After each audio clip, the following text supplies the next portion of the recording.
Good morning, ladies and gentlemen. May I ask you to come forward, take the first row or the second row, because we would like to begin.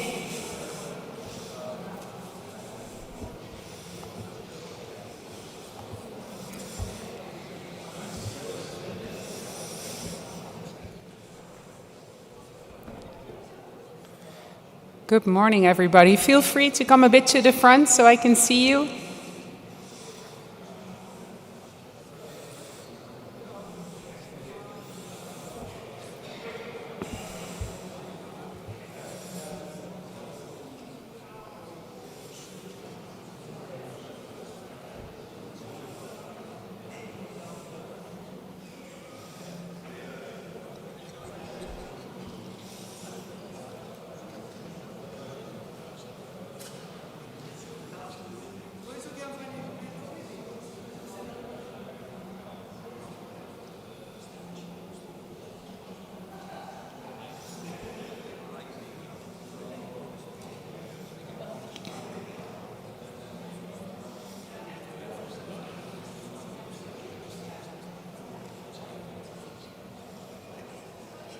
Yeah.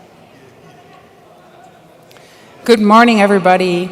Welcome. Can I ask you to please come forward and sit? There's still room in the front row, in the second row.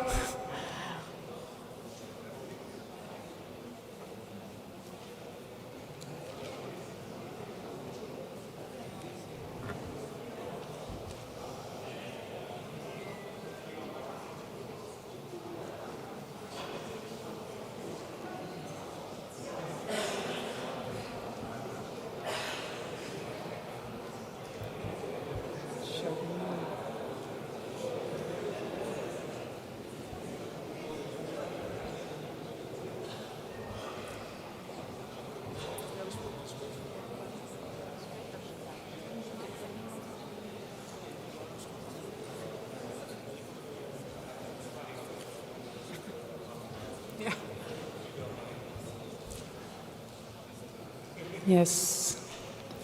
We'll wait a few more minutes for the last people to come in.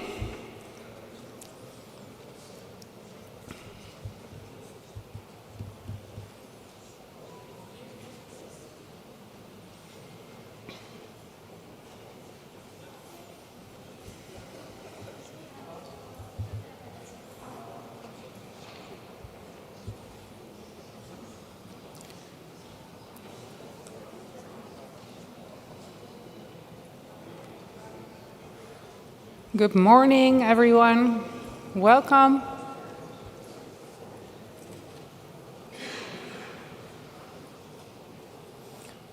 There's still some room here at the front. Feel free to move forward.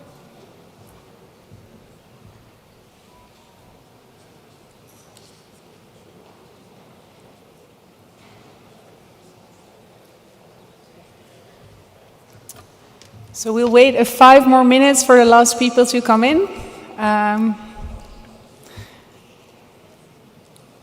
Please take a seat.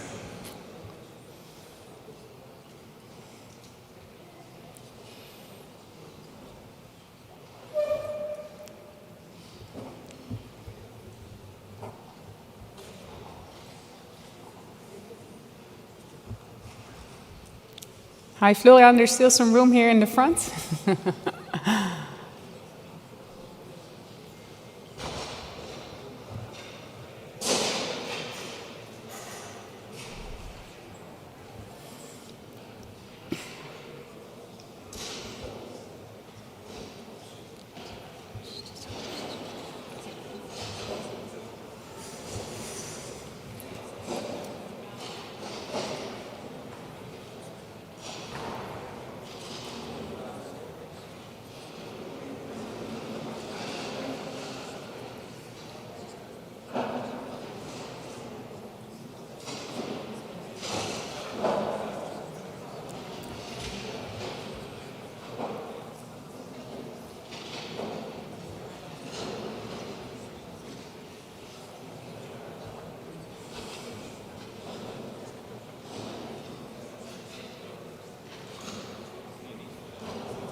We're taking a few more minutes. There's some extra chairs being brought in because we are so popular, so I guess that's a good sign. But the people that were earlier are already in the front, so that's good news.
Okay, good morning, ladies and gentlemen. It's time to start. I would like to welcome you here for the Best of Bangladesh Europe 2025. This is a global platform that celebrates Bangladesh's economic transformation, sectoral leadership, and global aspirations. It's a privilege to stand here before you with such a remarkable group of innovators, leaders, change makers, and we will talk about shaping ethical and sustainable business in Bangladesh for the coming 2 days. My name is Fleur Meerman, and I'll be your MC. And I've worked in retail and sustainability in Bangladesh for almost 2 decades, and I've witnessed firsthand actually the incredible progress that Bangladesh has made and the resilience of its industries. Before we begin, I would like to take a moment to appreciate the building that we are in. The Dutch people probably know this is the Beurs van Berlage, and it was actually built in 1903 as a stock exchange. So this has long been a place of trade and commerce and bringing people together to shape the future of business. So more than a century later, we are here, and it continues to serve as a hub for collaboration and innovation. And I think it makes it the perfect background for the Best of Bangladesh 2025. Just as this building once connected global markets, today it connects us to a shared mission, to advance sustainable and ethical business. So let's embrace this moment and engage with one another. And I hope you will enjoy this inspiring place. Over the next 2 days, we will engage in forward-looking conversations around sustainability, innovation, trade, and collaboration, and it's building bridges between Bangladesh and the Netherlands. I'd love to start with a quick poll to get an idea of who is all here in the room, because I'm sure not all of you know each other. So if this is the first time for you attending the Best of Bangladesh, please raise your hand and make some noise. Woo! So a lot of you are here for the first time. That's great news. So we're here with all different capacities. So to get an understanding of who you are here with, I cannot interview you one by one. But if you are a supplier, can you please raise your hand and make some noise? Woo! About a fourth?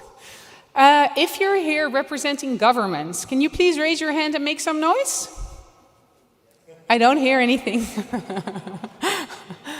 If you are here and representing brands and retailers, can you please raise your hands? Okay, fair share as well. Civil society, can you please raise your hands? Yeah, also here. And other interested in Bangladesh, please raise your hands. I think we've all, everyone, yes, this is a great start. Fantastic. So whether you're new to this journey or you have been part of it for years, today is about connection, collaboration, and action.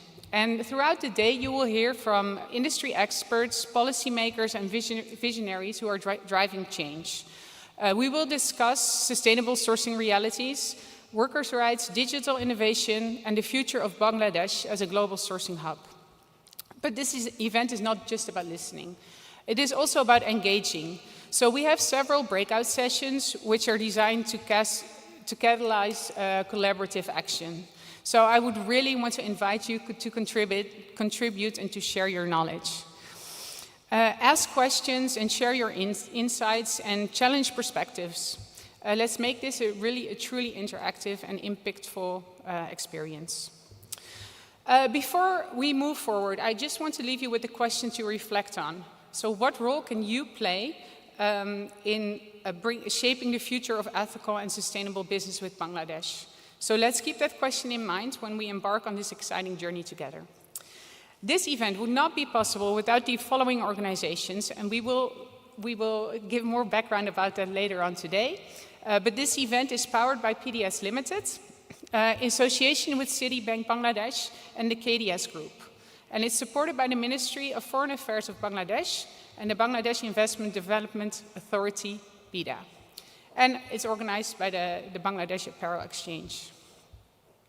We will start today with a very interesting, with a group of very interesting and talented guests. And I would like to invite these distinguished dignitaries on stage one by one. So I'd like to start with Mr. Chaudhry Ashik I'm sorry, I'm just going to do it again. I practiced it beforehand, but somehow it didn't work. I'm going to do it again. Mr. Chaudhry Ashik Mahmood bin Haroon. He's the Executive Chairman, State Minister of the Bangladesh Investment Development Authority, BIDA, and the Bangladesh Economic Zones Authority, BIZA. Please give him a big hand. Welcome. Then I would like to invite Mr. Charles Whiteley.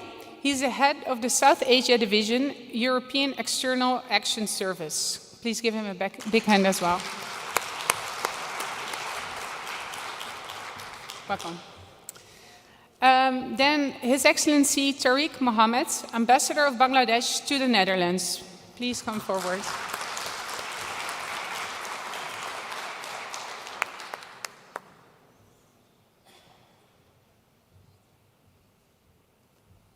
Welcome.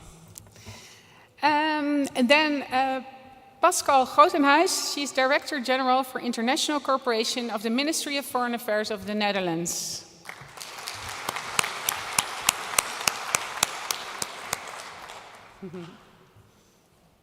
Welcome.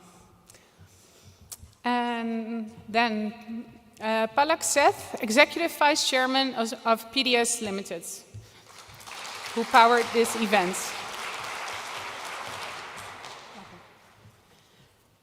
And last but not least, Mr. Mustafiz Uddin, founder and CEO of the Bangladesh Apparel Exchange.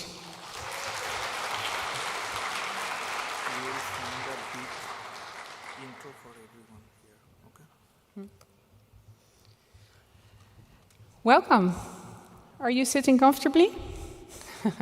Are you ready? Because you are the stars of the show. Everyone's coming here for the grand opening ceremony. So I would like to start with welcoming Mr. Mustafiz Uddin, founder and the CEO of the Bangladesh Apparel Exchange. I mean, you're a true pioneer. You're also an inspiration for me personally. Sometimes I wonder how you all do it. How many hours are there in a day? But you're really a driver for sustainable fashion. And you are also the driver behind today's event. And you're a tireless advocate for the apparel industry. So please join me here and kick off this event, and please give him a warm welcome.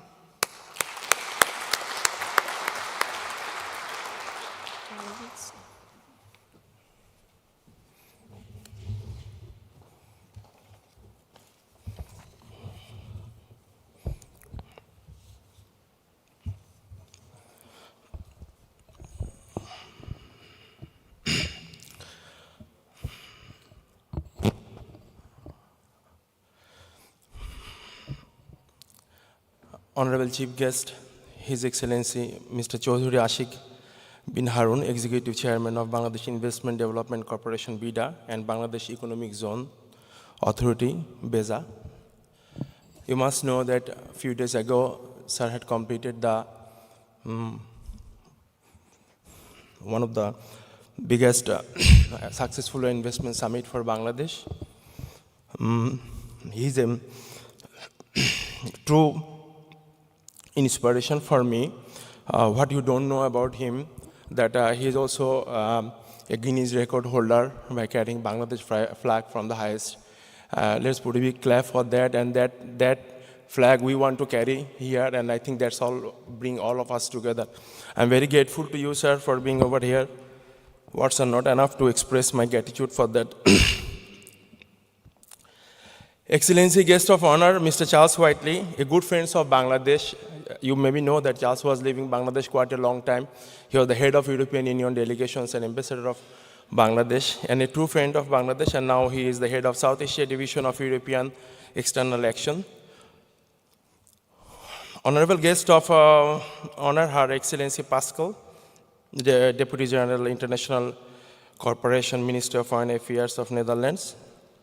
His Excellency Mr. Tarek Mahmoud, Ambassador of Bangladesh to the Kingdom of Netherlands and guest of honor of this pen. Mr. Polok Shet, Executive Chairman of PDS Limited and also guest of honor today. My dear partners, exhibitors, ladies and gentlemen, a very good morning to all of you. It's indeed a great privilege for me to welcome all of you over here. You know that last time we did first Best of Bangladesh, and we are doing second time. So doing an event outside of the country is not so easy, and I think you can understand 110 people. We came from 18 hours flight. Most of the people came last night, our speakers, our guests also the same thing. But still, Best of Bangladesh is actually a promise, and it's a presentation of Bangladesh and showing the potential to the out of the world. We cannot stop. We have to keep moving, and that's why we had arranged that. I would like to give a special thanks to all our partners. Maybe a few are not still in the room. First of all, actually, I would like to thank PDS Group and Polok Bhai. Without his support, this edition of Best of Bangladesh would have never possible. It's a 2 days event, but we had worked almost 2 years for only 2 days. It's a long, emotional and long personal event for us who work for promoting Bangladesh. We are also grateful to the Citibank for their support. I'm personally very much thankful to Selim Bhai. I don't know where he's sitting, from KDS Group. Without your support, it would not possible to bring this event. I cannot express in word my gratitude and the support extended by the Embassy of Netherlands in Bangladesh. Our embassy in Hague had worked very hard to make this event together. We're also grateful to the Ministry of Foreign Affairs Bangladesh and the Bangladesh Development Authority BIDA supporting this event, especially the BIDA chairman who had come here from far away to support this event. Sir, we are very grateful to you. Most important and the final thanks is goes to our exhibitors. We have around 38 exhibitors from 8 sectors. You may be aware that jute, agri, agro, food, apparel, IT, digital, all the sectors. Without your presence, I'm not mentioning all of your names, but you are always in my heart, because last 1 year we are always pronouncing your name again and again for that. Finally, I'm very grateful to our contributors, European Union, Cascal, Circle Economy, Clean and Unique, Dutch Greenhouse Delta, Export Partners, Ethical Trade Initiative, Fairware Foundation, Fashion for Good Netherlands, Good Fashion Fund, Netherlands Enterprise Agency RVO, One True Value, CDNL, SLCP, YY Venture. Thanks for your support. I will not prolong my speech. There are a lot of important people sitting with us. They will be here, and we try to learn from them and listen from them. In the evening, we have fashion show. I would like to especially thank Shinshin, Sohel Bhai, Team Group, Rakib Bhai, Santotech, Tasin Bhai, even he is not here, Mr. Tamir from Pacific NEET for being over here. So without the support of you guys, it won't possible to make it happen. I would like to conclude my speech by showing a video. Before that, I just would like to take one word. Please keep trust on us. Bangladesh is a nice country, and we need your support, and keep believing on us. We'll never let you down. Thank you for being over here. I'm really, truly honored and appreciate for your presence. Thank you so much. Let's see the video. In the heart of South Asia, where rivers tell stories and the skies hold endless possibilities, lies a nation of beauty, ambition, and promise. Welcome to Bangladesh. From the world's longest beach to the largest mangrove forest, Bangladesh is a land of breathtaking wonder. Our culture is our soul, woven into our music, festivals, and timeless craftsmanship. From tradition to transformation, our journey has been one of resilience and progress. A nation built on courage now rises with ambition. With one of the fastest growing economies in Asia, Bangladesh is shaping the future, an emerging global hub for business and innovation. At its core, the $50 billion RMG industry powers progress, making Bangladesh a leader in global fashion. From agriculture to advanced manufacturing, industries are evolving, creating jobs, driving innovation. Our booming IT sector is reshaping business, connecting Bangladesh to the world. From leather to light engineering, jute to FMCG, and a thriving poultry industry, Bangladesh is a diverse powerhouse. With over 160 million people and a booming consumer market, Bangladesh is a land of opportunity. This April, the Best of Bangladesh 2025 takes center stage in Amsterdam. Discover why the world is investing in Bangladesh. Bangladesh, a vision, a partner, a rising force. Step into a story of growth and endless possibilities.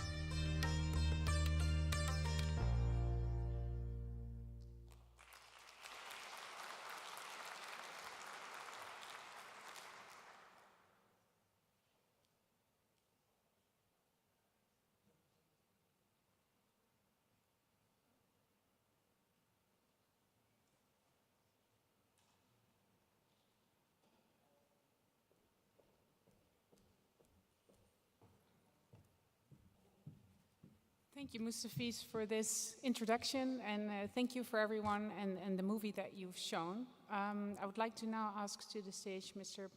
Palak. Seth, you're the Executive Vice Chairman of PDS Limited, and you're making this event happen. Thank you. Thank you so much. Thank you. Good morning, everyone.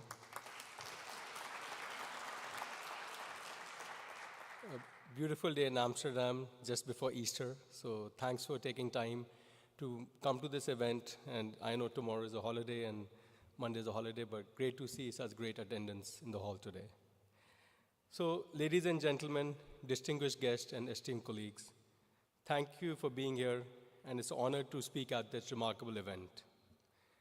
I'm delighted to say a few words about a long-standing relationship between PDS and Bangladesh and the amazing work Mustafiz has been doing to showcase the best of Bangladesh to the world. This is the second anniversary of the event, and I know how much time, effort, energy, sacrifices he's made personally and professionally to make this event happen. So we are grateful to him to take the leadership role to bring Bangladesh to Europe and the rest of the world. So just a few words about PDS. PDS is a global fashion manufacturing and sourcing business. We are spanning operation almost 25 countries around the world, and we work with around 300 retailers and brands producing consumer goods, apparel, and various other categories. We are sourcing from all the major apparel manufacturing and sourcing destinations from Central America, Africa, Middle East, South Asia, Far East, and across the world. Wherever apparel manufacturing happens, we are present as a country.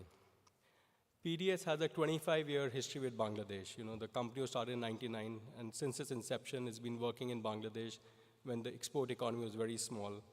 And almost 40% of our global sourcing volume is coming from this country currently.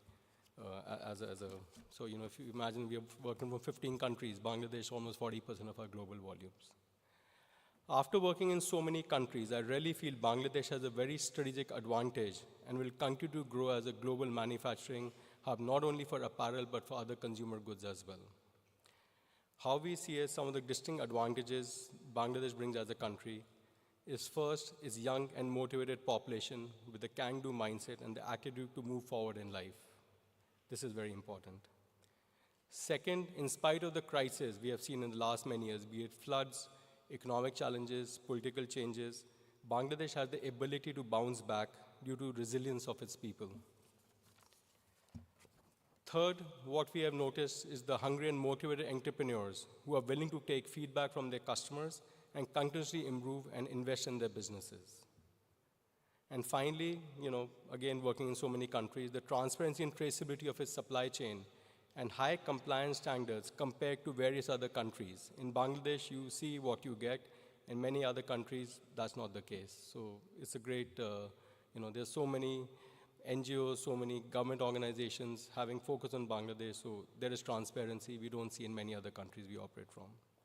So in summary, Bangladesh's biggest asset is its people, their positive attitude, mindset, and the resilience, which is, in my view, the reason this country will continue to flourish and go forward in this world. Now with the world in turmoil and the US tariffs redefining global trades, Bangladesh will surely emerge as one of the biggest beneficiaries in the new world order. With the proactive approach from the new government, there will be opportunities for industries to flourish, not only in apparel, but consumer electronics, home general merchandise, footwear, pharmaceuticals, to name a few. China had built its economy and taken millions of people out of poverty by investing in light industries. And I think Bangladesh is well poised, you know, with 180 million people population, to take advantage of this global crisis and make it as into an opportunity and continue its development journey. PDS as a company will continue to invest in Bangladesh. You know, we feel in the next 4 to 5 years, we could be sourcing close to $2.5 billion of merchandise from the country. And we are proud to be having a long-standing association and partnership with Bangladesh at many levels. Again, I would like to thank Mustafiz for his efforts and sacrifices to bring Bangladesh to the global stage and showcase the best of Bangladesh to a global audience. I'm sure everyone will benefit a lot from the next couple of days, from great networking, seeing some amazing suppliers, and seeing how to move the country forward with everyone's support. Thank you.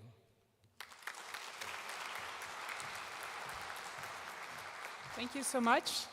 I would now like to ask our guest, our special guest, Pascal Grotemuis, to join me. After the presentation, you will need to leave, unfortunately, but we're very happy you're here. A little bit longer. Yeah? But we would like to make a photo with every one of you. So maybe before we do, you do the presentation, then we do the photo. All right, great. Thank you so much. Your Excellencies, distinguished guests, ladies and gentlemen, on behalf of the Dutch government, I'm honored to officially welcome you here in the Netherlands. And I would like to say a specific welcome to all of you who have traveled all the way from Bangladesh. It's great to have you here today. Let me start by thanking my friend, the ambassador of Bangladesh, Tarek Mohammed, and the Bangladesh Apparel Exchange for organizing the second edition of the Best of Bangladesh and for selecting our country once again as its location. We feel honored to have this event in Amsterdam today and tomorrow that showcases the significant potential of Bangladesh. And therefore, I wish you many happy returns to the Netherlands. The building where we meet today, I hope will offer inspiration to all of you. The first ever stock exchange stood here, right here as this location, and was built in 1602. And afterwards, in the 19th century, this building was constructed and has since been a bustling trading place. Ladies and gentlemen, the Netherlands is honored to have a long-standing partner and relationship with Bangladesh in trade, investment, and development. Together we work on the challenges of our future, and our private sector is and will stay part of this agenda. Bangladesh is rightly recognized as a powerhouse in garment production. With over 4 million workers, of whom a vast majority is women, the ready-made garment sector has been a driver of economic growth and empowerment. And I saw this with my own eyes in 2014 and 15 when I was in Bangladesh quite a lot. And we are all aware that behind the Made in Bangladesh label in our clothes lies an ecosystem of hard work, craftsmanship, and entrepreneurship. And also a complex set of challenges, from climate risks to supply chain pressures to ensuring decent work and pay for all. And these are challenges that Bangladesh does not face alone. These are global issues and they require global solutions. The Netherlands is investing in a circular textiles industry in Bangladesh, supporting businesses in taking responsibility for the supply chain, not only to comply with the rules, but to lead the way in creating fair and future-proof business models. Another field of strong and long-term collaboration between the Netherlands and Bangladesh is the agricultural sector. Business partnerships in seed potatoes, for example, already exist for over 5 decades. There are many examples of impactful projects where Bangladeshi and Dutch companies and knowledge institutes work together on strengthening value change. For example, in the onion sector, the ambassador referred to it, where storage facilities with Dutch technologies are built to reduce post-harvest losses. Or in the poultry sector that you saw on the film, where 16 Dutch and Bangladeshi companies are working together to demonstrate new technologies and train farmers while contributing to a more competitive and sustainable poultry sector in Bangladesh. Dutch companies see great potential and are eager to work with Bangladesh. Just last week, the Netherlands-Bangladesh Seed Sector Partnership was launched at the Bangladesh Investment Summit. And tomorrow, a new collaboration in the greenhouse sector will be launched here during the Best of Bangladesh. Distinguished guests, excellencies, ladies and gentlemen, these were just a few examples which will allow our bilateral and economic ties to deepen and to grow together in a responsible manner. I wish you a fruitful, insightful, and inspiring days during the Best of Bangladesh. And I'm sure for Bangladesh and for our Bangladesh-Netherlands relationship, the best is yet to come. Thank you.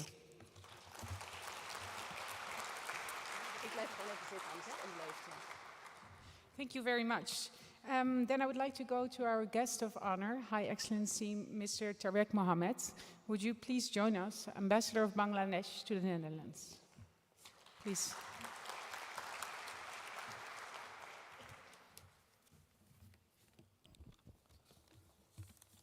Excellency Minister of State, Mr. Ashik Chaudhry, Chairman BIDA, Ambassador Pascal, Ambassador Charles, Mr. Palak, friends, good morning.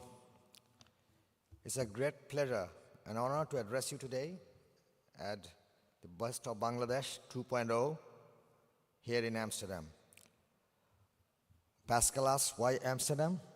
Answer is very simple. It's the hub and the warmth and the friendship that I have received here. So it's no mystery over there. So big applause for Amsterdam.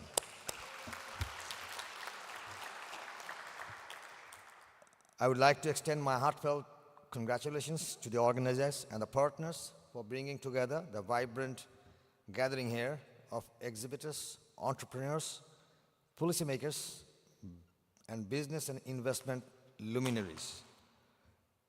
All these people are basically change makers, and change is something that people, countries, systems, organizations struggling to bring in. Here you go. Bangladesh has undergone a change last August. It came with a price, but it is a change for the better. and you are potential partners of the change. It is easy to move goods and services from one point to the other, but it is not easy to be part of a change, a journey that would transform lives of millions. Ladies and gentlemen, you have this golden opportunity right now, here today. The change of government last July, August is a fact. The fact is going to stay. The interim government that is now running the government has been showing impressive performance, be it law and order situation restoration, economic recovery, and correcting the past injustices. There is no reason to believe that political instability is going to impact businesses and investments, not the least the relationship that you are going to build with Bangladesh and with people. Even though the initial chaos, there was no incident of harming any businesses or investments, particularly owned by the foreign friends. Despite the political upheavals in last August, the trade between Bangladesh and Netherlands continued to grow. Remittance from all over the world continue to flow in Bangladesh. Our greatest strength lies in our people, young, skilled, hungry for change, ready to be trained. Some are already trained, and change for the better. This workforce is not just affordable, their energy and innovations are the engine of our economy. Today, Bangladesh is open for business in a way it has never been. With the current chairman, Mr. Chaudhry, in Bida, things are happening at a rapid pace for the better.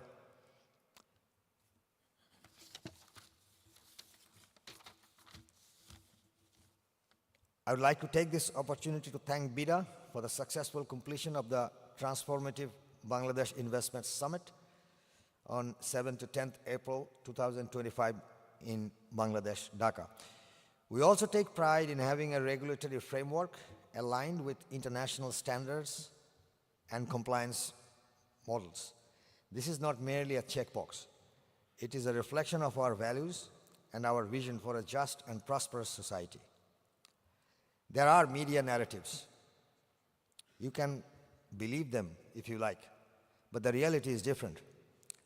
For that, you need to go in the country and see for yourself. I invite all of you to go and visit. Bangladesh does not conform to a one-size-fits-all model. There is different algorithm, a good one. If you can connect with the algorithm, there will be a win-win situation for you, potential partners, and of course the people of Bangladesh. Look no farther than the enduring success of the South Korean investments, which have flourished in Bangladesh for over 30 years. This is a testament of the reliability of the country. I'm sure our interest matrix is going to be 100% fit, assuring a better future for both of us. Ladies and gentlemen, as we celebrate the best of Bangladesh in Europe, I urge all of you to take a closer look to what Bangladesh has to offer, whether it's textile, technology, agriculture, food processing, renewable energy, or anything else. Bangladesh is a land of opportunity with an excellent business climate and a government that is committed to making investment easy, impactful, and enduring. We remember and we practice as our enduring value that trade and investments are not transactional. They are relationship-based.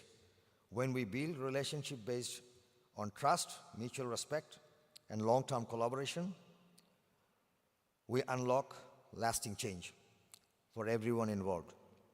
Let us grow together, invest together, trade together, and build a better tomorrow for everybody. I guess it is more than needed now than any time in the past. Thank you, ladies and gentlemen. Thank you, Mr. Ambassador.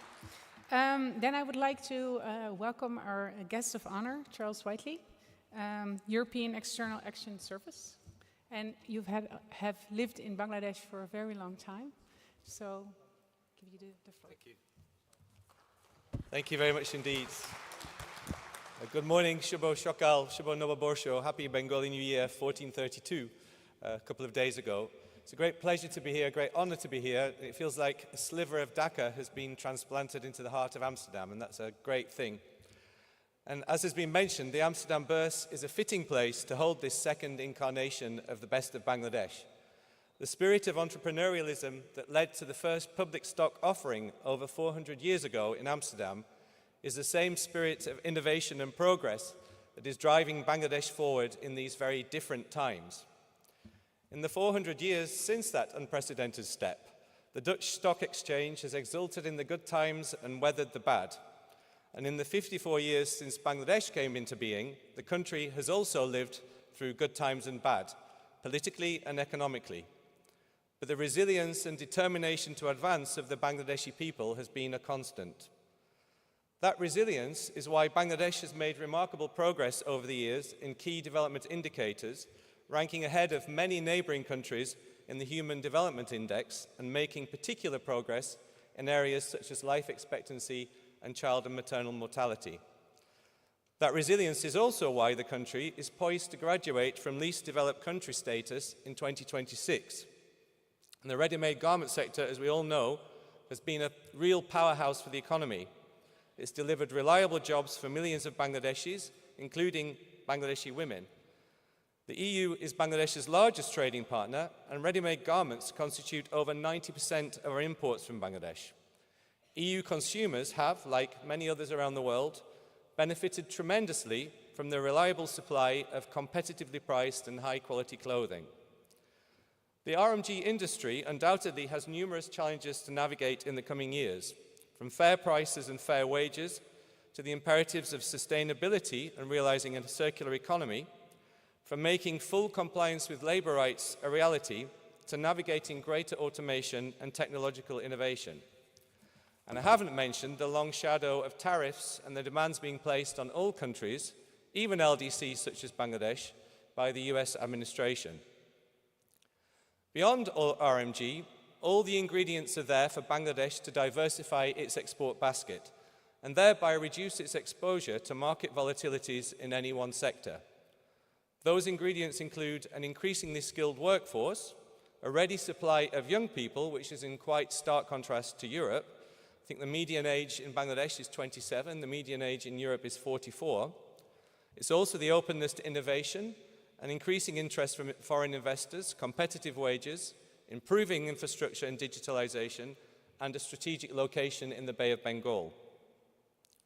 Beyond the export of goods, the EU and Bangladesh are developing opportunities for skilled workers to live and work in Europe, including through the Talent Partnership Programme, which was launched in December 2024. This will support skills matching and recognition, ensuring that workers are equipped with competencies meeting EU requirements. It will include upgraded training programmes and will endeavour in the first stage to prepare 3,000 Bangladeshi workers for international job opportunities. It's not about brain drain, it's about brain sharing, as it's foreseen that the Bangladeshi skilled workers will return to Bangladesh after gaining from their experience in Europe and sharing their own skills with Europe. The resilience of Bangladesh also explains why the people of the country, including civil society and business, have persevered over the years in the face of quite substantial constraints, including acute corruption and political oppression. There's a beautiful quote from the famed Bengali poet Rabindranath Tagore, which encapsulates this spirit. Faith is a bird that feels the light and sings when the dawn is still dark.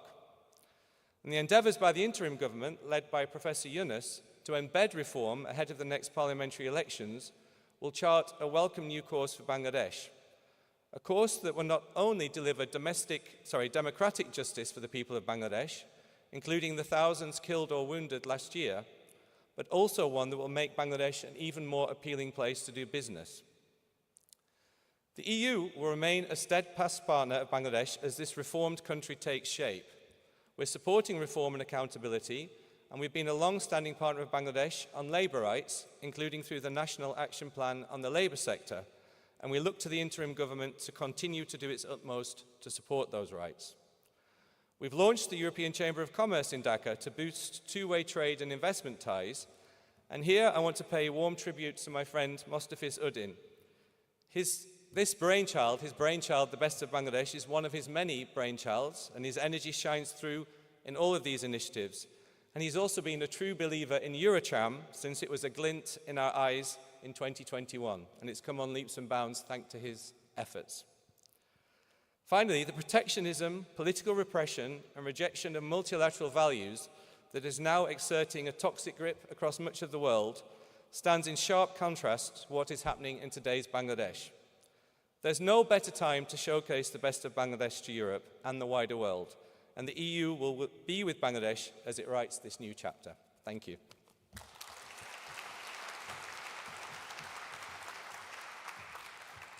Thank you very much. And last but not least, of course, I would like to invite the chief guest address, Mr. Ashik Chowdhury. Would you please enlighten us in a way that you've done last week also? It was already mentioned by, I think, Mustafis. Please come to the stage. Thank you. Can you hear me? Yes, yes. Thank you. I've decided to stand so that and not walk around so that I don't fall asleep from the jet lag. Can I walk down this ramp? Is this safe? Okay, I can. Yes. Okay, great. Look, good afternoon, and great to be in this amazing venue, gorgeous venue. So first of all, let's thank the organizers. Fantastic job done, Mustafis, and the sponsors, you guys, and everyone else who's been here from Bangladesh. Thanks very much for coming. I'm going to try to keep it short because I'm actually very keen to hear from all of you what you'd like to say to us and what we need to do as government to fix some of these problems. So everyone asked me, the very first question I have from everyone is, how is it going? As you probably know, I came from private sector. I've worked in investment banking for the most part of my life. It's been 6 months into the government. How it's going is a very complex question. But the easy answer to that is doing national service is always an honor, and I'm absolutely loving it. There are tons of challenges and stress related to it, but at the same time, we have a generational moonshot to change Bangladesh for the better. And that's what drives us as an interim government. The government, as you probably know, is made out of technocrats and geeks. And we do understand that the country is not perfect.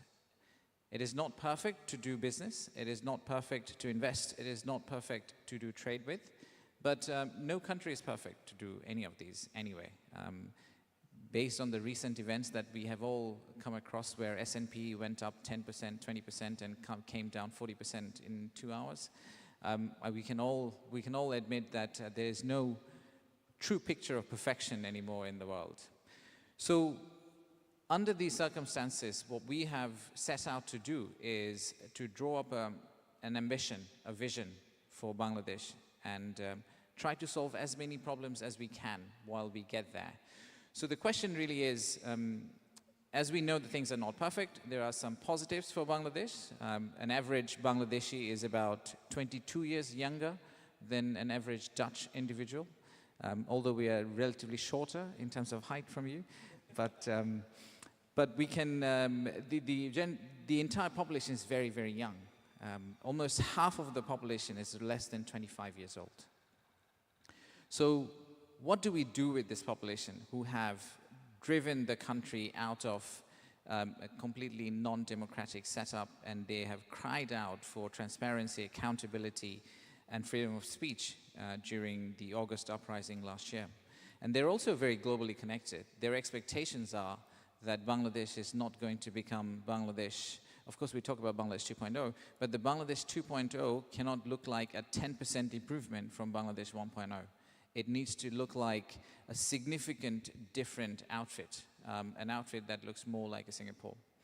So in our case, what we have decided to do is to prioritize the key challenges that all the trading partners, investors face in Bangladesh, and try to solve as many as many of them as we can by the time this interim government calls for election. So we intend to, as you probably have heard, the election is imminent towards end of this year or early next year. But within this period, the goal is to get through or zoom through most of the reforms so that the investment climate in Bangladesh, doing business in Bangladesh, is much, much easier than what you would have experienced today. There are some short-term actions that we are undertaking. For example, we have turned on something called a green channel in trade so that we can fast-track trade. It's very common in Western markets, but it didn't exist in Bangladesh. We're also creating a one-stop service within government, a very classic relationship management model that exists in banks but doesn't exist in the government. So you'd have one relationship manager that you can talk to who walks you around the rest of the government to solve your challenges. Now, all these reforms are targeted towards our ambition, the ambition that I just spoke about. So let's go back to that ambition. The ambition really is to convert Bangladesh into a global manufacturing hub. You can think of it as a mini China, not the political piece of it, but the manufacturing piece of it. So we would like to become the global manufacturing hub which connects the east to the west.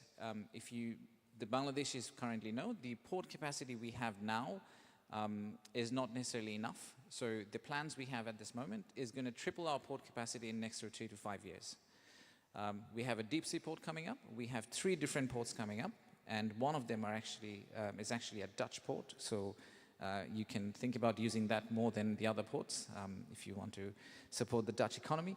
But that's one piece of it. And then if you think about the geolocation we have, you could think about the entire Belt and Road Initiative, and the landlocked countries above us could potentially use Bangladesh as a trade corridor, or almost a logistical hub that connects, again, the south and southeast of Asia to the rest of the world. So that is the long-term vision. Imagine Bangladesh, don't imagine Bangladesh as just one country with 180 million people with a young population, but imagine Bangladesh as a potential factory location where you have the factors of production like labor, like logistic connectivity, like the cost of doing business in a relatively advanced position, advantageous position compared to our competitors, and at the same time potentially be able to serve the domestic market and the market that sits right above us, which are mostly landlocked positions. So keeping that in mind, all the actions that we're taking in long-term and short-term are essentially driving us, we hope, are driving us towards that direction. And that's why I genuinely think this is a fantastic time to potentially consider Bangladesh as a location where you could start doing business. I'll finish off with one last point, and I've just come across this yesterday, so I thought I would share this story.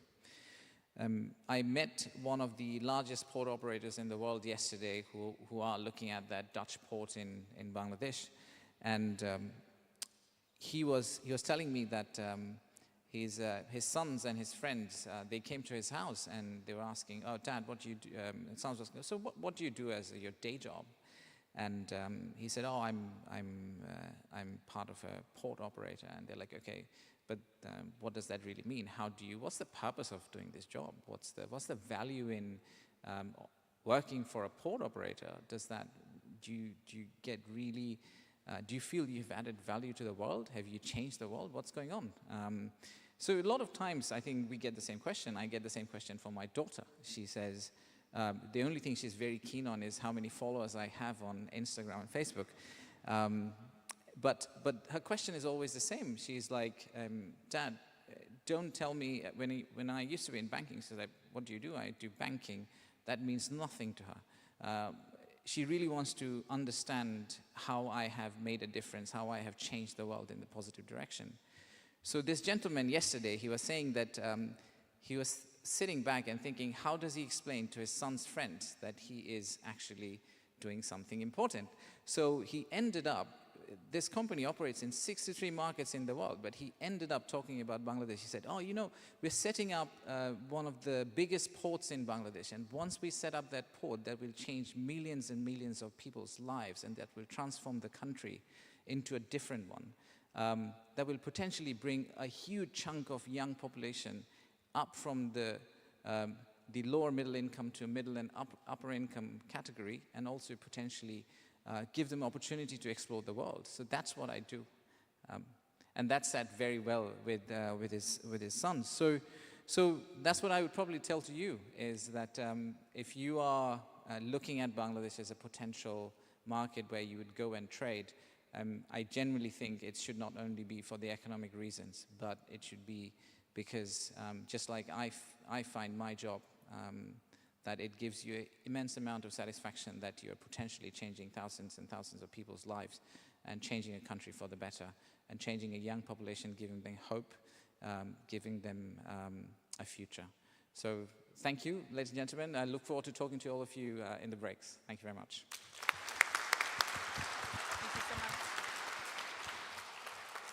I would like to thank all of our honorable speakers for this inspiration and the different perspectives. I think at least it gives a lot of energy to me. I hope it has done as well for you. I'd like to ask you to stand up, and we want to make a group photo, and then we will move to the next part of today's event.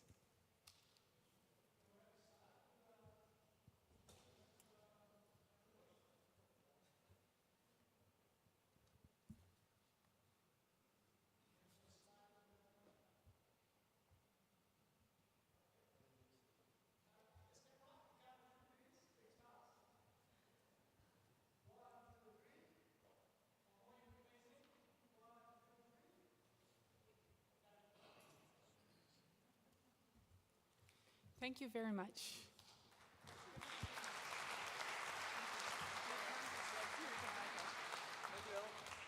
Thank you. Thank you.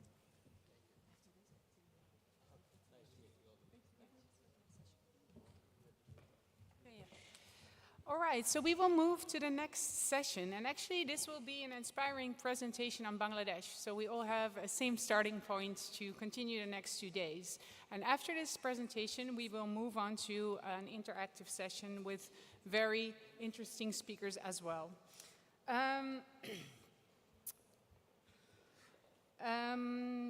It's a pleasure to introduce to you Mr. Masroor Arifin, an accomplished banker, a visionary leader, and a celebrated writer. As a managing director and the CEO of the Citibank Limited, he has been instrumental in shaping Bangladesh's economic landscape through financial innovation. Mr. Masroor will provide key insights into why Bangladesh stands out as a promising global investment destination. Please join me in welcoming him. Thank you, thank you, thank you. You're welcome. Do you want to stand? That's here. Would you like to? Or?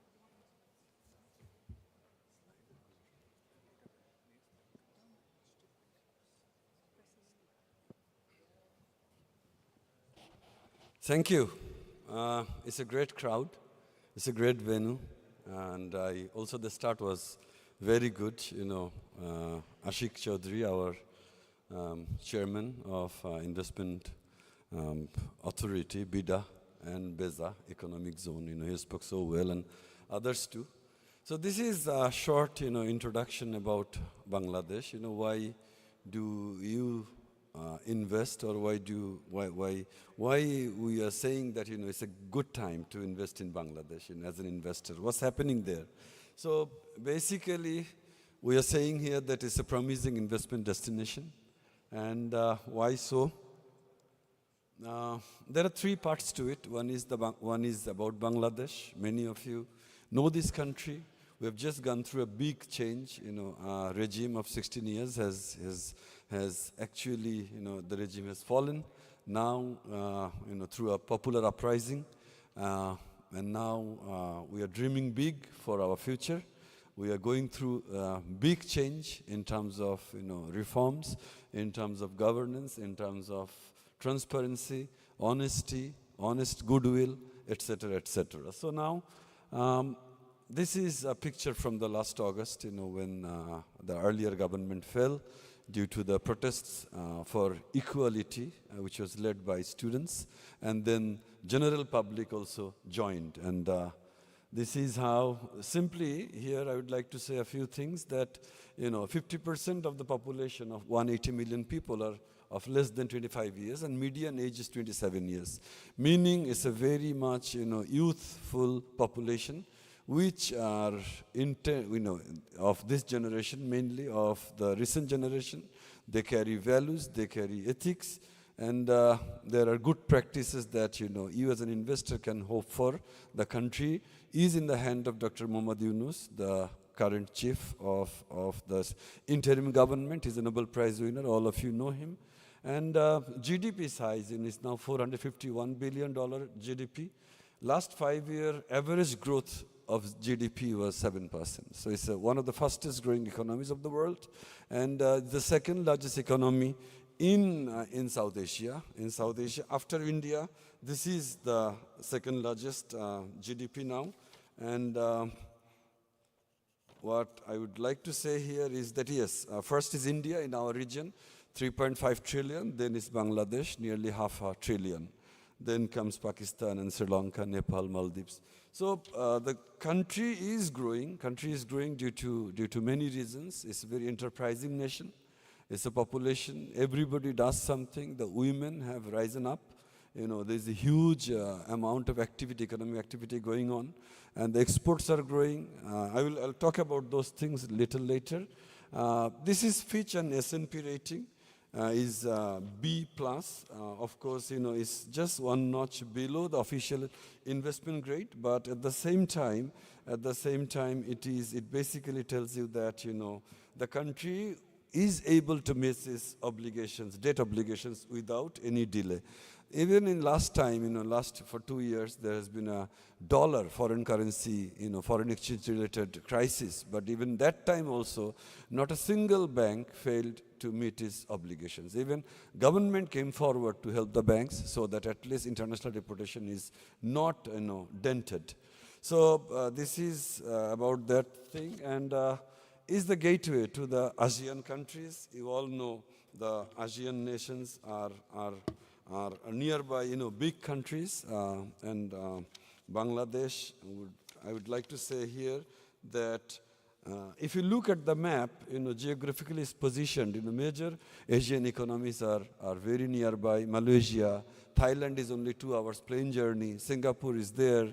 China, Kunming is only 1.5 hours plane journey from Dhaka. China, Guangzhou is also just 3 hours travel.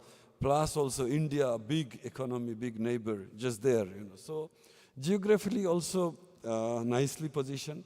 Now transition in post-August, economy is rebounding. There has been a lot of reform commissions have been formed. Visibly what you see that, Dr. Yunus, Dr. Mohammad Yunus, the Honorable Chief Advisor, he is now running it as the leader, and the country is overall going through a rebuilding phase in all the sectors.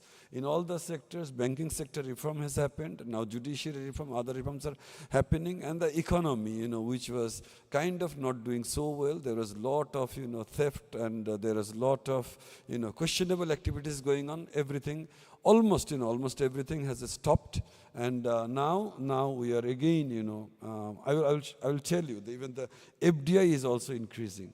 Why invest in Bangladesh? This is one. 2 kinds of investment you can do. One is FDI, foreign direct investment, and another is portfolio investment, which is in our secondary market. I represent Citibank. Citibank largest shareholder, single largest shareholder is World Bank's concern. IFC it holds, the single largest holding. That's FDI. But at the same time, there are many, European entities who have invested into Citibank shares in the secondary market. That's also a good time. You can think of doing that as well as a portfolio investment. Now, there are many good things. I said, strategic location is good, young and tech-savvy population. Macroeconomic stability is happening. There is, $22 billion of foreign reserve. That has increased by $1 billion just in recent times. And in total, we say that it's 26 billion, but, IMF calculation has also certain other considerations they take in for Export Development Fund. It comes to around $22 billion. But there has been a growth of $1 billion in the foreign exchange reserve. And the main thing as an investor, one of the main things is the stability. Why I say this? Because foreign exchange rate has stabilized. There has been a lot of taka was highly overvalued. All the corrections have already happened. Now the taka is stable, dollar taka rate is stable at 122. So basically that has been going on for a long time. I as a banker, I'm an eyewitness, and so I am experienced that on a daily basis. Now stability is there. So as an investor, they are normally don't want to come to an economy or to invest in an economy where currency correction hasn't happened. Valuation is right. Right now we are at the almost right valuation. Even in the last 2-3 months time, we are buying dollars from exporters. We are buying dollars from the remitters who stay abroad. They have done a record of remittance of $3.2 billion of remittance came in last month. So those rates I have seen also. This is not moving. It's all hovering around 122. So I will again get into that a little bit later. So on the devaluation thing, I would like to say to you that.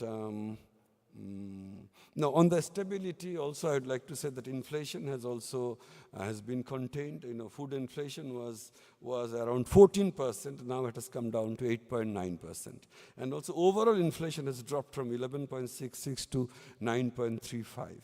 And central bank has also very smartly managed the monetary policy. They have tightened it to curb the inflation.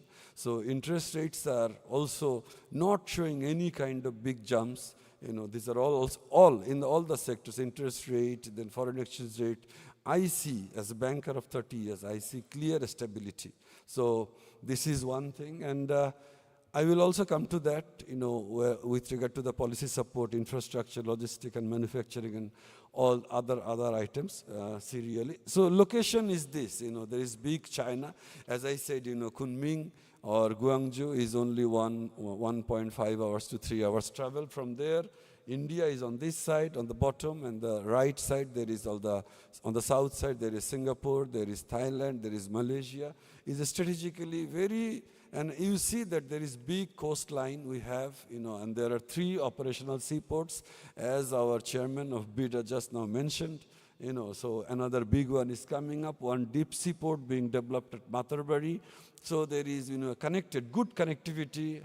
We have regional highway corridors for, with the BIMSTEC nations, with the SAARC countries. There are agreements, and 10 active land ports with the, which links us to the neighboring countries, basically India. And there is also, as I said, trade is done by mainly 2 big ports. One is Chittagong, one is Mongla. So this is it. Young and tech savvy, I already mentioned this. This is a very important point that the populations, 2.3 million young forces entering the workforce per year, every year, and 74 million total workforce of 180 million people. And a large section of it is engaged into RMG, and those are women. And women are not only into RMG sector, they are in Bangladesh. One good thing is that, the economic rebound that has happened due to the women emancipation. So there are NGOs are very active there, and every woman at every household, they are doing something, selling something, buying something, So there is a boom also happened in the mobile financial services also. There is lot of different kind of selling on social media sites, Facebook selling. Women are very active there.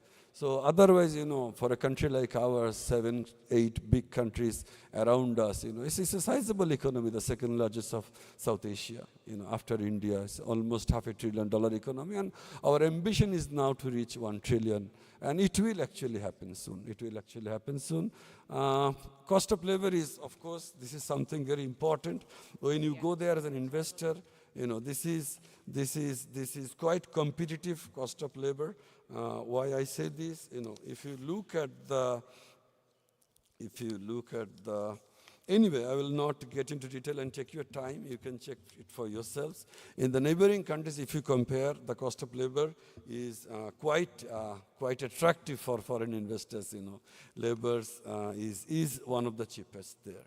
One of the cheapest there. People are looking for jobs, and we are also trying to create jobs for people.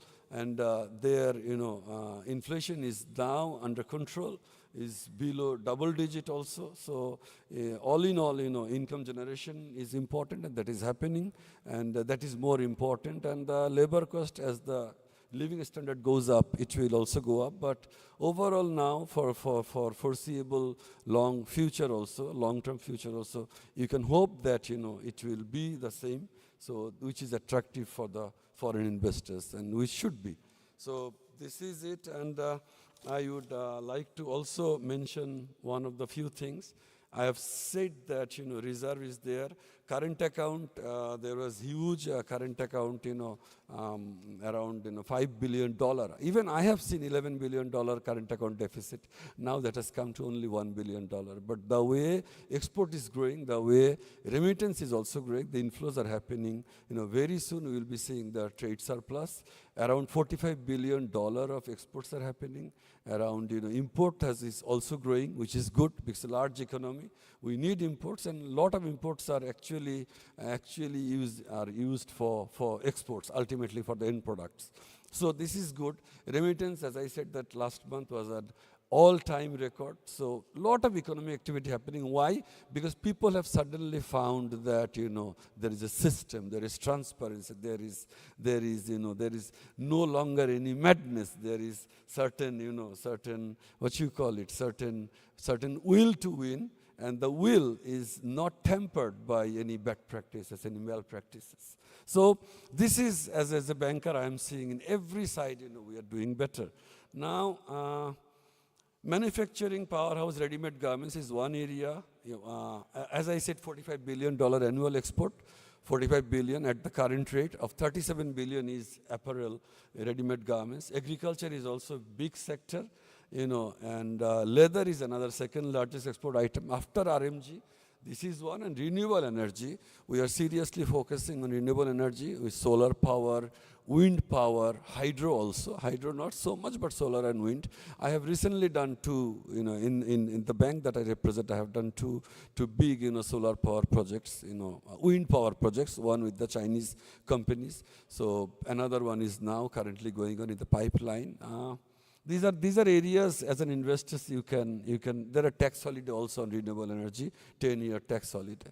So this is one. Another area you can look at is, $14 billion local market size of healthcare products, and there is also things happening. We have recently financed one digital healthcare, which is basically, Dutch funded, but at the local end, Citibank also financed it. So, so there is a huge amount of interest in taking everything digital. So healthcare is another sector you can look into, and domestic pharma market is $6 billion. That's important. And digital economy, so thriving economy, is the country of Bikash. Bikash is the world's largest mobile financial services company. Every good bank are also into digital banking, like the bank I represent, Citibank, is also, into digital activities, So there is huge amount of digital commerce, e-commerce going on. There are huge number of IT professionals. Online freelancers is the second largest country for online freelancers. They bring in a lot of dollars. So there also you can think of, this is another thing. On the digital side, on the software development, labor is cheap. Plus also there are great IT professionals, those who are into different kind of software business. And there is also huge number of freelancers working there. So that's one. Tourism, there is, world's largest mangrove forest is there. Cox's Bazar is the single stretch of sandy beach. That's the longest sandy beach in the world, one single stretch, that is Cox's Bazar, over 120 kilometers. So there are also tea regions, tea garden, beautiful scenic locations on the east, north side, northeast side. So tourism, running, operating hotels or opening resorts, this is also good area because there is huge amount of local tourism also. Now, this is the area of our Honorable Bida Beza chairman. He is here, he will be talking. Right after this, there is a panel discussion. These are, government is seriously growing, 100 plus special economic zones are planned. And there is, roads and highways infrastructure. I will not go through this. There is expressways, there is bridges. Whole country is now connected with good road communication and the bridge communication. Economic zones are a great thing. You can also, take a space there, and there are many kinds of benefits which he will be talking at the panel. So 8 economic zones are operational under BEBSA, and there are some high-tech parks, 28 high-tech parks.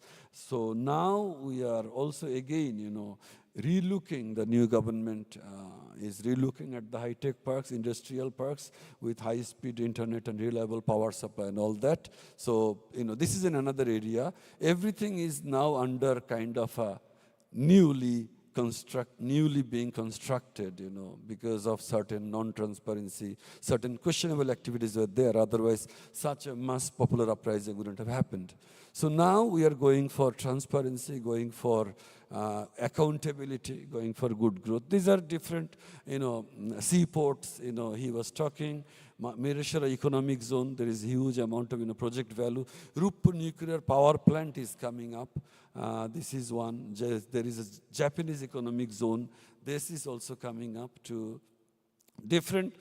I'm coming to almost the last part. There are different government and policy level supports, one-stop service, as he was talking about, offering over 133 services for foreign investors so that they can register, they can get gas connectivity, they can get, land purchase, they can get other, tax-related issues solved.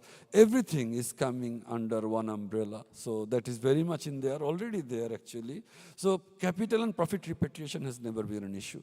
I, as a banker, I travel from country to country seeking foreign investments. So they basically ask 2 questions. One is that, is dollar taka rate stable? Is taka excessively overvalued?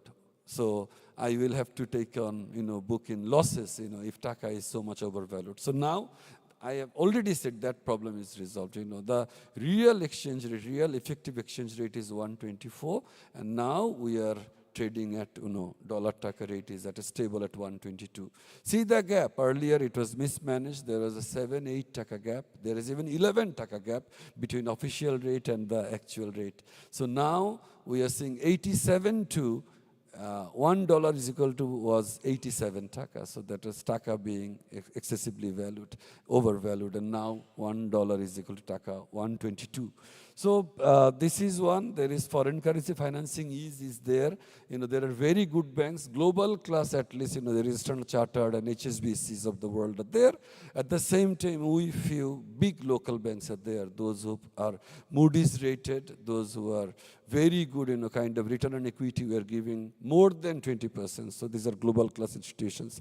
As I said, that in Citibank, IFC World Bank is the single largest shareholder. So there is transparency, governance, those are expected, and good service. Now, I will not get into that. Economic zone has tax exemptions. Private sector, there is interministerial body for ease of investment that is happening. It's a new era for investment now. All these authorities, private sector advisory council, they are all coming together. They are all coming together. National Board of Revenue and BEBSA, and this second logo here on this side, Central Bank. There are many task force going on just to ease foreign investments, just so that foreign investors do not feel any pain. Now, these are the big major foreign companies are there, starting from Nestle of this side of the world to Standard Chartered, Unilever, Reckitt, HSBC, FMO, your Dutch, World Bank, with whom we also do big business, is Citibank, one of my big multilateral dollar supporting, institution, FMO of Netherlands. So they are there, Singer, PepsiCo. You see the logos, Chevron, Toyota. So these are foreign in big brand names. Capital market is also just one thing, I would say, the second bullet, PE, price to earning is at 9.4. So this is 20 years low. See the India PE, 22.4. So one simple message. Most of the good stocks are at very cheap price available. You know, like Citibank shares itself is at trading at 23. Actually, if you look at the PE price to earning of last year's, it should have been 81. So that much of a market crash has happened, that much of a mismanagement has happened, which gives the opportunity to invest into Bangladeshi good stocks, blue chip shares. Mr. May I ask you to try to run it? Yeah, sure. I'm just another 2-3 minutes. So this is also another good thing, dividend yield of 4.1%. Could have been better, but overall economy is doing better. So you can hope that this will also grow. But overall, this is the right time. Most of the shares are trading, very good shares are trading at an all-time low. So buy time for you, foreign investors. Now, it's very simple procedure of investing into our secondary market. Very simple. We are 5 entities. Citibank, my own bank is one. We have the custodian license. So you just open a special kind of unique account called NITA account and trade. A lot of European in my own bank, as an example, 7 to 8% shares are on a non-strategic basis trading shares owned by European firms. I shouldn't be naming them, but they are from this region. They have invested into many banks. So it's very easy procedure. Repatriation is always easy. On this bank, one just thing, Moody's rated bank, IFC single as a shareholder, American Express is there. Why I'm saying it's not to advertise my own bank, but just to say that you can use Citibank also as your investment. We have custodian license also. We are into capital market, brokerage house also, merchant bank also. So, and I have a large offshore banking base of dollar support to you. We have a huge, $500 million of, balance sheet of OBU book. And we have, FI relationship with huge and strong OBU base, half a billion dollar. So these are basically to tell you that, we have track record of financing large deals. US dollar 1.54 billion we have done. ECA deals we have arranged for big businesses, kind of guarantee export credit agency partnerships we have with all three are from Europe, So these are technical items, but as an investor, I'm sure you know about this. We arrange those. You come to Bangladesh, you need Taka financing, we are there. You need dollar financing, we are there. So we do large deals also. And foreign exchange, recent time also, syndication we have done $132 million US foreign loan syndication we have done for foreign entities, foreign investors. Major partner banks are out there. This is Citibank's partner banks, $2 billion correspondent banking facility. So this is just to give you, not to again, I'm sorry, my apology, not to advertise Citibank, but since I'm one of the sponsors here, and I'm taking the opportunity to tell you that there are banks like mine, at least 3-4 good banks. Those who can really support you in terms of dollar financing and in terms of also arranging syndication, issuing bonds, and also arranging Taka loans and facilities for the company that you may think of setting up there. So this is it. I will not say anything more. We have brought in FDIs from these countries. So this is a good slide. Foreign direct investment. We have dealt with these countries in Citibank. $2 billion total. These are subsidiaries. I'm done. If you want to take a photo of this, from the bank side, if you need any support, www.citibankplc.com. That is there. And if you want to invest in another thing that, not as an investor, not as an investor, as an entrepreneur, also not in the secondary market, but simply as to just put deposit into a good bank, it's a global class bank, that also you can do. You can go to this website, you will see offshore banking account. You can just open it in 15 minutes time. We are giving you around 6% interest rate. I would like to thank you for your enthusiastic presentation. Thank you all. Thank you all. It's a new Bangladesh. We're looking for prosperity. And with your support, that is going to come. Thank you. Thank you so much. Thank you. Yeah, Mr. Arafat, thank you so much. You can join me here. Thank you so much for this very enthusiastic presentation. We will now move to the first panel presentation. And I would like to ask you to come on stage, Mr. Arafat, because you are the moderator. Okay.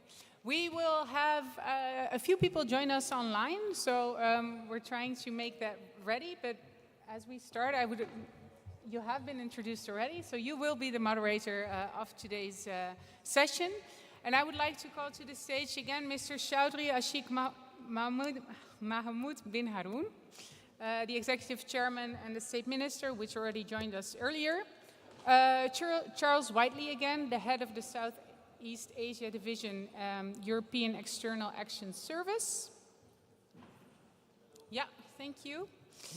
And then I would like to call to the stage Mr. Salim Rahman, Managing Director of the KDS Group.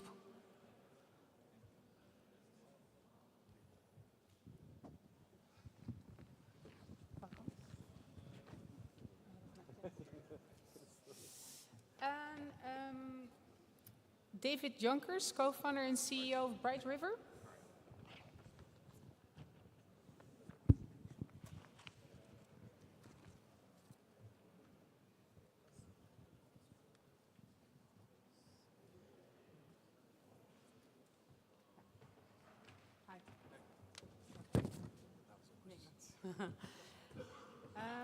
And then we will move online to Mr. Riaz Hamidullah, the High Commissioner of Bangladesh to India.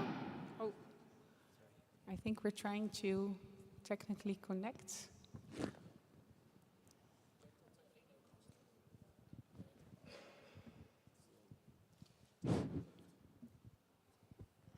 And I'd also like to invite Dr. Zaidi Sattar, the founder and the chairman and CEO of Policy Research Institute of Bangladesh, PRI. Hello, welcome. And last but not least, Mr. Ashan Khan Chaudhry, the chairman and the CEO of Pran RFL Group. And I would like to give the floor to Mr. Ashik to moderate this panel session. Yeah. Thank you. This is a panel discussion. You have been introduced to the panelists. I will not take much time. When I come to each of them, I will also again talk about them individually. But you all know what we are talking about. You have just gone through the Bangladesh country presentation, which I tried to make sense of it. That is a new day. It's a kind of old country, but new systems are being in place. This is a time we are trying to brand Bangladesh as a nation for foreign investors as a safe haven for investment, which is meaningful in terms of return, and which will actually also give you access to good governance, to good practices, access to a system where you will produce your things. We have good connectivity. I've talked about all those. Now, the headline of this panel is overarching economic growth and investment opportunities. So directly coming first, I am asking my first question. Our executive chairman of BIDA and Bangladesh Investment Development Authority and Bangladesh Economic Zone Authority, he is here. He is in the rank of state minister. You have all heard him. Already, he has done, recently he has done a great, investment summit that took place in Dhaka. So this question is basically to ask him, can you share with us some prospects, based on the recently concluded summit in Dhaka? Mr. Ashik Chaudhry. Thank you. The investment summit was focused on a couple of things. One, we really tried to change the general narrative about Bangladesh. This has happened to me before. The clients I have entertained while in banking industry, a lot of times when investors or trade partners, they physically visit Bangladesh, their view about Bangladesh changes quite dramatically, because it's very hard to do a desktop research and understand what Bangladesh is genuinely about. So we really wanted to change that narrative, and we invited as many people as we could. As you all know who have been in the industry before, summits don't necessarily end up people getting very emotional and writing up checks and then just investing in a country or doing deals, but it's more around creating a pipeline, a genuine conversation, a part of starting a journey from there which they could potentially end up investing or doing trade with Bangladesh. So from that point of view, we are quite happy with the turnout. And the other piece that we also try to do is effectively focus on a few industries rather than doing a wide brush of everything in Bangladesh is amazing and every industry in Bangladesh you can invest into. So there were 5 specific themes that we ran our summit on. It was textile and garments, agro-processing, digital economy, healthcare, and the 4th one was, renewable energy. How do I forget renewable energy? So these are the 5 sort of overarching themes that we really wanted to focus on, because these are the areas where we think we have economic potential. At the same time, we also have factors of production advantage so that businesses can come and do business there. So overall, we're quite happy with the outcome, and we would really like to nurture our pipeline from there on and continue the conversation so that we can help foreign investors land in Bangladesh better way. Very, very well said. So, a lot of energy is there now in Dhaka, in Bangladesh, So after the investment summit, as he just now explained, government has kind of,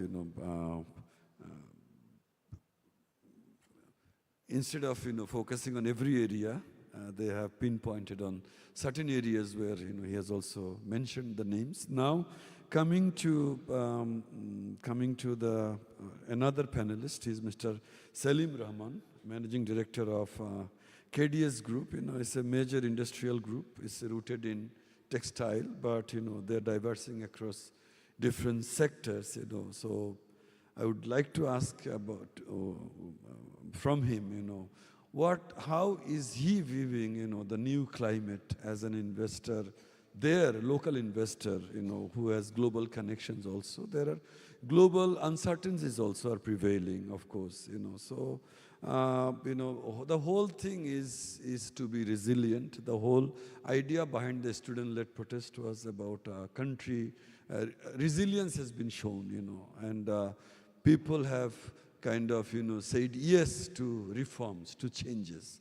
So in a situation like this, where a lot of fluidity are also there, nothing has yet been, has settled down, but things are going on in the right direction. Overall, as the managing director of such a large group, I'm sure, he also, and we as Bangladeshis also, we are looking for long-term value creation. So I would like to hear from him, what does he think about this? Long-term value creation, resilience, the change that has happened. What is he believing in, seeing as an globally connected, big business houses, industrial groups leader? Thank you so much. Appreciate for the opportunity. We are purely a manufacturing company in RMG, textile, logistics, and steel. Resiliency, basically, to me, there are two aspects of it. One is economic, another is environment. When we're manufacturing this thing, and in economy side, we know what's going on. There's a lot of uncertainties. It seemed like I'm back in just pre-COVID time. We didn't know what's going on, and since the tariff thing started, it seems like the same thing.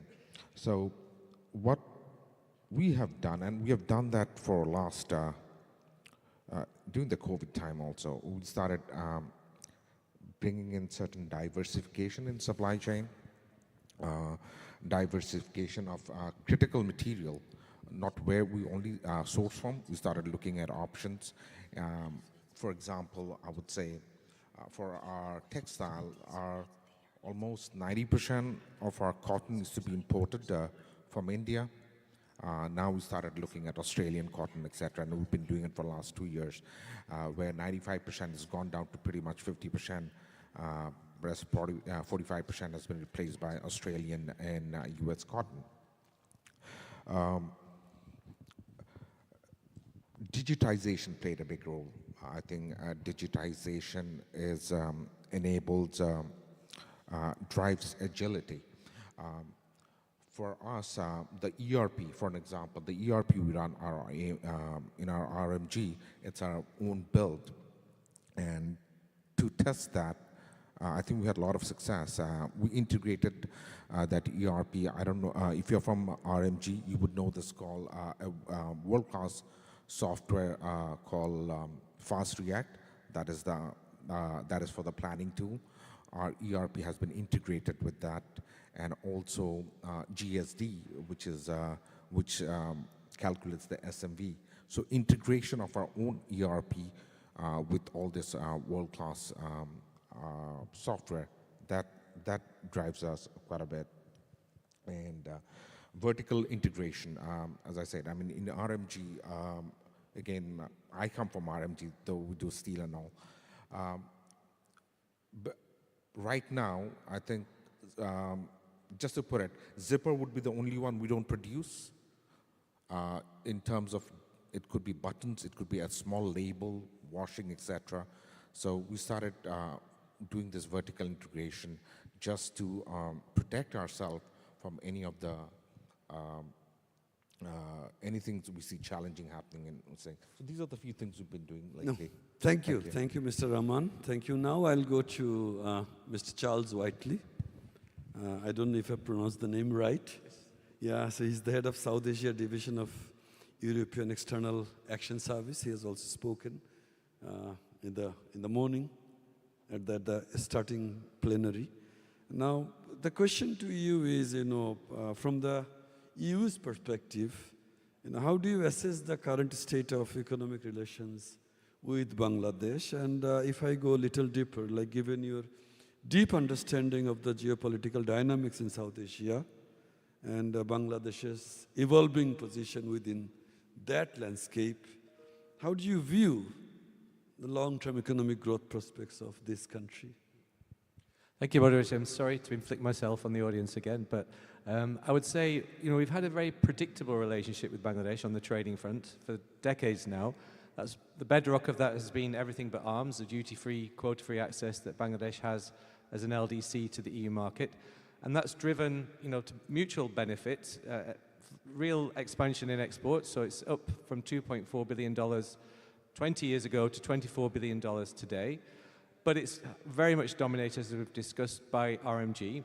And I would say there's huge potential to develop other sectors, but we need to maintain the predictability of the relationship. And we also need, and that's of course what BEDA is working very hard to do, to attract more European investment, because our FDI stock is only $2 billion, which is a fraction of the kind of investment we have in countries like Vietnam. So getting the mix right to attract European business through events like this and through the right policies, through ease of doing business measures, I think can really help to also boost the diversification of exports. And what I've seen in my time working in Bangladesh, I was there first of all in 2005 to 9, and then again in 2021 to 24. The EU has changed its approach. 20 years ago, we funded lots and lots of trade-related technical assistance where we thought we as outsiders could stimulate new export markets and new products, and did that through TRTA. And I think we learned that 9 times out of 10, it doesn't work. It needs to come from within the country, from business itself, from the entrepreneurs themselves, and from the right sort of policy mixes from the government. So I think we've learned from that. And I would say there have been good experiences as well. For example, I was talking earlier about touring dozens of shrimp farms 20 years ago in Bangladesh when we had a nitrofuran contamination issue, where we supported Bangladesh to decontaminate the system and then boost its exports to the EU. So that was a better example of where we've done TRTA. But I think now we need to focus on the future, and I think later on you'll come on to a question about graduation and LDC. But predictability is essential, getting the ease of business right is essential, and I think all the ingredients are there, as I mentioned during the opening speech. Thank you. Thank you, Mr. Whiteley. Now I'll go to the next panelist, Mr. David Yonkers. Yeah, so he's the co-founder and CEO of Bright River. It is a technology company where it sits at the intersection of technology and creative services. And Bangladesh, we are promoting it as a digital hub for that region.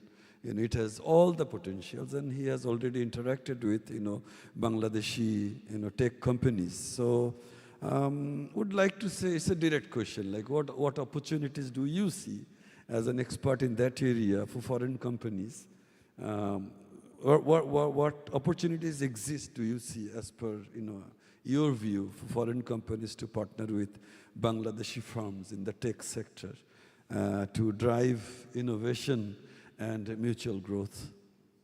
Okay, well, let me start with briefly explaining what we do.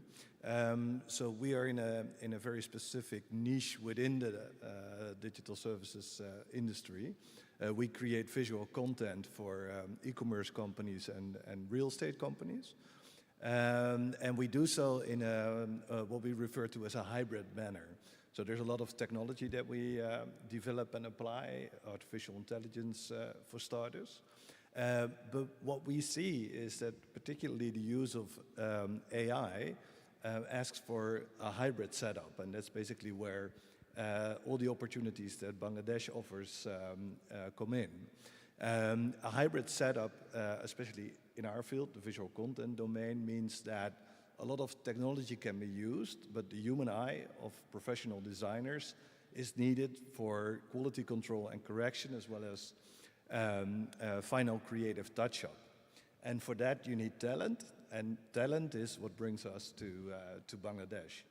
And I would like to emphasize that it's not, let's say, the hard criteria of talent that we look for, so just the numbers and the level of education, for example, but also the soft criteria. And what I mean with that particularly is the ambition, the dedication, the commitment of the very young, talented people that we employ, that really stands out if you compare it to other companies. So we've been in Bangladesh since 2007. We've seen a lot of development. We've seen a lot of improvement. So we think that Bangladesh is on a great track. Obviously, the changes during last summer also brought some uncertainties and insecurities, but so far, from our experience, the changes have been for the better. And we look to the future with great confidence in Bangladesh. If I'm asked about opportunities, I would say that there is a room to be even a stronger front runner when it comes to education, when it comes to technological entry levels of people joining the workforce. Particularly in fields like prompt engineering for applying AI in coding, or in our particular industry in the field of computer-generated imagery and 3D technology. So there's still quite some room for development. Yeah, but no, very, very well said. I didn't know that you were there since 2007. Just one, supplementary question. So, access to any skilled talent pool is very crucial for technology side, on the digital side, digital sector. So, what has been your experience with the young talent pool of Bangladesh in technology area? So the internet connectivity, you mean? No. The quality of the talent pool. The quality of the talent pool is outstanding, and obviously companies like us need to take their responsibility and provide additional education and training on the job as well as prior to actually starting on the job. But having said that, I think the entry levels are truly competitive to other very common offshore outsourcing locations for IT services, such as India, for example. We always say that if people in, for example, Europe are capable of performing a certain role, there is absolutely no reason why people in Bangladesh would not be capable to do that as well. No, thank you. Now, just one thing. Recently, I interacted with the second largest, fintech company of China, and I visited Shenzhen also. So they are working in Dhaka. They are working with the talent pool of our country on the development of AI-based, and machine learning AI, those tools for financial sector. And the company's CEO told me that, he has never come across a more brilliant set of young minds. So, that syncs well with, what Mr. David Jonkers has said. That is very pleasing to know. Pleasing to know for the tech companies or tech enthusiasts, the entrepreneurs, Dhaka can be a good hub for setting up your technology business. So now we'll go to the online guest with us, Mr. Zahidi Sattar. He's chairman of PRI, Policy Research Institute, So I will ask Mr. Sattar that, as a leading, policy makers or policy level thinker, you have already, heard that, macroeconomic trajectory is looking green. And in most of the areas, the equity rate, which is secondary market, there has been a lot of reforms taken place, so it is going to go up. On the interest rate side, this is very much business-friendly interest rate, not really that high as it could have gone to. We have seen money market, even the rate reached, call money rate, even at one point reached 100%. And now it is all central bank is managing it so nicely that, there is, interbank rate is also hovering around 10%. On the inflation side, on the foreign exchange side, on the reserve side, a lot of macroeconomic stability, sir, is happening. So as a leading policy level thinker, what is your message from the macroeconomic, trajectory, keeping that in mind in light of the domestic reforms and economic side reforms? What is your message to the foreign investors? Okay, thank you. You've given a good idea of all the macroeconomic metrics that tell us the signal is stability, macroeconomic stability. Now, as you know, Bangladesh used to be a poster child of macroeconomic stability for almost 20 years, starting from the 21st century. That, also came with rising and stable growth. But all this, was disrupted, first by the COVID disruption, and next, the imbalance in the external accounts starting from 2022 after the Russia-Ukraine war. Now, what you have just mentioned tells us that the economy, after it suffered some mismanagement on the external sector, as well as the monetary sector, the macroeconomic indicators are now stabilizing. They're stabilizing.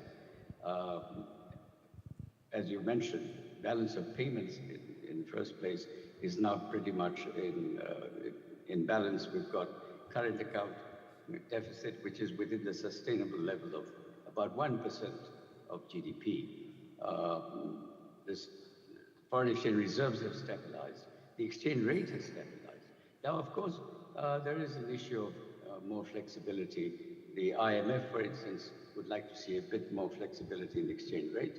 But because we also have a problem of inflation that has been persistent and only moderating slightly, going down slightly.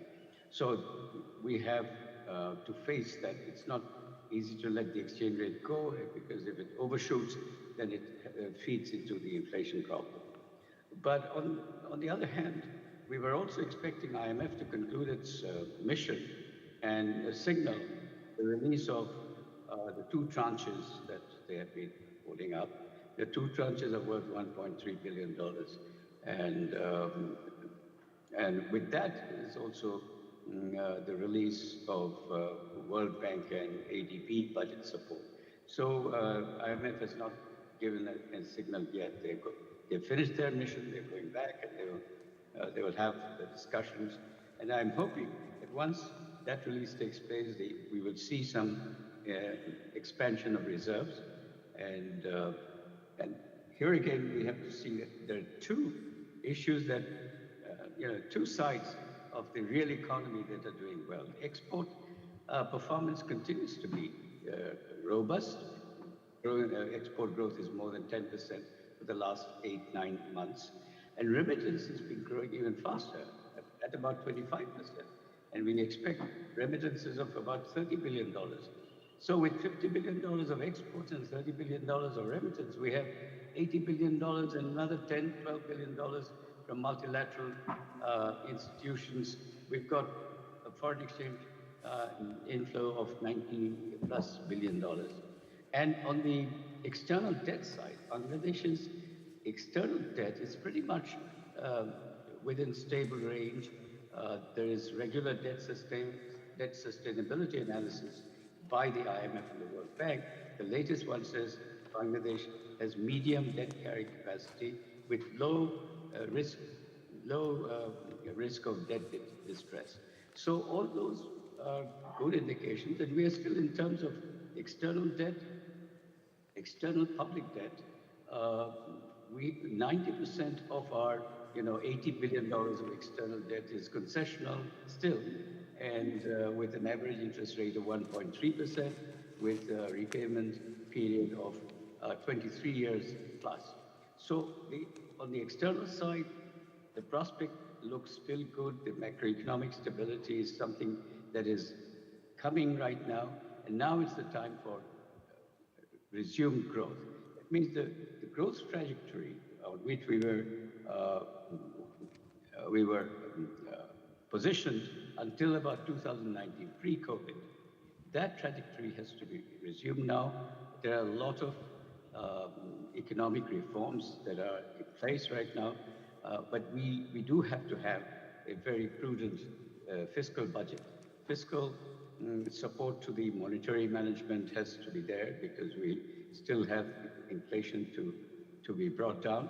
So this time, the expectation is the budget is going to be frugal. It's probably not going to be an incremental budget. But the more important thing is, what about financing of the fiscal deficit? Fiscal deficit this time, I would expect something about 4% of GDP, which has been actually the record. For 20 plus years, the record has been about 4% of GDP in fiscal deficit. So this time also we expect that to happen. And so we are looking at a situation where the economy can resume its higher growth trajectory.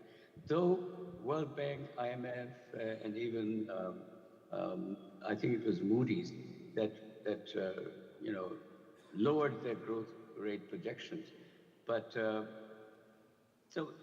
even a growth rate of 4.5%, or between 4.5% and 5% for Bangladesh is a reasonably good growth performance, given that the country went through some political upheaval in the middle of 2024. So that is what I can say about the macroeconomic picture, which basically is moving towards stability, and stability is what is required to get growth. And Bangladesh trade is one thing that Bangladesh has always been relying on for its growth performance. Trade has been a harbinger, a sort of handmaiden of Bangladesh's development. That is where we need some work in terms of trade policy. Trade policy in Bangladesh has been dualistic. We've got one trade policy which is perfect, which is a free trade channel for the ready-made garment sector. The ready-made garment sector's performance over time is nothing short of miraculous. Bangladesh, of course. Bangladesh did not grow cotton. Bangladesh was not a big textile industry. Yet, it was the labor-intensive component of the ready-made garment making process that attracted Bangladesh. And Bangladesh started off this garment sector as an export-oriented sector. It's not something which was an import substituting sector which later on became export. No, it was initially an export-oriented sector, and we exported not to underdeveloped countries, low-income countries. We started exporting to the rich countries of the world, Europe and North America. And we still continue to do that. We have reached a level where we are now number 2 single country exporter to the world market. This trajectory, this trend is likely to continue, although the world has been disrupted recently by some tariff turbulence, I would say. But even under those circumstances, we see that Bangladesh's prospect for ready-made garment exports continues to be strong because of the redirection of orders, redirection of investments. But we have faced a problem in diversifying our export basket. That is one challenge that we do have, and that is something that the current interim government is putting a lot of focus on.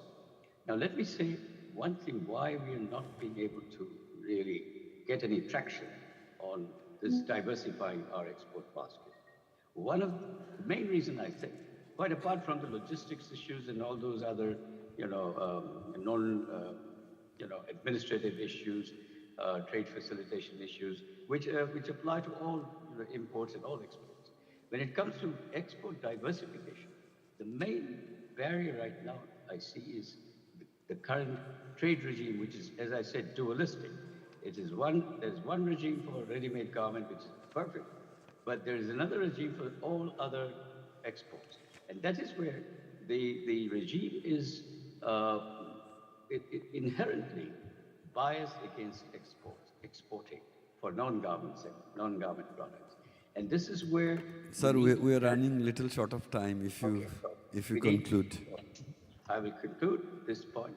We need the rationalization of tariff protection so that the domestic market does not generate more profitability than exporting, because the profit margins in exports are very razor thin.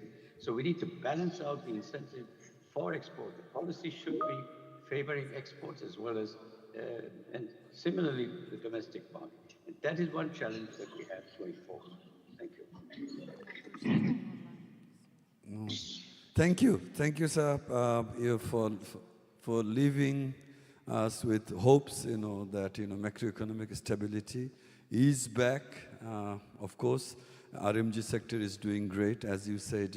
It's doing amazing, phenomenally good, and also, most of the indicators are positive. The balance of payment is also looking much better than it was before. The financial account deficit now is in surplus. All the good signs are there. Inflation has been curbed. Exchange rate volatility has come down. So thank you. Just for information, last devaluation was only 1.7% dollar taka rate, which is phenomenally praiseworthy. Of the last for last 6 months, there has been only 1.7% devaluation has happened. So that is a good thing. No devaluation after January of this year. Can you hear me? Hello? Hello? Sorry, was that a question to me? No. Just I'm summarizing what you're saying, that no devaluation also has happened after January this year. Now, I'm going back to our original, the panelists who are physically present here. Thank you, Mr. Zaidi Satta, for being with us. But to go back to, we have around 10 minutes of time. I will request our panelists to be short and crisp in their answers. I will go back to the chief guest here, Mr. Ashik Chaudhary. The simple question is that a lot of reforms are happening. Regulatory reforms are there. Reforms in different sectors are there. The whole goal is to attract, foreign people or attract foreign entities, corporations to come there and use the leverage what Bangladesh has to offer to you and to grow your own business. So we also need diversification. So it's about investors' confidence. So you are in charge of, FDI you are in charge of, kind of, ambassador to the world for the economy. Now, reforms, as I'm coming back to the question actually, so there are many reforms are happening. Ultimately, we need simplification. When we talk about FDI, when we talk about foreign investment in the form of FDI or portfolio investment in the secondary market. So what is your view? We are going towards transparency. We are, of course, you are trying your best to build efficiency. So, within the change of the reforms that is happening, what is your view? Like, are you in the right direction? What is your message to this audience here? You are kind of spearheading a lot of reforms, a lot of changes. Ultimately, you are trying to simplify also.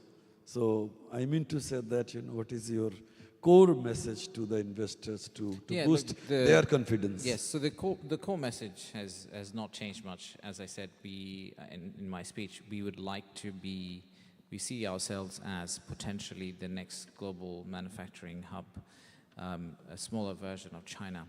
And as we understand, there are things that need to be improved, but it's been made public. The things that we are planning to improve is actually on our LinkedIn handle. Please go and feel free to download and hold us accountable for it.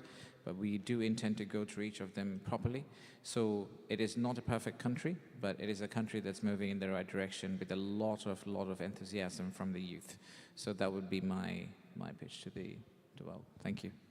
Thank you. We have another guest who has joined us online, Mr. Riaz Hamidullah, under whose leadership is the ambassador here in this country. Now he is, I believe, the High Commissioner of Bangladesh to India.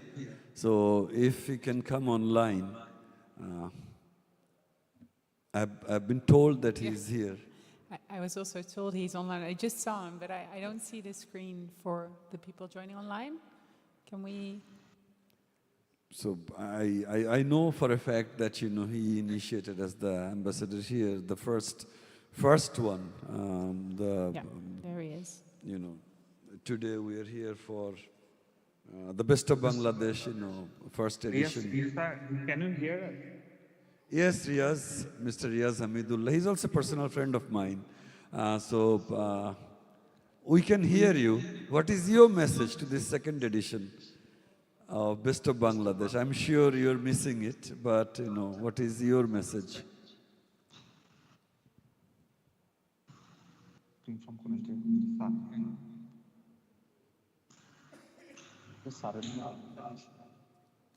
I believe we are also running short of time.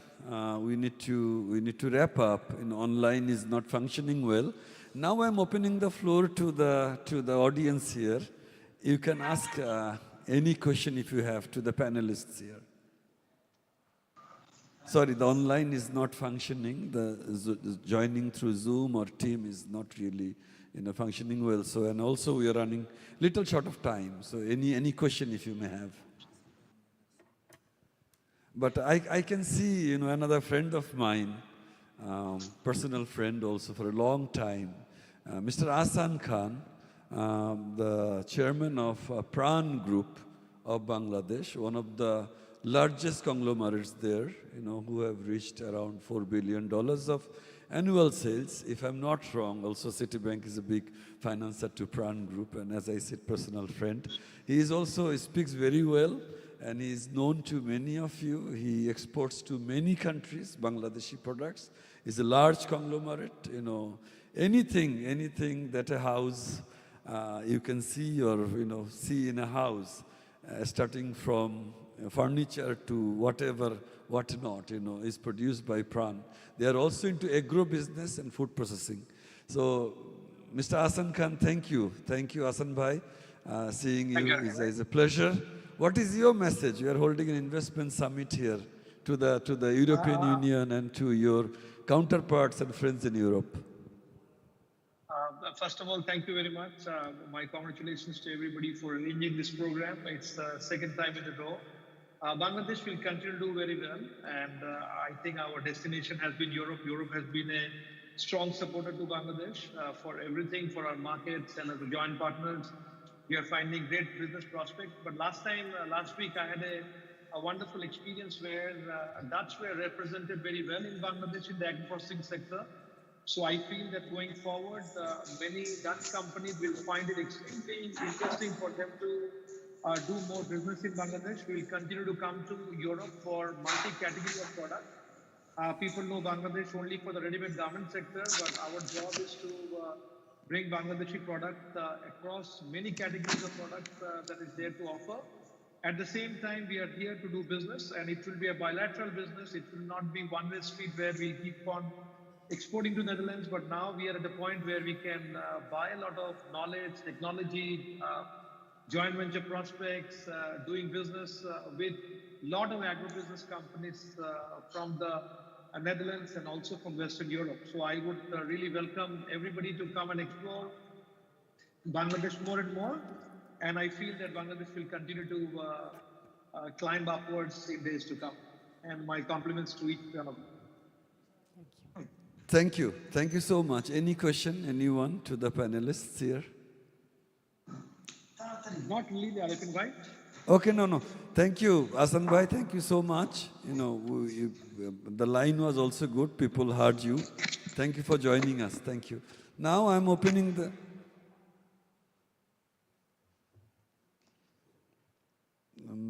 Now the time is also, over. So directly, thank you for our panelists who joined us online. Now opening the floor to the physical, audience present here. Any question? If you don't have, we can wrap up. Any question to any panelists here? Okay, I think it's time to wrap up. Thank you, honorable panelists, for joining us. Let us look forward to broader economic collaboration, broader economic opportunities for you.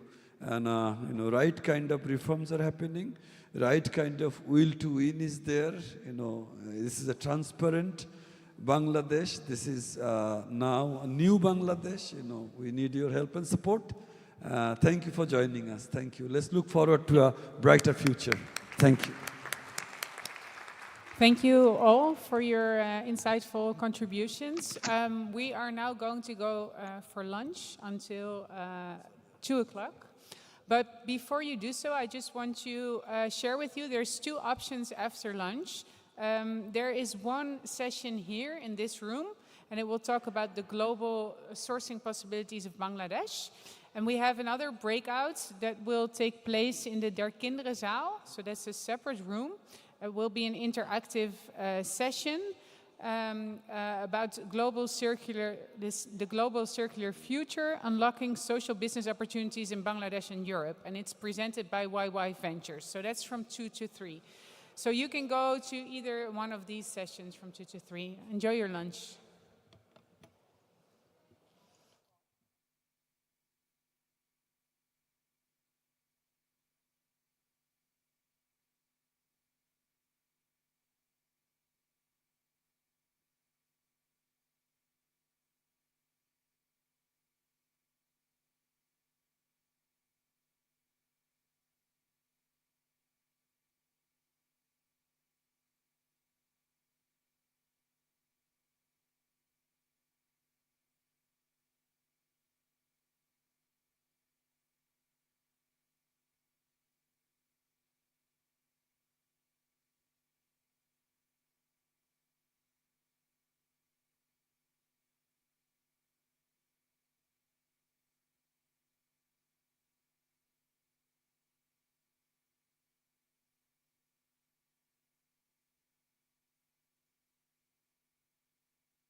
Ja.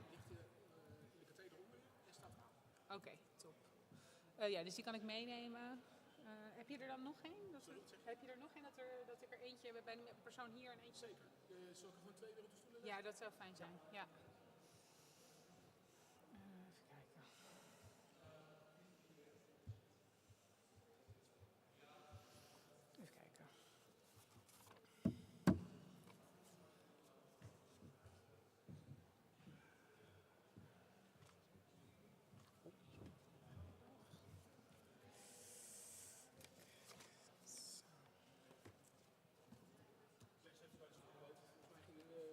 Daarnet er iemand op zitten of zo. Oh ja, ja. Dat maakt het best wel hek. Ja, slim.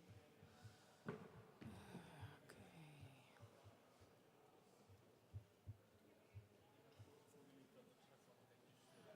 Dus dan kan ik er eentje meenemen. Oké. Dus dat is voor... Zo.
Good afternoon, everyone. We're not starting yet, but can I ask the people at the back to move to the front a bit, because it feels really lonely here.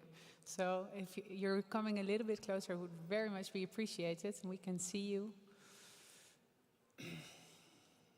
Thank you.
So we'll be starting in 5 minutes.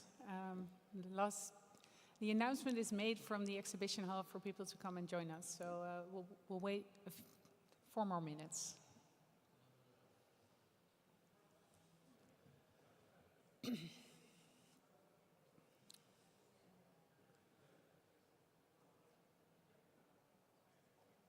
So, good afternoon. Can I ask you to come to the front? So be a little bit closer to... Yeah, thank you so much.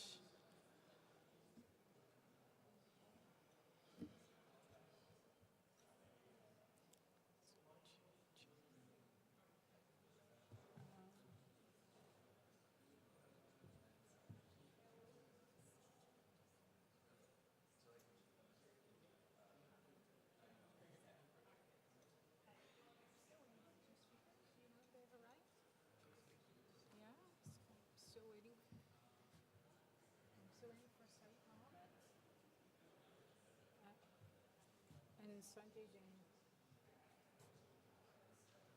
I haven't seen them also.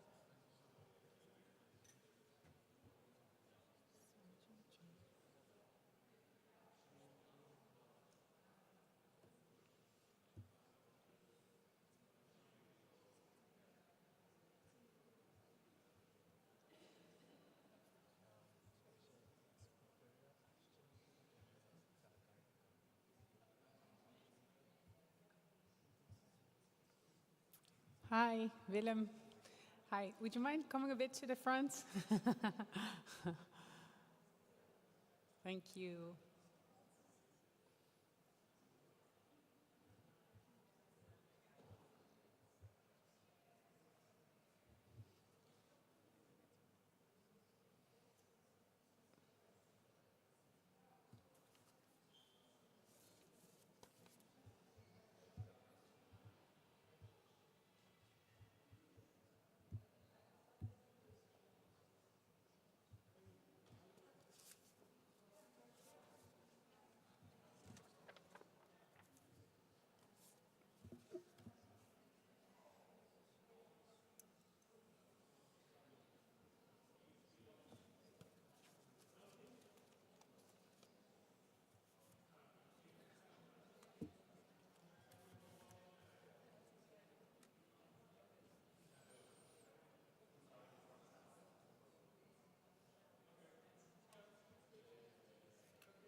Okay, welcome back. We're going to start again. I just want to double check the people at the back. Could you please move a little bit forward because you feel so distant. I cannot see you. We are more connected. If we want to connect, we need to be able to see each other. I hope you had a good lunch and you're back and refreshed for this next panel session. It will be about Bangladesh into the future, a global sourcing hub. As we've heard this morning, Bangladesh has firmly positioned itself as a global leader in the textile manufacturing industry. And Bangladesh is supplying some of the largest fashion brands while driving innovation, sustainability, and economic growth. And as we already heard also this morning, that in 2023, apparel exports surpassed $50 billion and contributing over 84% of the country's total exports. So that's making Bangladesh the second largest country or garment exporter in the world after China. And the industry employs around 4.5 million workers, and women accounting for almost 60% of them. So that has a significant impact on the economic empowerment, but also on the social development. And the sector has evolved rapidly. We've already heard this morning around 230 lead factories or green garment factories in Bangladesh, which is also the highest number worldwide. And the country also has ambitious targets because it has pledged to achieve net zero carbon emissions in 2050, in line with the Green Deal and other global climate goals. Despite that, I mean, there are challenges, and we've also talked about that this morning already. Bangladesh will graduate from a least developed country status by 2026. So that means that the apparel industry must navigate this. And they have to deal with new trade regulations, but also with the potential loss of the duty-free markets. So today, we have an exciting panel, and we will talk about how to deal with this. We have leaders from across the apparel value chain. So we have manufacturers, we have brands, policymakers and associations and innovators. And we will discuss these opportunities, challenges, but also the strategic roadmap for Bangladesh as a future-ready global sourcing hub. So I would like to welcome to the stage our distinguished guests. So first, Mr. Abdullah Rahil Rakib. He's the Managing Director of Team Group. Please join me. Okay. Yeah. Feel free to give him a hand. You can take a seat. You have your name there. Then next up, Carolina van Loenen, Director Stakeholder Engagement at Cascale. Thank you for joining us. Welcome. And then Catherine Lee, Managing Director of Fashion for Good, in the same building as Carolina. And I'm not sure with the technique, do we have already online presence of Leonard Berndhoff? Is he there? Yes, I'm here. Good afternoon. Okay. I think he's not there yet. He will come. Okay. Then he's already there. Oh, hi. Good afternoon. Hi, good afternoon from Copenhagen. We do not hear you yet, but we see you very clearly. Thank you for joining us. Can you say something? If we can check if we can hear Teams you. open? Yes, thank you for having me. Do you hear me now? Yeah, we hear you fine. So you're the COO of Global Fashion Agenda. We appreciate very much that you're joining us in this way. Thank you. Then I'd like to welcome to the stage Sanjay Jain, Group Chief Executive Officer of PDS Limited. Give him a big hand. And last but not least, Syed Mohammed Tamir, the Managing Director of Pacific Knits Division. Please welcome him to the stage as well.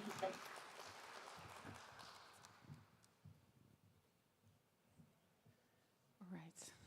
Is it working? Yes. So I'm happy to have all of you here. You all bring a different backgrounds to the conversation. I think we're going to start with you, Mr. Abdullah Rakib. I hope that's okay with you. Bangladesh is going to graduate from the LDC status. What kind of challenges and opportunities does that bring for Bangladesh?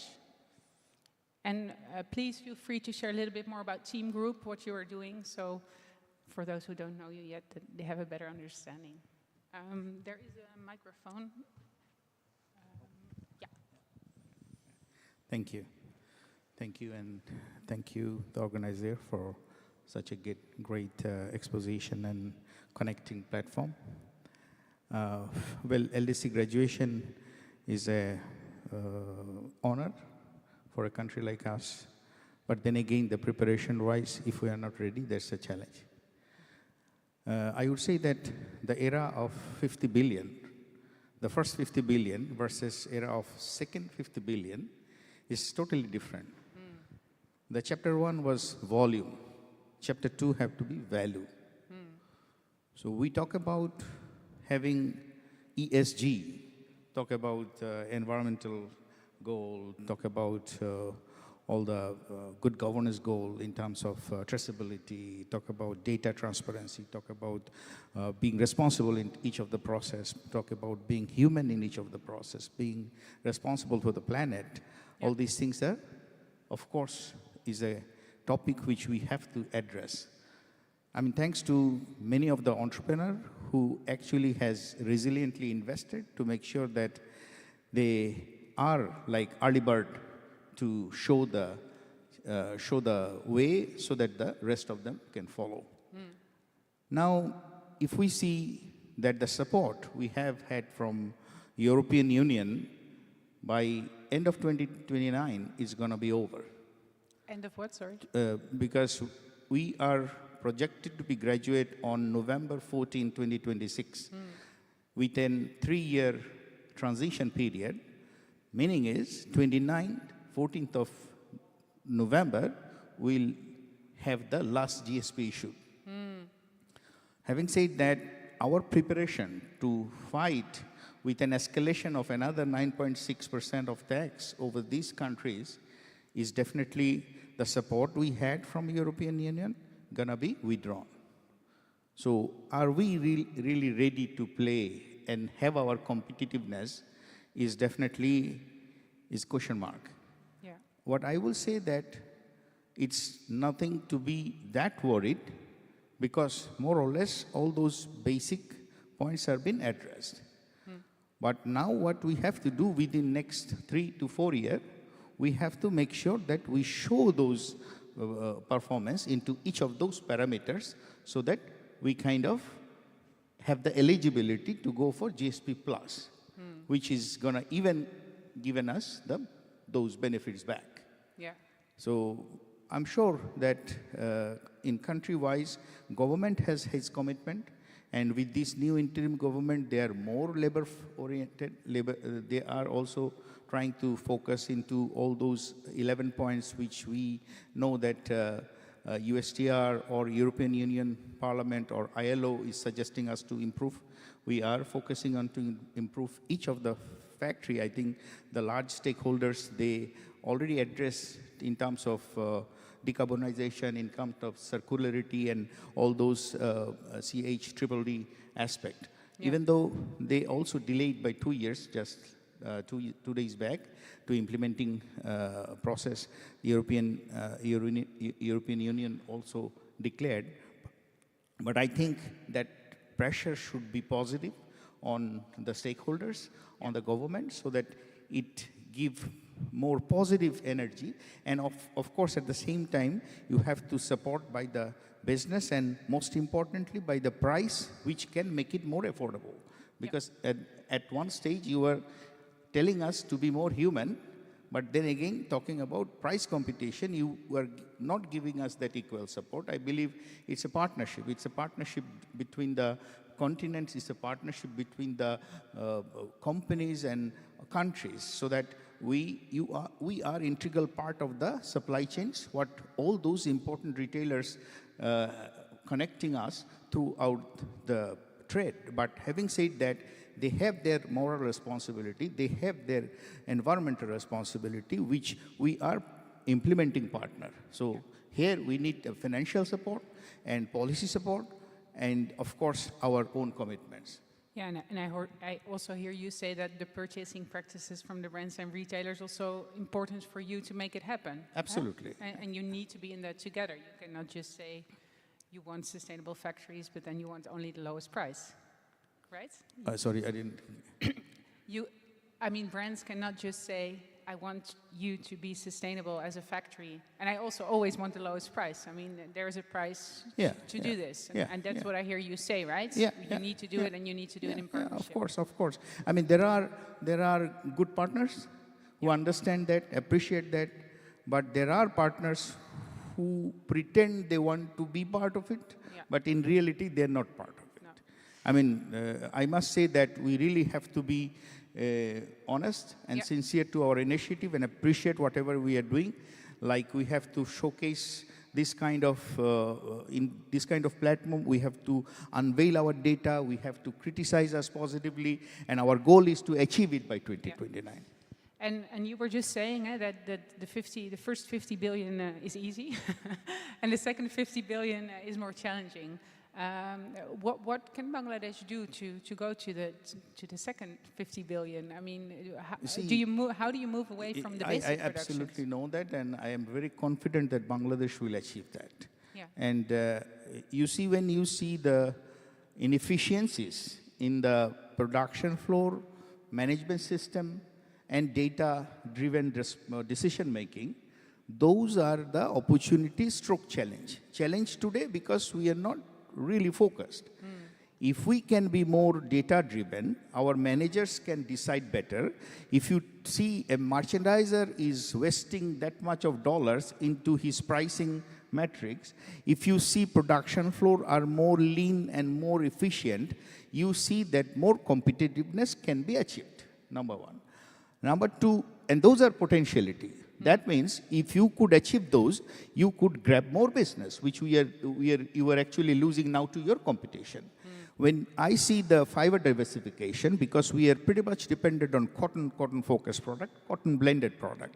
When I see the potentiality or the opportunities in the global market, I see more man-made fiber, which is also more focused in sustainability parameters. So if we want to focus into sustainability, if we want to focus on fiber diversification, which we are actually from BGMEA, we have our Vision 2030, and there we want the government to set the policies to incentivize the fiber diversification, whereby this diversification can encourage the entrepreneur to invest into different fiber-based investments. So having said that, if we see the moving away business from China, or having the Trump's administration having these tariff tricks to imbalance or balance the business, I do not know, but I think that's going to give us a favoring condition to grab more man-made fiber business. And those are opportunities, and I strongly believe in terms of activewear, outerwear, athleisure, and all those mechanical fabric. If we can invest, if we can organize our people, process, product, I'm sure this will give us $50 million journey into value-driven product. And that will also give us the capacity to pay better to our worker, pay better to our ecosystem, to be responsible for the environment, to make sure that we also treat enough whatever we are polluting. And I'm sure that having a lot of good projects from partnering from the customers, we are already initiating a lot of good things which are good for the environment, good for our workers' well-beings, and also our employees, management-driven, efficiency-focused system, so that it really helps. Yeah, well, thank you so much. I think that's a very helpful insight. Saeed Mohammed Tamir, I would like to move to you. There's a microphone also, Catherine, next to you on the grounds. You're a young entrepreneur, yes, and we're dealing with, yeah, it's working. Yeah. Welcome. We're dealing with the rising costs, a lot of demands on sustainability. I can imagine there's a lot of pressure on you, maybe shifting buying behavior. Can you share with us what are some of the biggest challenges that you are facing and that you need to navigate right now on the grounds? Thank you for that. Firstly, I would like to say thank you for inviting me to speak on this panel. So it is a privilege to be amongst you and to be able to share my opinion. I am a second-generation entrepreneur. As my father before me, he has set up a business, and I am taking the helm of that. So I'm from a heritage business, as you might say. So for us, it is especially different. Why? Because for me, I have actually ventured into a new diversification for my company. So amongst this time, we have actually endured a lot of things, a lot of challenges, such as the energy prices going up, and we are seeing that, okay, some political instability was there.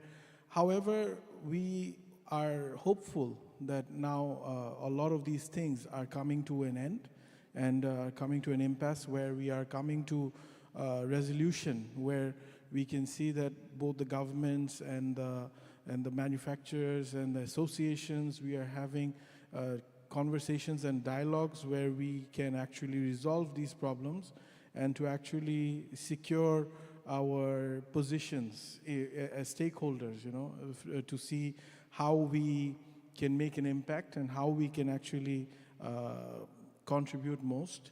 So I think these are all important dialogues, and I think when it comes to the challenges, as Mr. Rakib has said, that we need to actually look into how best we can attract value.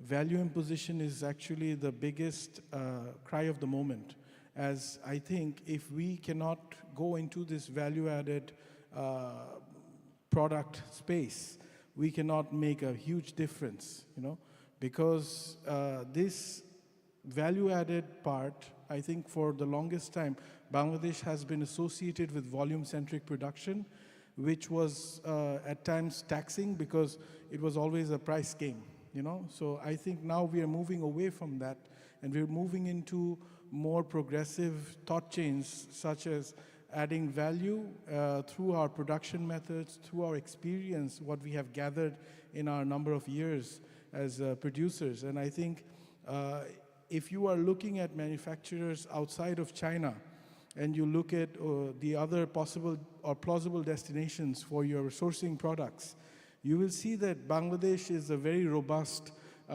nation that is actually a very attractive target for brands. And I think that we have actually proven ourselves over a very long tenure that we have been able to showcase this robustness, that we have been resilient towards this. And we can actually see that I think that a lot of factories now are forcing their way into like doing products which are, which were not thought of being possible in Bangladesh. But now I think that these are already in the high street and these are already in the stores, And as you have said that, we have a lot of green factories, a lot of certifications. These certifications come with a cost.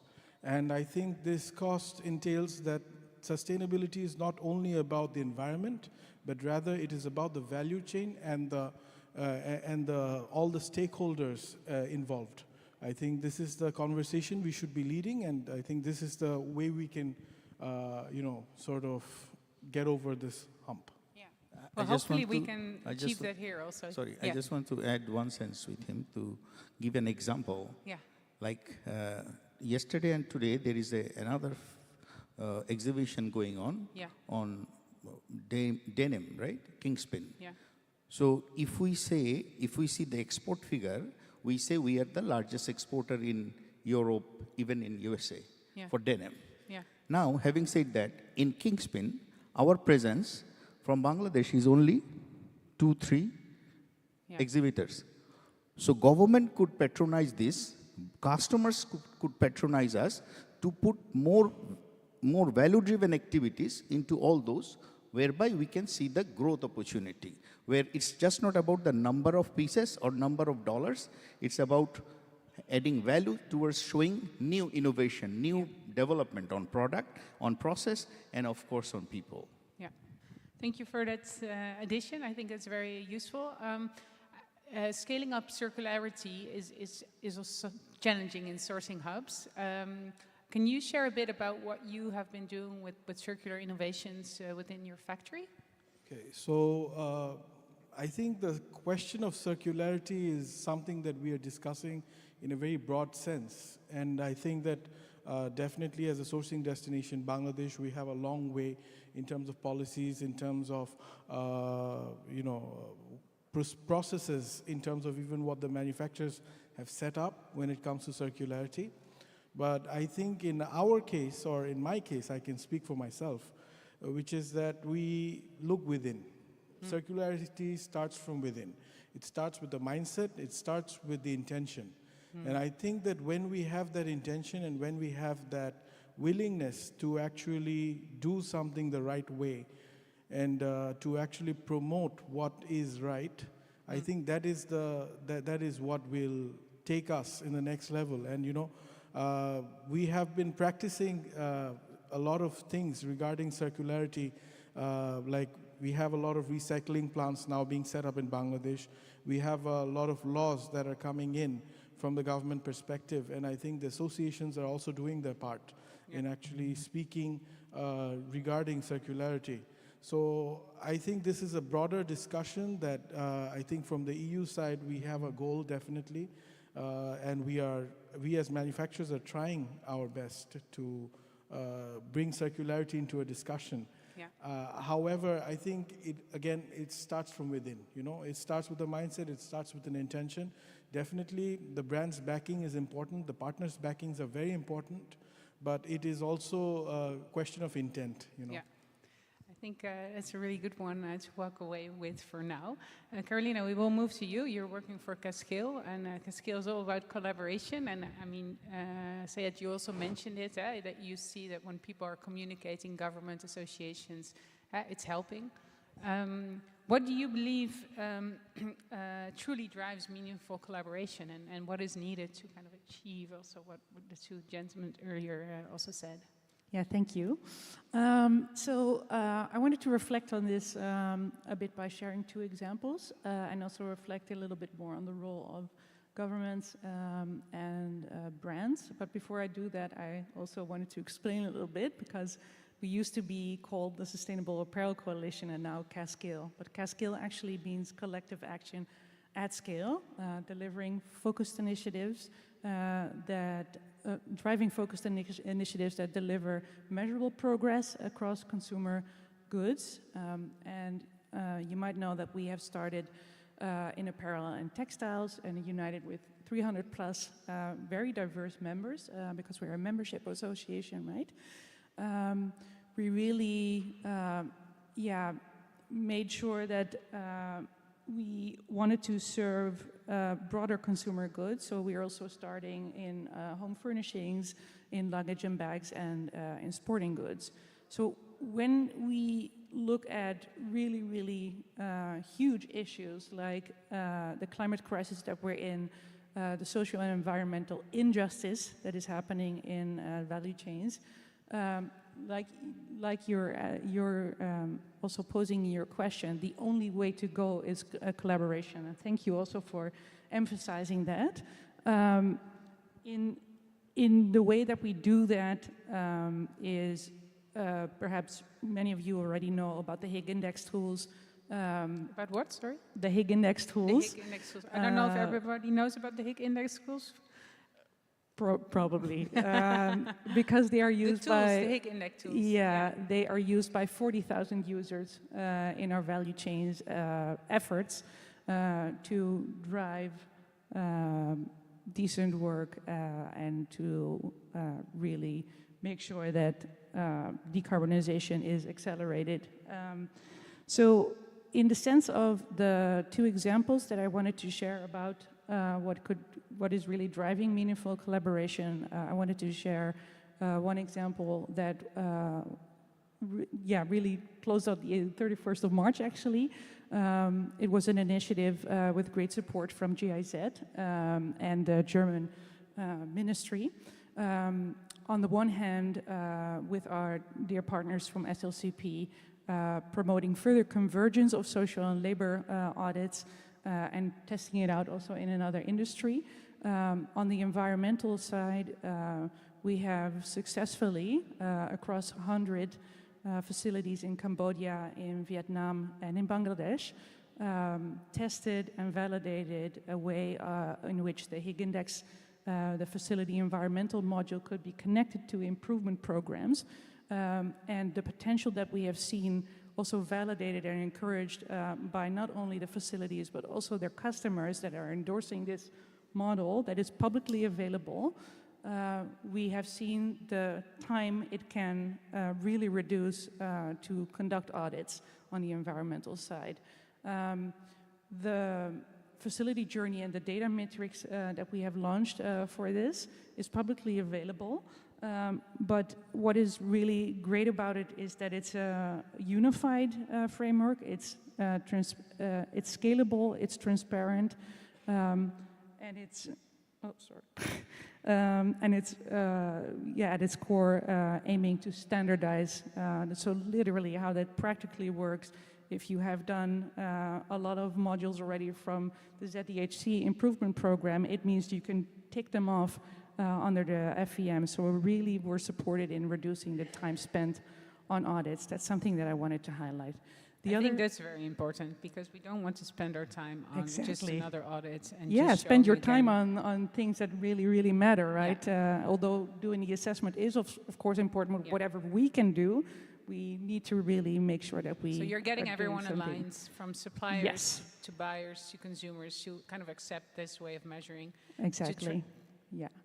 And we started only with the Higg FEM and the improvement programs, but we're really putting it out there, and we invite everyone that has industry-wide accepted tools and other improvement programs to come and align with us so we can connect everyone. The other example that I wanted to share is the strategic partnership with the BGMEA.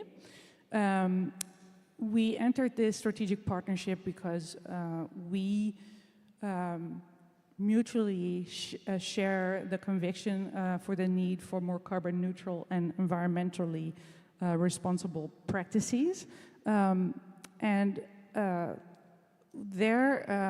Through quite a lot of member engagement, harmonized environmental and social and labor tools, but also impact data sharing, policy advocacy and events, we are just really excited to complement each other's strength and not duplicate again, right?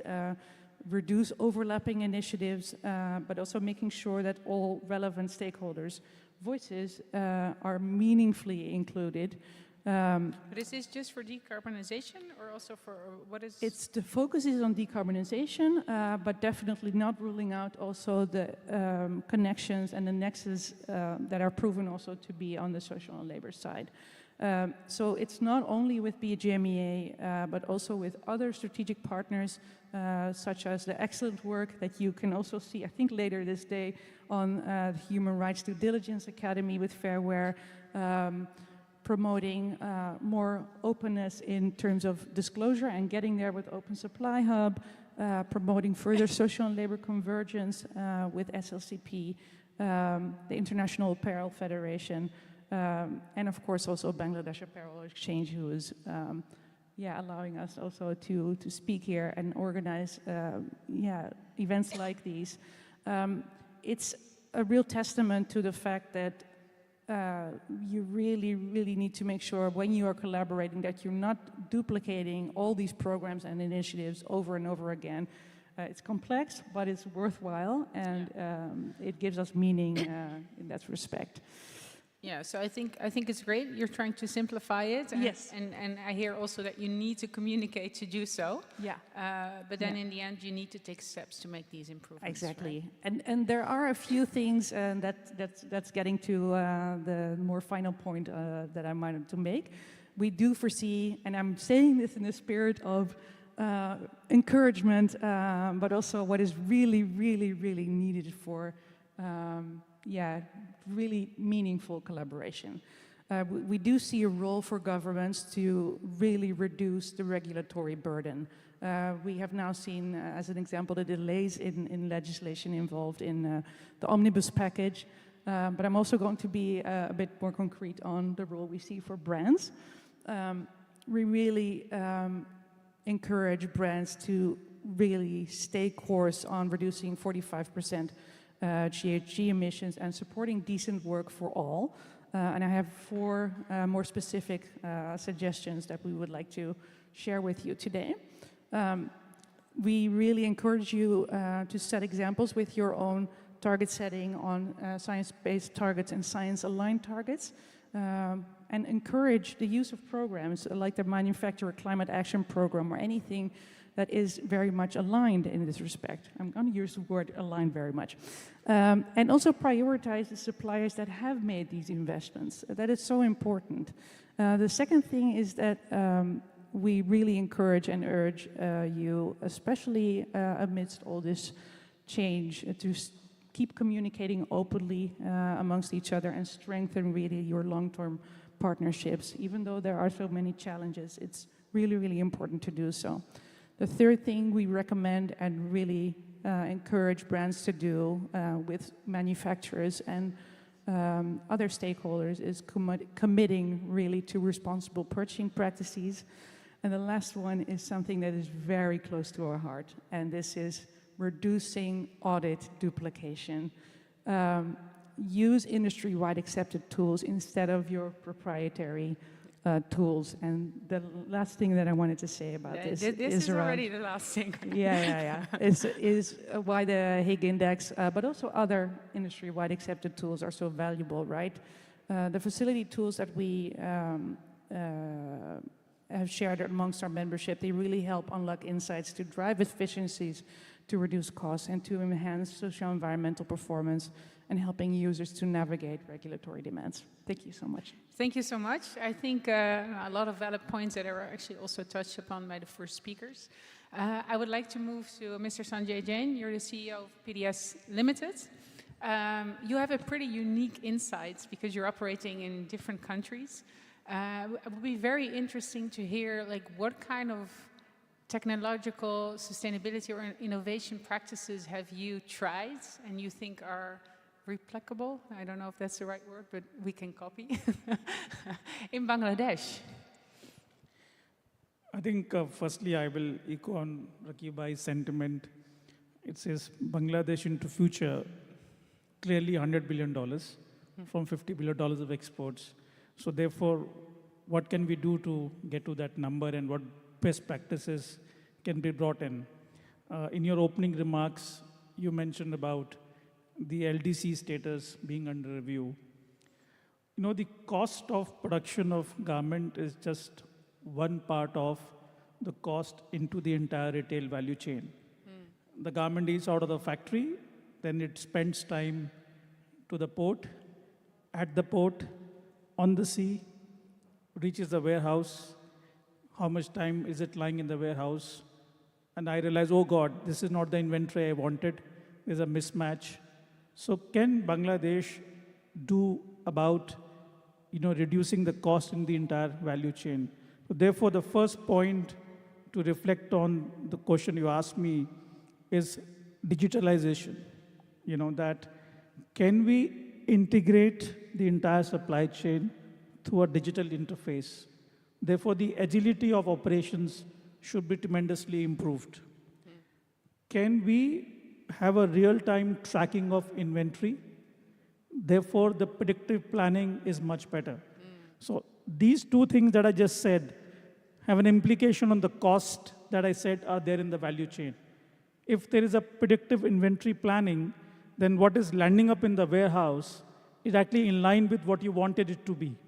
So if as a manufacturer in Bangladesh, I can invest into that technology that allows a retailer to do that tracking, then I think LDC is just one part of it. I'm actually going up the value chain.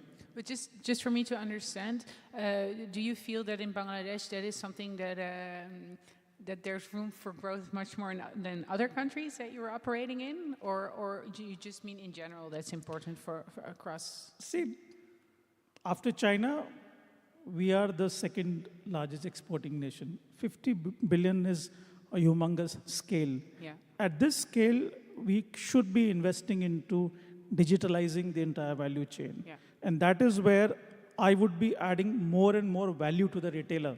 Yeah. The cost part of going up because of the LDC status under review can actually be to a large extent neutralized by the value I would add. In fact, Rakib Bhai was talking about more and more value added thing. This digitalization is one aspect of the value chain. Yeah. In fact, in the value addition, can we migrate from mass production to mass personalization? Mass personalization. Therefore, and as you do personalization, there is volume. Can I add flexibility on top of it? Now, how do I do that? I can do modular manufacturing, wherein the technology play a lot more role. It is smaller MOQs, smaller quantities, but far more value accretive for the industry. Yeah. So therefore, less waste. Less waste as well. So I think digitalization, the value addition, and the third part is, as he was echoing upon, the compliance and sustainability. Let Bangladesh not talk about this as a cost. Let us build this as our competitive advantage. You mean a competitive advantage to have it right? Yeah, the retailer is demanding traceability. The retailer is demanding the carbon accountability and ethical labors. Yeah. So I would, as a nation, go ahead and say, I'm committing to it. Yeah. And I'm going to make sure that this is my advantage to it. This is a zero compromise requirement, and more going forward as well. So I believe these 1, 2, 3 pillars, as we import these best practices, as we embrace and execute them, I see Bangladesh clearly doubling up from where we are right now. Yeah, yeah. Well, I think these are very valuable points that you're mentioning. I'm just wondering, if you look ahead, what do you believe would be like the most strategic interventions, whether in policy, infrastructure, or supplier capacity that we can do? So you mentioned a few things, but what do you believe? No, sorry, I'm still. What do you believe are the most important one? No, yeah, still for you. Yeah. See, I think on the policy bit of it, some of the things that I just mentioned would entail investments. Yeah. So let's make the FDI seamless. Let it flow into the country. It is also in retailers' interest that Bangladesh actually grows. So therefore, if these 1, 2 things are the investments that are required to be made, let the policy framework make sure that there is seamlessly investment coming in. I mean, around the lunch table, some of my colleagues from a leading fashion fund are here. So the lady is saying that every time I have to get into Bangladesh, getting a visa is too much of a hassle. So small thing, but I think let's make it seamless in terms of then the infrastructure, because the ports that are there right now, they're handling 50 billion worth of exports. Can the government invest into the infrastructure to handle double the volume? Yeah. Then Rakibhai touched upon from just being cotton-based to more and more fiber. Yeah. So therefore, do we expect industry only to do those investments? Or can there be a public-private partnership? Yeah. Can there be some kind of mega textile parks? Can there be some kind of production-linked incentives in this direction? So I guess these initiatives just give this as impetus to the industry. We will take it to double the size. Yeah, thank you so much. Catherine, if I can move to you. Fashion for Good has played a really important role in all sorts of innovations and new technologies. From your experience, what are the biggest gaps in broader adaptation of these technologies and that you have been working on? Sure. Can you give your insight a bit? Thank you for having me, first of all. Maybe it's helpful to quickly explain what Fashion for Good is doing. Of course. So we're a collaborative innovation platform, and we're essentially bringing 3 groups together. On the one side, innovators that are really looking at the next frontier of solutions, be it next-gen materials, be it recycling, processing solutions, but also digital solutions. And we scout, screen those innovators really from around the world, and we bring them together with industry. And industry being brands, pioneering brands, but also pioneering manufacturers, PDS being one of those in our partner group. And together, these different brands and manufacturers then test, validate those innovations, and eventually, once technology impact and price is also deemed attractive, are engaging in scaling those solutions. And throughout that journey, we then bring the 3rd group into the mix, which is investors, as financing really fuels this scaling journey. We're actually based here in Amsterdam, though operating globally, and since we started some 8 years ago, we've seen a lot of traction with regards to those innovations. A lot of pilots have happened, both in the supply chain, driven by the manufacturers, but also by the brands. And the challenge now that you've pointed to, what comes after those pilots, and that's really how can you scale it up? That's really where the rubber hits the road. Now, what's the root cause of this being so challenging? To one extent, price, technology, and impact attractiveness often isn't proven yet. That's why you need some folks to take risks. And if you reflect on innovations that are supply chain-based innovations, often it's then the manufacturer that is asked to take this risk. Now, manufacturers, as the colleagues here have addressed, are operating on thin margins, and there's a lot that is expected from manufacturers. So if you reflect on a new technology, a new innovation that is not completely de-risked yet, there's risk involved, and manufacturers might not want to take that risk. Yeah. Now, conversely, on the other side, you have the brands that demand those sustainable solutions, are interested in those sustainable investments, but they might not necessarily, want to share that risk. So you're in this kind of stalemate situation to some extent. Now, what we have seen, and also, engaging in manufacturers countries, Bangladesh as one, is really to move from pilot to scale. There's three key interventions. On the one side, you look into shared investment models. So not just the supplier, but also the buyer here takes the risks. Exactly, absolutely. Yeah. And so this is also what you were saying, together, you're in it together. It's not just, I want to be sustainable and you please pay for it. Exactly. Yeah. And these risk-sharing mechanisms, they can be blended finance. The Apparel Impact Institute as a platform organization also has solutions in that space. It can be redeemable grants where this risk is shared. We've seen some examples where brands take that step forward and provide such a redeemable grant. Offtake agreements is obviously what everybody is hoping for from the brands, but that's a tricky one as well. But some kind of risk sharing, I think, is the first one, and it needs to be very tailored. The second one, I think this came across also, and it's great to hear that in Bangladesh so much is happening, but policy and infrastructure support certainly helps.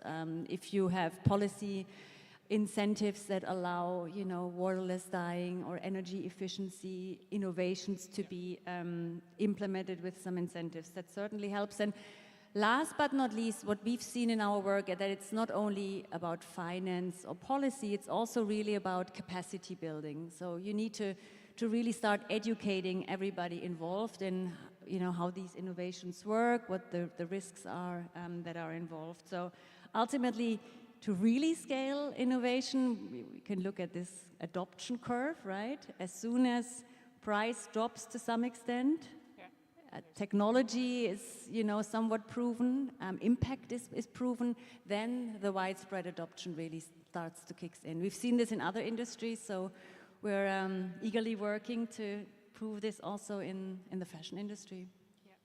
Thank you. I think that's these 3 points are very valuable and something we need to keep in mind. We're in it together in that sense. I would like to go to our last guest, Leonard Bernhoff. I don't know if you can still hear us. Yeah, we see you. You can hear us clearly, right? Yes, I hear you fine. You hear me?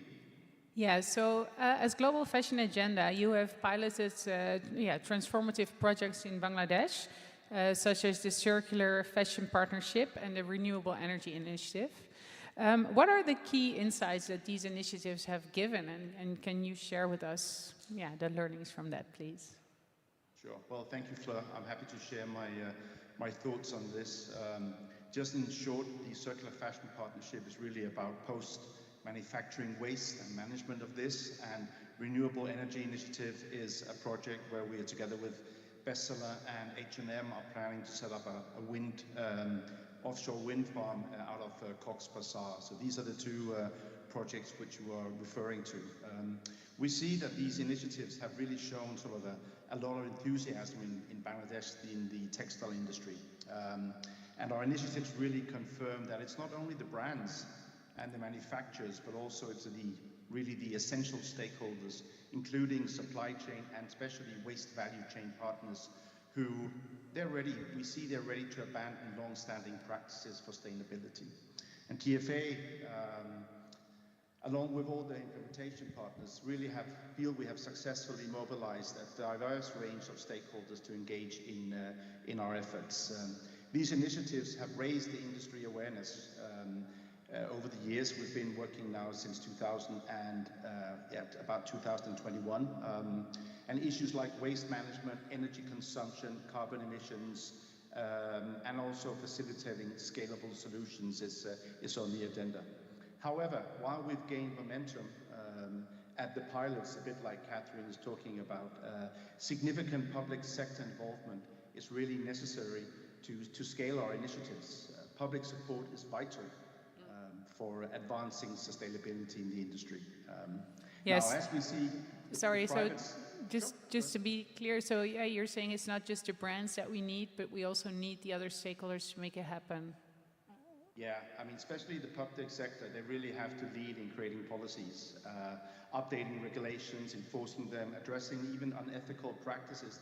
And from time to time, I think people know in Bangladesh that we even see criminal elements which are hindering sometimes the waste management in Bangladesh. So this is definitely things we need to look into. So, you know, without the really robust political action in Bangladesh, like clear sustainability goals, incentives for the green technologies, and accountability for non-compliance, momentum from projects like CFP and the REI cannot really be realized. So for us, it's important to get the government really involved. They need to expand their practices and really move from pilot projects into long-term commitments from all stakeholders. That's critical. The public-private collaboration is also really essential to sustain this change on a larger scale. And GFA is working on a daily basis very hard with all our partners to advocate for, you know, a greater industry commitment, but we need stronger government support. So this is one of the things I want to put on the agenda. We need the government to step in and help making these changes really to accelerate the sustainability in the industry right now. Yeah. Well, thank you so much for sharing that. And in all of your stories, I hear also the role of government, which is extremely important to make it happen. So I don't know who's in the room still, but I'm sure you've heard this as well. I would want to leave some time for questions from the room. So I don't know if there are any right now. If there are, please raise your hand and I will come with the mic. Yep. Just come. Hi. I'm just going to hold the mic if it's okay. Yeah, my name is Paul Roland from Clean Clothes Campaign. What is missing, I think, in this conversation is one group of stakeholders, and that is workers.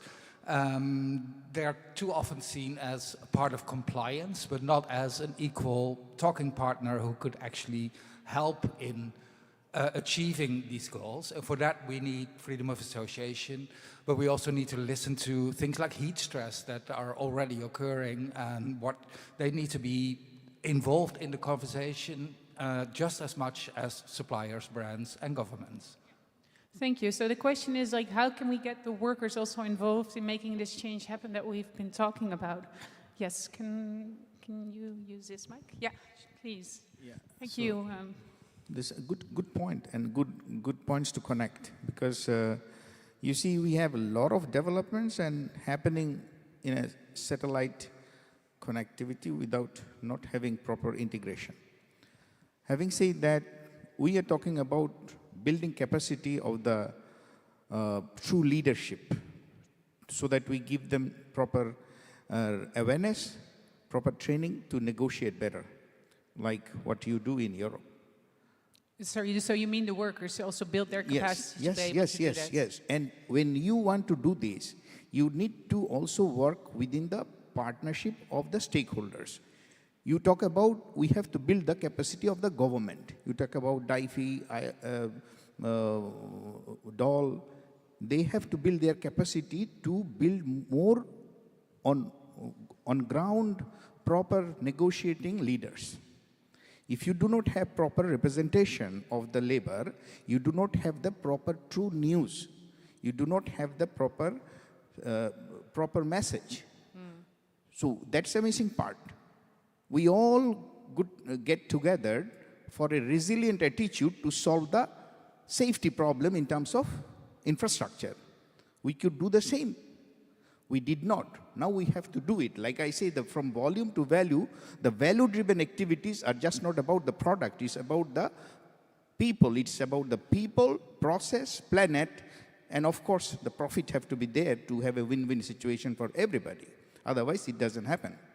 So I believe the stakeholders are already in connectivity, and I'm sure that we have to be positive to take the criticism, to take the information and to acknowledge it, address it and prepare, and we are united. It's a complete responsible supply chain when we talk about being responsible in terms of data traceability or in terms of sharing all the declaration that we are responsible. Yeah. So basically, you're underlying and you're saying you agree with him. That, Yes, that yes, this I is agree, very and I say important. that Yeah. we are being the association leader, being the entrepreneur. I am committed, and I believe that if you see even association target for 2030, if you see the government target for 2040, that all align in, be it decarbonization, be it improvement in labor index, be it committing to see that we have safe. When we see safe is green, right? We say we have green factory, but we do not have it green in terms of many other factors. Where we see green in terms of environment only doesn't mean that it is green. It have to be green in humanity and being responsible. So I believe that the new generation of businessmen are really focused, and I'm sure that next 3 to 4 years is our time to make sure that we are responsible before we go global. Yeah. Yeah, so you're also emphasizing that not only the environment, but the social part is really important for this transformation. Yeah, Would you like to add? Yeah, I think I had earlier mentioned that the brands are demanding traceability, carbon accountability, and ethical labor practices. So on one hand, there is this expectation. On the other hand, are we who are having 600 partner factories across the globe, 300 are in Bangladesh, and 2 out of that we own at PDS, with about 6,000 workers. We also employ, sir, 180 ESG professionals, and more than 100 of them are in Bangladesh. Amongst various other responsibilities, one of the key responsibilities to make sure that the workers in any factory, whether it is owned or a partner factory, are taken care of in terms of the social conditions, the condition inside the factory, their rights, the minimum wages that they should be getting, the 8-hour shift, the 10-hour shift. You know, if somebody is removed from the job, then are you taking care of that? So there's this constant education that gets into it. In fact, my own 2 factories are under a constant scanner by our ESG teams, we are a listed company. That ESG global director reports into the board of the listed company, not to anybody else. So therefore, as a responsible corporate, we want to make sure that I'm not just fulfilling the demand of the brand for ethical labor practices just for the sake of it. They're actually being practiced on ground. So I guess while we may have an expectation from the public government system, but let's make a beginning from our side. Rakib just committed to that. I'm also committing to that we will ensure that the best labor practices are in place. I will just put one more sentence, sorry. I have to be a little bit strict because we are actually out of time, and I saw there was one more question, but I would really invite you to continue the conversation after the meeting. I'm sure Paul would love to talk to you. Yes. I'm going to hold it, yes. No problem. So this is Monwar, the head of sustainability at the team group. So when we develop any sort of factory, we always try to look into, making this factory a future fit.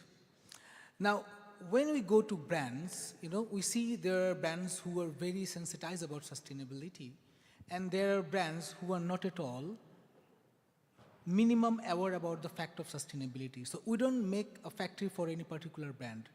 So, maybe the question is to the representative of GFA.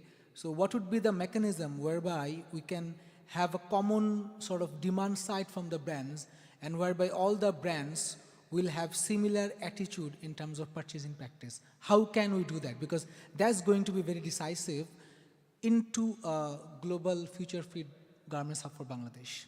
So if I understand you correctly also, how can we make sure the brands also, all the brands have responsible practices and are also have capacity building and get to the same level? You want to ask Leonard, right? Leonard, sorry, you're on mute. We don't hear you yet. I should be through. Do you hear Yes, me? we hear you. Okay, thank you.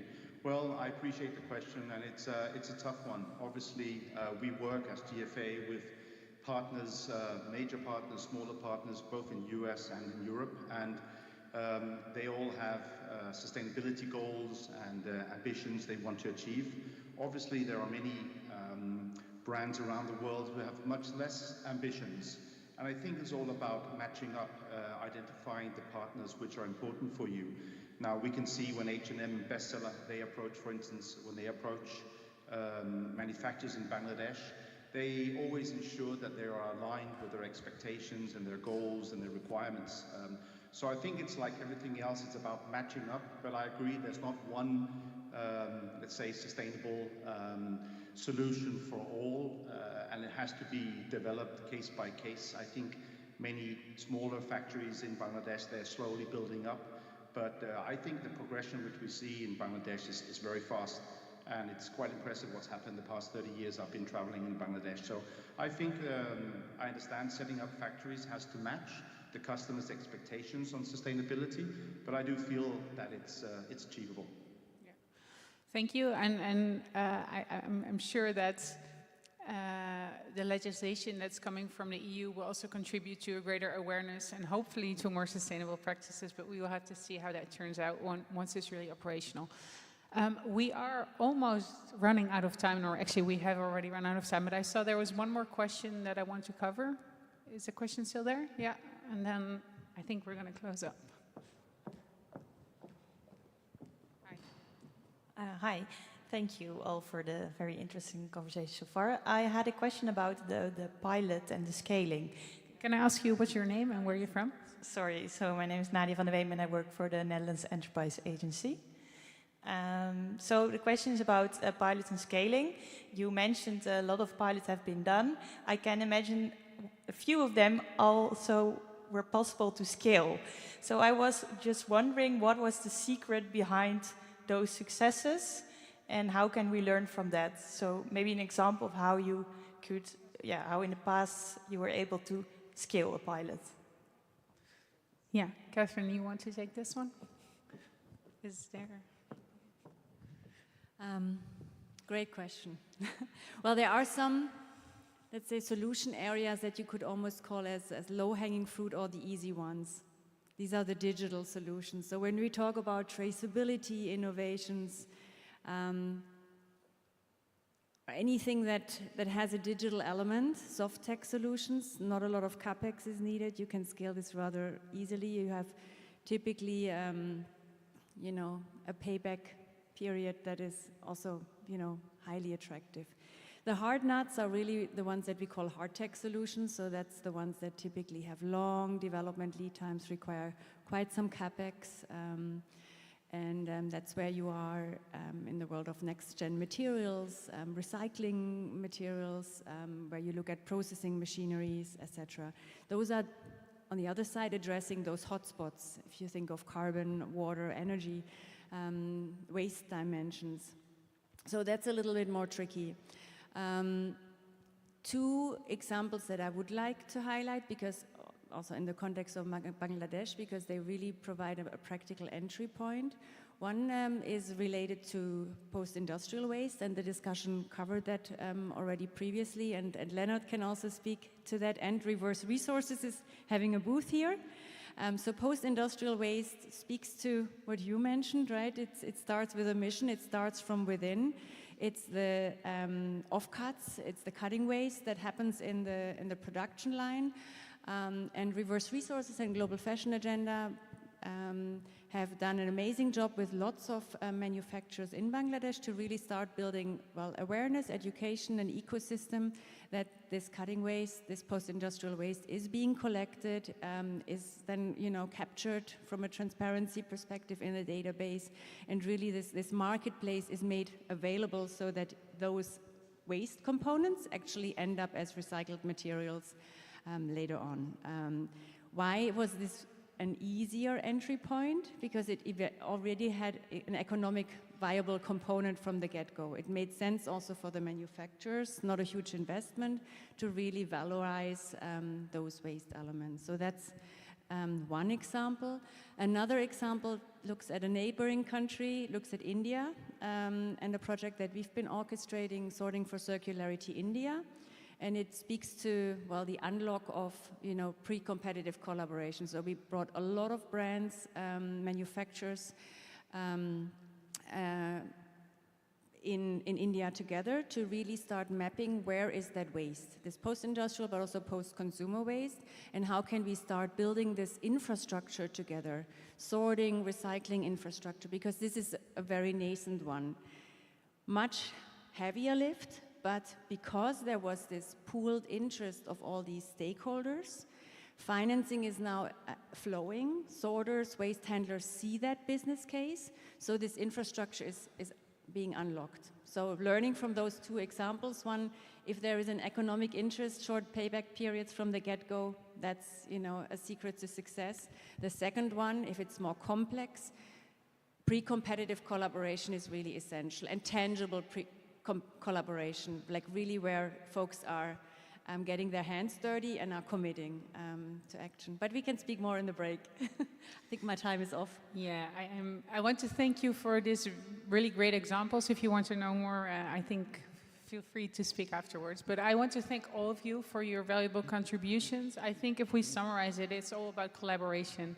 And really, all the partners in this value chain need to contribute because no one can do it alone. And I think that's what we need to keep in mind. I want to thank you. And we will go on to the next element of today. So thank you very much. Give them, please, a big hand.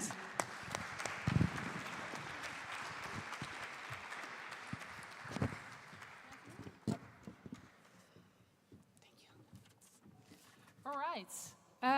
How's the energy? Are we still here? Yeah? Woohoo! Yes. Who's that? We are going to continue with the presentation of PDS. And I'd like to ask to the stage Paul Wright. He is the Global Director. Am I saying it correctly? Can you? Sorry, Paul is coming this way. He is the Group ESG Director. And as we just heard, PDS has experience in many different countries, and he will hopefully enlighten and inspire us about the work that you're doing on sustainability. Do we have a clicker? We do have. Yeah, one. This is the one. Thank you. And then do we have a microphone? Yes. There you go. Good luck. Good afternoon, everyone. So I'm hoping those energy levels did seem high, so let's keep the energy in the room.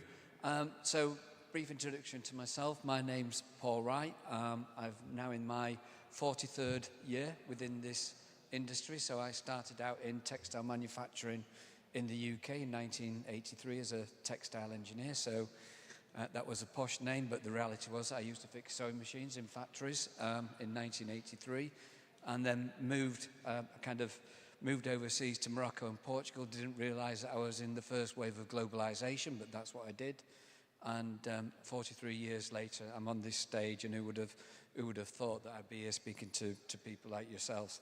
So just a brief introduction of what I want to go through is I go to lots of these conferences, and really, you know, we're talking about the things that we need to do, and there's still things that we need to do, and we need to increase the pace, but we never take time sometimes to celebrate some of the things that we're already doing, or that we could do quite easily. And there's lots of great work going on in Bangladesh. So I'm going to have two guest speakers come on just to kind of share some of the things that we're doing within our supply chain, and maybe some of the solutions that we at PDS have. So I'm the Group ESG Director, so Environmental, Social Governance. If I could rewrite my job title again, I think we touched on it before, kind of green humanity, I would put the S before the E, because there is no E without the S. I think that's really important that we remember that. And I've been, like I said, 43 years, kind of been traveling a big chunk of those years. So I've, you know, PDS sourced in 22 countries. I've been in all of those countries and more. But I think the reason why I'm here, and I always support Bangladesh, is actually I have a strong affinity to that market. I've been going there for 25 years. I've seen the change. The pace is quite fast compared to other markets. It's transparent, which means it brings its critics, unlike other countries where there's less transparency around the supply chain and things that go on there. But you know, I've seen a huge amount of change since I've been there, and we'll, you know, PDS will continue to support Bangladesh in any way that we can. So kind of a bit of a kind of you know, the impact that this sector has within Bangladesh, and actually maybe in some ways if we could do something a little bit different, it would be good to see that actually not that reliance on the apparel sector. It's a big part of what they do, but I'd like to see that jump now into the next sectors as well, as we've seen in other developing countries. But we know, we're kind of touching towards over 38 billion in terms of exports, over 4,000 factories. It employs 5 million workers. But a couple of things that I want to touch upon as well before we go there is that we talked about the green in terms of green and environmental, but also the green in terms of the humanity. So LEED certified factories, there's 240. It's the highest concentration of LEED factories anywhere in the world. And of the top 100 LEED certified factories, 62 sit within Bangladesh. And actually, I've sat in a lot of those factories and they're still not figured out how to market that as a, I think Sanjay, our CEO, said, how do you make this not a cost of compliance or a cost of doing something, but a commercial advantage? And I think that's still a great opportunity for those 240 factories. And there's 500 more factories in the pipeline coming. So this is not a kind of industry that's struggling to cope and adapt. It's adapting, and it's probably taken over most of the key sourcing hubs. And then I talked about the social side. And again, there's still work to be done. There's still issues, as there is anywhere. But I come back, I think actually Bangladesh is one of the most transparent sourcing countries in the world. If there's something going wrong, you tend to find out about it. Under the umbrella of RSC and Nerapon, there's 1,000 factories sit under that social compliance side. So raising the standards within them, we talked about things like the new challenge around heat exhaustion. These organisations will be pushing that agenda and protecting the workers in those facilities. And these are not easy standards to achieve. And it's really I think it's taken Bangladesh from kind of being one sourcing country to probably, I would say, best in class. And then if you look at the product opportunities, it's just amazing. So it's not just about the environment, it is about the S in the ESG, and there's lots of great work going on. So if I kind of bring that to two factories that we own within there, so Good Earth is our first factory, and as you can see, it's LEED certified. It's one of those leading factories, but it was actually the first factory in Bangladesh to be LEED Zero certified, so zero waste coming out of that factory. We've got, as you can see on the photograph, and the pretty PDS, so if you're flying into Dhaka and you see the PDS, that is that factory. We've got solar panels on there, so we're generating about 65% of the energy we use, and we've got a sewage treatment, and we've now got rainwater collection systems going in there, because believe it or not, actually the groundwater in Bangladesh is becoming a problem, and actually it'll lead on to one of the projects that we're sharing in a couple of minutes as well, just to show actually water usage and kind of the stewardship of water is really important in that country. So that's Good Earth.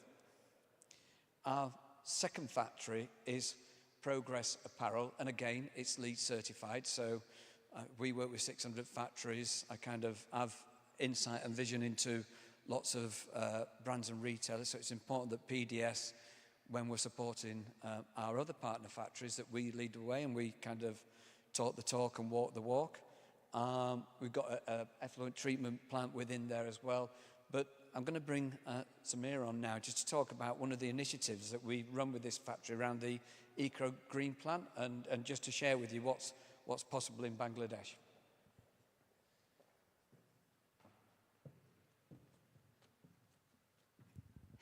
Thank you so much, Paul.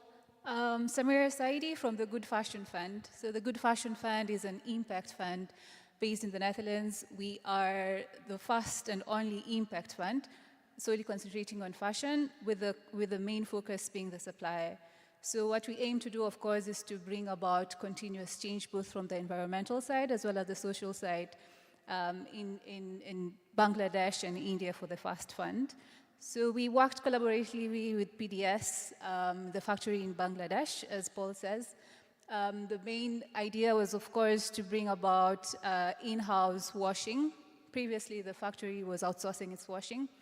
And of course, this had its own challenges where, of course, traceability is a big thing, but also not being aware of the technology that's being used in this factory they're outsourcing from.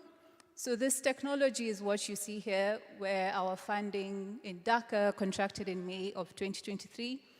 We provided a debt facility to Progress Apparels, a 5-year tenure, and this investment was used to develop state-of-the-art washing plant, which you see in the diagram.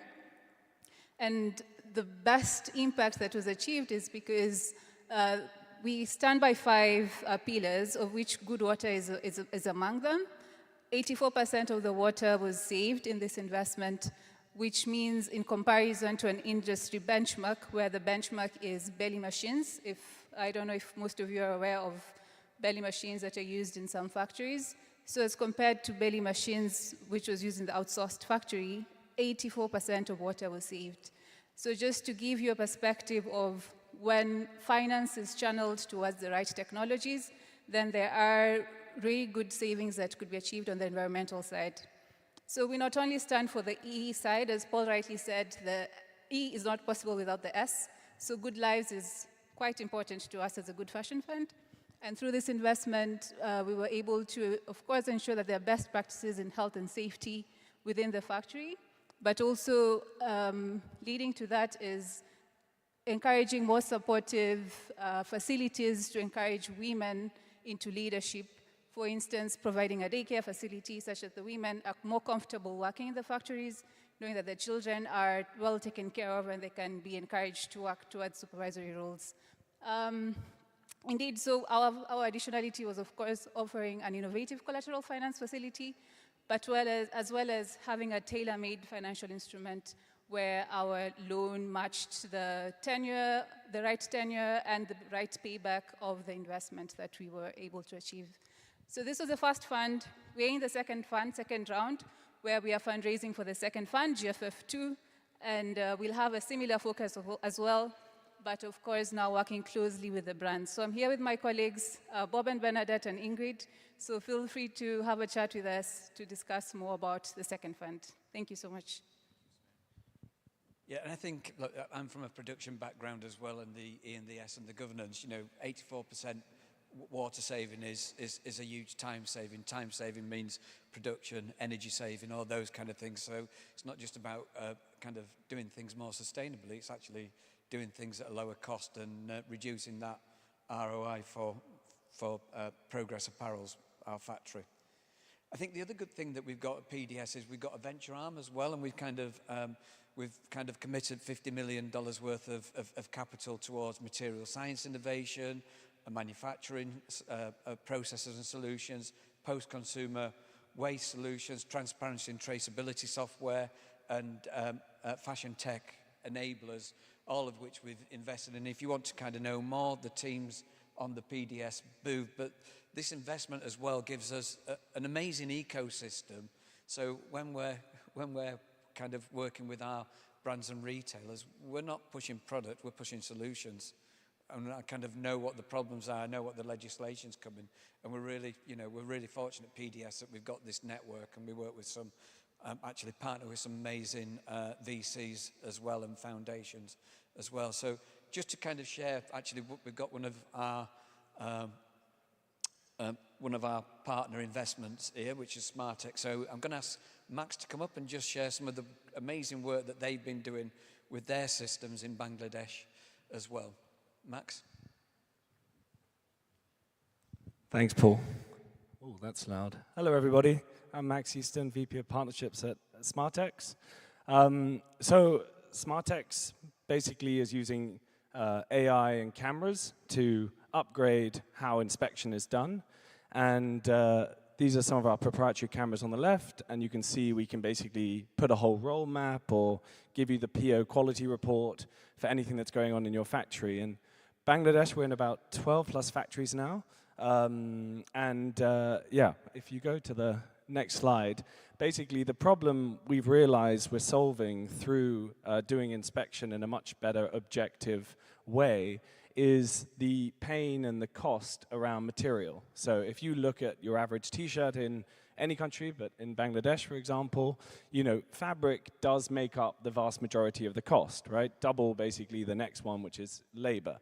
And what we've found through installing our systems in the circular knitting stage, so raw fabric stage for t-shirts and everything else, is when we track that fabric through, fabric that is not inspected by Smartex has a huge amount of defective panels, which leads to basically a ton of waste at the end of the supply chain when fabric has been fully processed, all the impact is into it, and they've actually sometimes then added accessories and everything else for the finished garment. And so this is the waste that we're seeing, and it's basically coming because it's not dealt with at an earlier stage. It's just passed on mostly because the fabric producers are selling by kilo, so their incentive is to ship it, whereas the garment producers are by unit, and they have the consequences. So what we've done is basically a giant A/B test in the supply chain in Bangladesh. We've actually managed to do 3 now, Fakir Fashion, Fakrudin, part of Ermi Group, and GMS. We're all with very well-known branded product. We realize actually we've tracked 60,000 t-shirts from raw fabric all the way to the finished garment. And what we do is we basically partner up with the brand and the supplier to produce all of the raw fabric they need for those t-shirts in the circular knitting machines, their machines with our added cameras in it. And we turn the system off for half the time, and we have the system on for half the time. So we call it Smartex on and off. And then we just track those products, those 2 tons of fabric, through the processing stage, through the finishing stage, cutting, garment, and compare the results, right? Normalizing for anything like process loss in the dye house, which has nothing to do with Smartex, right? You hold that constant. And this was a pilot we did with H&M at the end of last year. And it's amazing, like when you look at the fashion supply chain, rather than in the silos of cut, make, sew, dye house, knitting, yarn, raw material, which is how it's often looked at and you know, investment is put into it in innovation. If you look at it as a system, just by intervening 2 stages earlier, before the dye house, which is 50% of the CO2 emissions in the supply chain, just by stopping defects, because you stop the machine, you detect them while it's being produced, the worker fixes them, and good fabric production continues, you reduce the amount of average material you need per garment, right? So as a vertical facility or garment facility, I can either start ordering less fabric to make the same amount of garments, or I can just produce more garments and take on more orders. And in this case, yeah, we found basically there was a 4 cents difference in the garments that were inspected by Smartex than the ones that weren't. You can see some of the wastage differences there. And that was basically driven by the fact that there was a much higher quality fabric and much less low quality fabric. And most importantly, it was mentioned on the panel before, these factories are the ones making this investment, right? Brands can support with introductions, with pilots, but ultimately they're not currently constructed to make these investments. So this payback period is so crucial to prove. And we've now managed to prove that 3 factories have already shown less than a year payback period, and that is what we hope we can then encourage them to start adopting this technology and benefiting from it. So yeah, very interesting. Thanks, Max. I mean, one of the things we were looking at the business case a couple of weeks ago is that you can actually run the knitting machines a lot faster, and I think one of the business cases we kind of saw like, if you scaled it up, you're probably going to get 6% more output as well from the existing knitting machine. So the payback is pretty quick. The quality is, there's so many different benefits through the complete manufacturing process. So that's kind of a really quick whistle-stop tour. I really wanted to kind of, rather focused on the things that are wrong, actually just share with you a couple of things that are going on in Bangladesh, the good work that's going on. It's not perfect, it's transparent, it's progressing at speed. It's a great place to do business, friendly people as well, and I'm just hoping I'm around in another 40 years to see the changes. Thank you very much. Thank you so much. Thank you so much for this very inspiring presentation, and to make it tangible. I mean, it's all about like what's happening on the ground, and I think these were very inspiring examples. I would like to ask you all to stand up, because you have been sitting for over an hour right now, just to make sure that you're energized for the next session. Just stand up, and you can sit down again. It's just... Give me 2 minutes. Yes. Okay, you can still stand up again. We take 2-minute break, because there's a lot of information that you're receiving. And then I will introduce our next panel on a just transition. I would like to ask the people in the back to move forward a bit, because you're so far away, we can't see you. So please come forward. This will be a really interesting session where we will have speakers online, we have speakers live.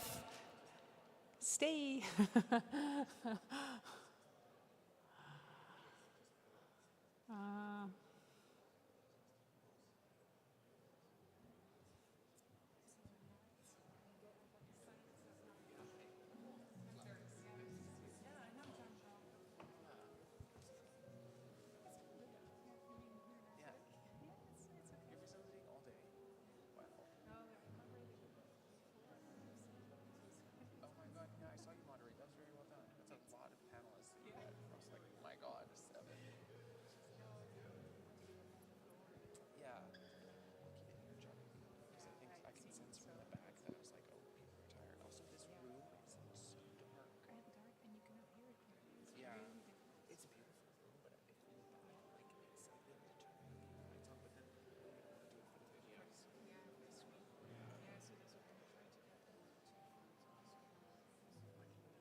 I'm going to give it to you. Yeah. So do you want to introduce the people yourself? They'll come up. Yeah, if you can ask a couple of speakers to come on the stage. And then you will show briefly yourself. Yeah, perfect. Yeah, or I could give you a break, and I could just be like, we're getting started. No, it's okay. It's okay. Because we moesten eens gewoon Someone is on video. Yeah. I don't think this guy was No, he was not in here.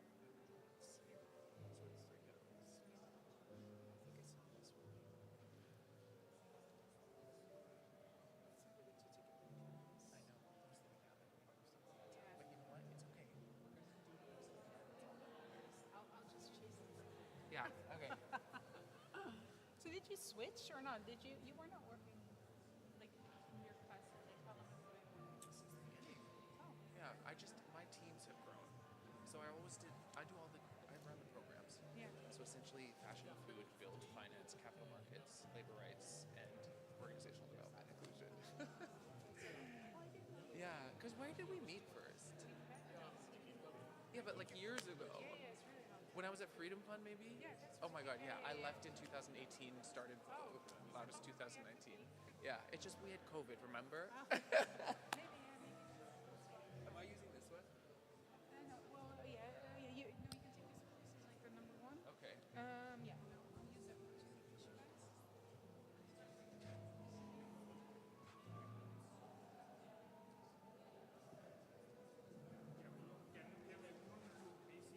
Yeah. So most of him is feeling really, really sick. So, so instead of him, Mr. Tahmir, you know him, like he was in the last panel.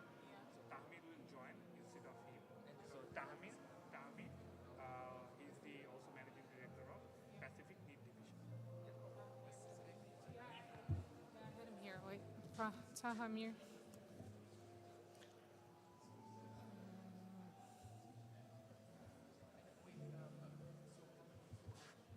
So Kalpana already with us from Microsoft. I'll mix it up, yeah? We're Yeah. gonna make this more dynamic. Yeah. You have an idea? Okay. All right. Okay, ladies and gentlemen, may I ask you to sit down again because we're going to start. And it seems like it's night, we're going to sleep, but we're not. We're actually just getting started. So once more, can you please move a little bit forward? Those people sitting at the back, yes, hi, I'm waving at you. Could you please come forward a bit? Because you are also far away, we cannot see you. Yeah. So, welcome to this fireside chat on driving just a transition in Bangladesh, organized by or hosted by the Loudest Foundation. Amal Mehra will lead this fireside chat. You're the Director of Industry Programs. Thank you so much for hosting it. I would like to ask the speakers to come to the stage. Mr. Salim Raham, the Managing Director of KDS Group. Are you here yet? Not yet. Okay, then Mr. Sayed Mohammed Tamir, the Managing Director of Pacific Knit Division. You were already here. Thank you so much for joining us. Hello, Mr. Salim Rahman. Perfect. Hello. It's okay. We're happy you are here. And we have online joining us Kapona Akhtar. Hello, Kapona. Can you hear us? Welcome. Yes, it is loud and clear. Yeah, we see you clearly, and you can hear us also, so that's good news. I'd like to give the floor to Amal. Good luck. Okay, hi folks. I'm gonna ask you to do me a favor. It is past 3:30. I know it's a Thursday. We're coming into Easter, coming up soon, but we need you as part of this dialogue. So I'm gonna make one more request. Folks in the back, please come to the front. This is going to be as much dialogue and discourse as we can. We have 3 speakers. Thanks, Bob. I see you. We have 3 speakers here that are going to kickstart a conversation, but this conversation will involve you as much as it involves them. So the invitation to you is join us at this fireside chat. We intentionally called it a fireside. Imagine that there's a beautiful fire beside us and you want to come close and get warm. That's the inspiration for how we're doing this today. We are also experimenting with doing a virtual fireside chat because our sister Kapona Akhtar is on screen and will be joining us. Hello. So we have 3 speakers. Let me set a bit of context. The just transition. I'm looking out. Can I see a show of hands if you conceptualize, you understand, or you work on a just transition in your day-to-day activities? Okay, good. All right, okay. So we're starting to see the emergence of this idea of a just transition across global economies. What does a just transition mean? A just transition centers the agency, inclusion, and accountability for workers and communities in the context of an economic or sectoral decarbonization. Why does this matter?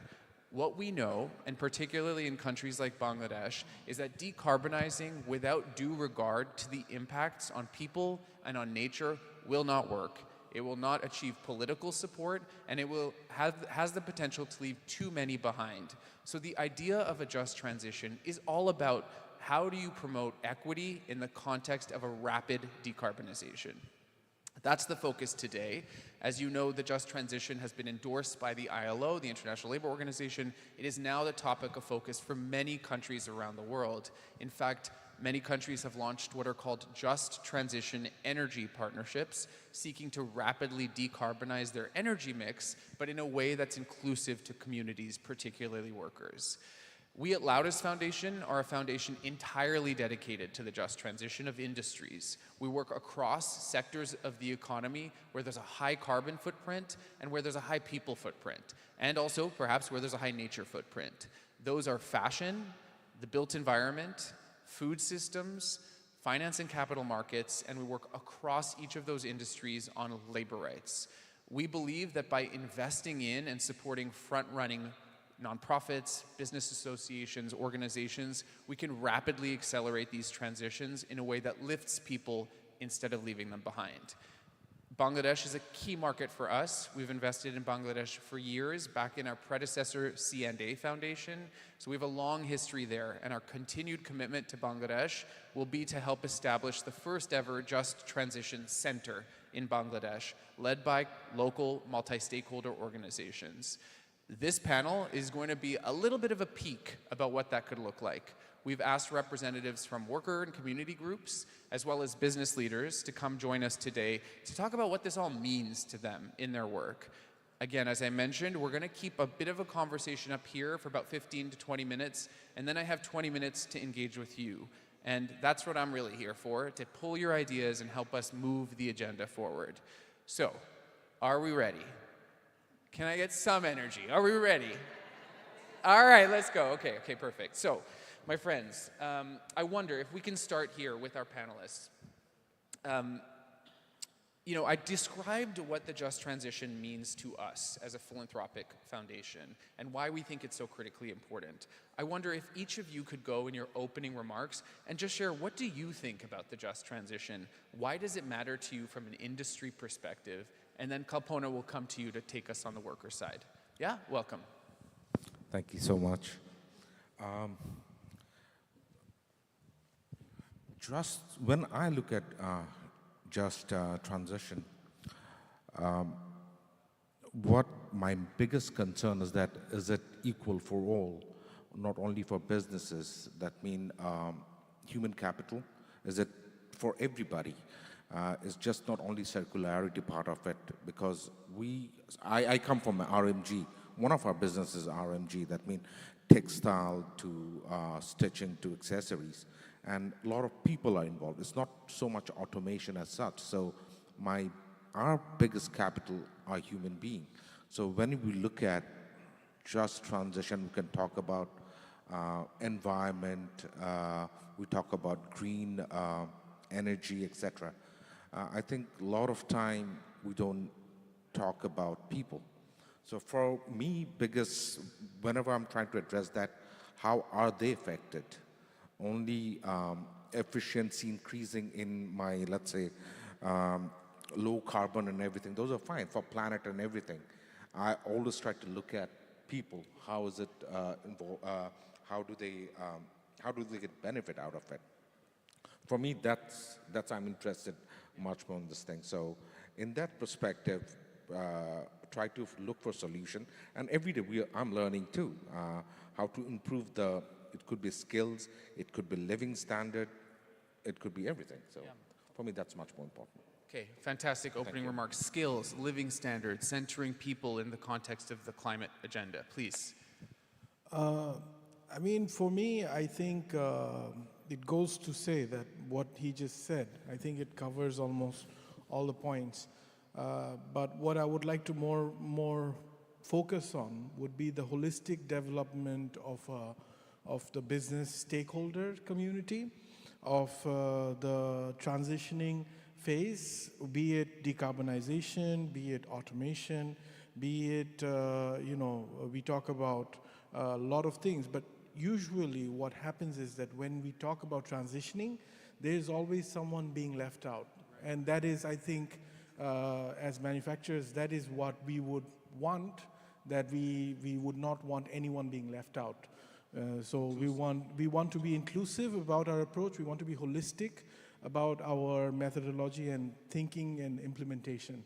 Yeah. Okay, fantastic. Thanks for that kickoff. Hey, Kalpona, what are your thoughts on what just transition means to you as you open up with us today?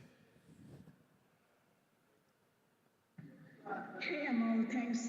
Bear with my voice. I have sore throat. Sorry about that. What just transition means to me, before I get into, I would say that it's a transition happening. It's not just yet. Okay. And what it's mean to me.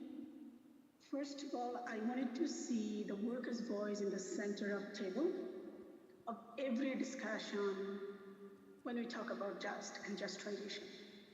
It means to me job security, health and safety, skill training, social protection, fair wages, and of course, the inclusion in the policies. So, I'm happy to be in this board, and I'm looking forward to see that what other panelists thinking about from their perspectives and where we can go to. So just transition as a whole, it would mean to me that if me and our workers, when I say me, definitely these workers, if our voice has been included or not. Fantastic. Thank you, Kalpona. Can I just check, can people hear her? Yeah? Okay, brilliant. I'm also going to check with tech. Did we have a video that I was meant to show here? If so, let's play that. If not, I will continue. It says, okay, good. I like this. Thank you. I told you I wanted it to be interactive, so I appreciate that. Okay, so one of the things, I'm going to start with you, Salim. One of the things that's really interesting about your business, it's a conglomerate, right? You span so many industries, fashion, steel, banking, and more. And we know that a just transition requires a whole economy approach. I know this event has largely focused on apparel, but construction is a huge industry in Bangladesh. Can you give some examples of the ways you're thinking about your businesses and how you're looking at an economy-wide approach to this? Or is it very much in each sector that you're approaching it? Yes, it is, each sector.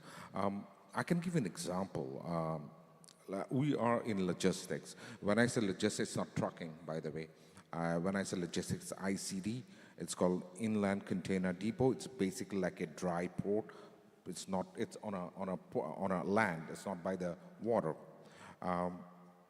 Some of the just recent development. We have basically, if you are a RMG manufacturer, what you do is that you send the cargo to ICDs instead of the port, and it gets consolidated, it gets containerized, and then it's directly shipped. All the customs and everything, all the bankings are done over there, so you don't have congestion at the port, and it goes directly to the ship. So we use a lot of, just from the port to the ICD, we use a lot of, 10-wheelers and everything. One of the things we've done first time, I think, we went into electric. Yep. So that's for me the thing. Yes, but rightly, it's industry specific what we are able to do. In RMG, lead certification is, those are happening every day. But when it comes to upscaling and reskilling, we do not have any, let's say, any institution where the skill sets can be developed. Yeah. I mean, we literally take people absolutely with no experience, and we have our own, training centers, where it could be an operator, it could be a supervisor. They work there for free of cost, and we pay for the training for 3 or 4 months, then they're put to workshop. So it's absolutely industry specific. Yeah. So. Okay. Hey, Kapona, I want to come to you because I think this point about training and skills capacity building for the transition is something I know we've been working with you and your organization on, moving from, like, what are the industries of the future and how are the skills that are needed developed there? I wonder if you could share your thoughts on that. Sure. When you talk about just transition, the workers have very limited understanding that is even happening, though, transition is happening. And due to transition, the workers are losing their jobs. And one of the biggest problems is the automation. It is good to hear from the manufacturers, but not every factory or as an industry, they have a plan, nor we have seen that there is a sustainable program for workers to get training and get the greener job or any upskilling, reskilling jobs.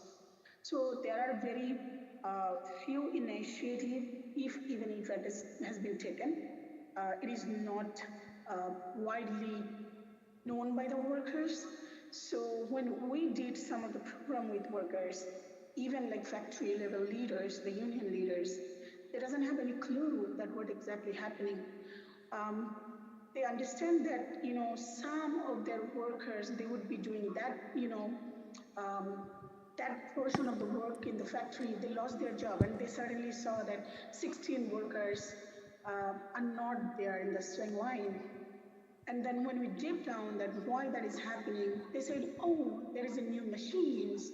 But we asked them that whether we have been trained by your factory management or told by them that, oh, you need to adjust with that. No.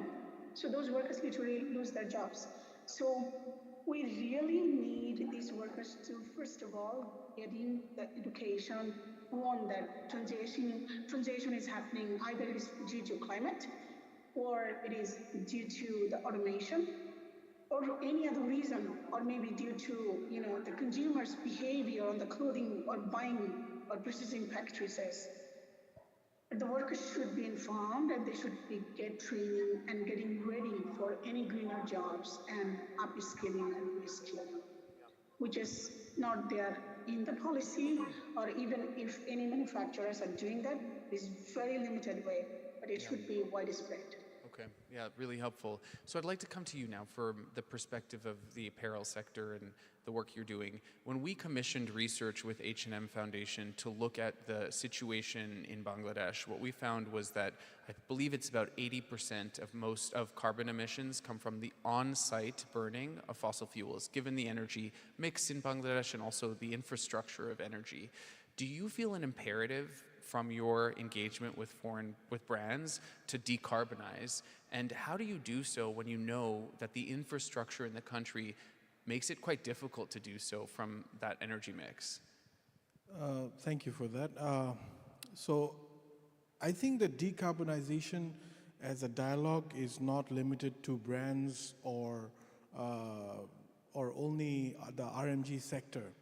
This is a very holistic and very important topic that is being tackled by, as Selim has said, that, you know, like that we are doing it for other industries as well. And I think it's imperative that now it is not a question of some external forces coming our way and actually telling us to do this, to go through this transition. This is something that is imperative now. And this is a dialogue which I think that we must have. We must transition, we must go through this dark transition, and we must go through this time where we are starting to include renewables as an important point because of energy, you know, security, energy transitioning, and these are all dialogues which I think that is very important for us to have. And I think when it comes to energy security, I think more or less all companies now, or all organizations from all sectors, are starting to realize the importance of energy security and to how they are going forward. So if I were to say that we are starting to see a lot of financing companies coming our way, like ITCOL is one of them. So we had like energy financing companies who are coming, who are trying to approach this for businesses. You know, for us, we are lucky that we can finance this ourselves. But I think that when it comes to other organizations, the SMEs, the other smaller operators and the smaller organizations, you know, it's them who are taking the brunt of this. And when it comes to this transitioning, it's most imperative that we think about the person in our industry who are actually in that position, you know. So I think dialogue should be, rather than how we are doing it, how they would be approaching it. Yeah. It's interesting, we were just discussing with our investment committee, in fact, yesterday, an approval on a grant, and our chairman of the investment committee said, you know what's missing is the story of the supplier. What does it feel like to be a MSME in a fashion's long tail? What resources do you have? What are the ways that you can get access to credit or loans? Do you have access to insurance? So I think this idea that you're flagging about like what is the center story of that supplier is also really critical. And I wonder if that's something that you see as part of what needs to transition the narrative, the approach. I just want to add to that. Yes, I think when you look at holistic, I mean, I just popped into my head the challenges when you talk about low carbon and this thing.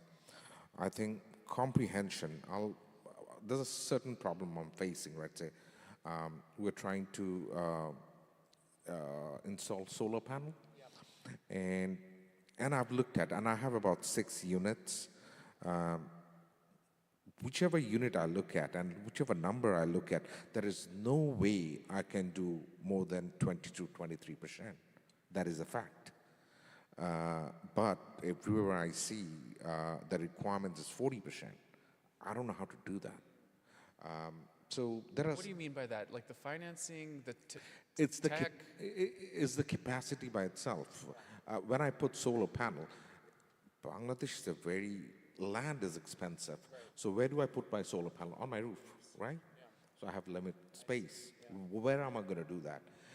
Similar to if you look at with water also I could do zero on what do you call that, water treatment plant, right? Yeah. That also has a limitation. First, economic side of it, I think as technology improves, it'll get better, but there is some realistic expectation. I think expectation needs to be industry, company to company needs to be re-looked at. So there are certain challenges which we face. Even I don't have an answer today. So. Yeah, and you know, Kalpona, one of the things that came up on the previous panel was the issue of heat and heat stress. I wonder also, as we think about the just transition and the story of decarbonization, we also need to tell the story of climate adaptation. So I wonder, Kalpona, if you could talk to us a bit about how you're working with your communities and the groups on sort of addressing and looking at heat as part of this challenge? Sure, thanks, Amal. So we are, working with workers and with the Cornell University as well, and we have been focusing on this heat stress last couple of years. It's a new diseases that we've been facing last couple of years, especially that when heat rises due to the climate changes. Like fading in the production floor, red eye, runny nose, high fever in the hot summer.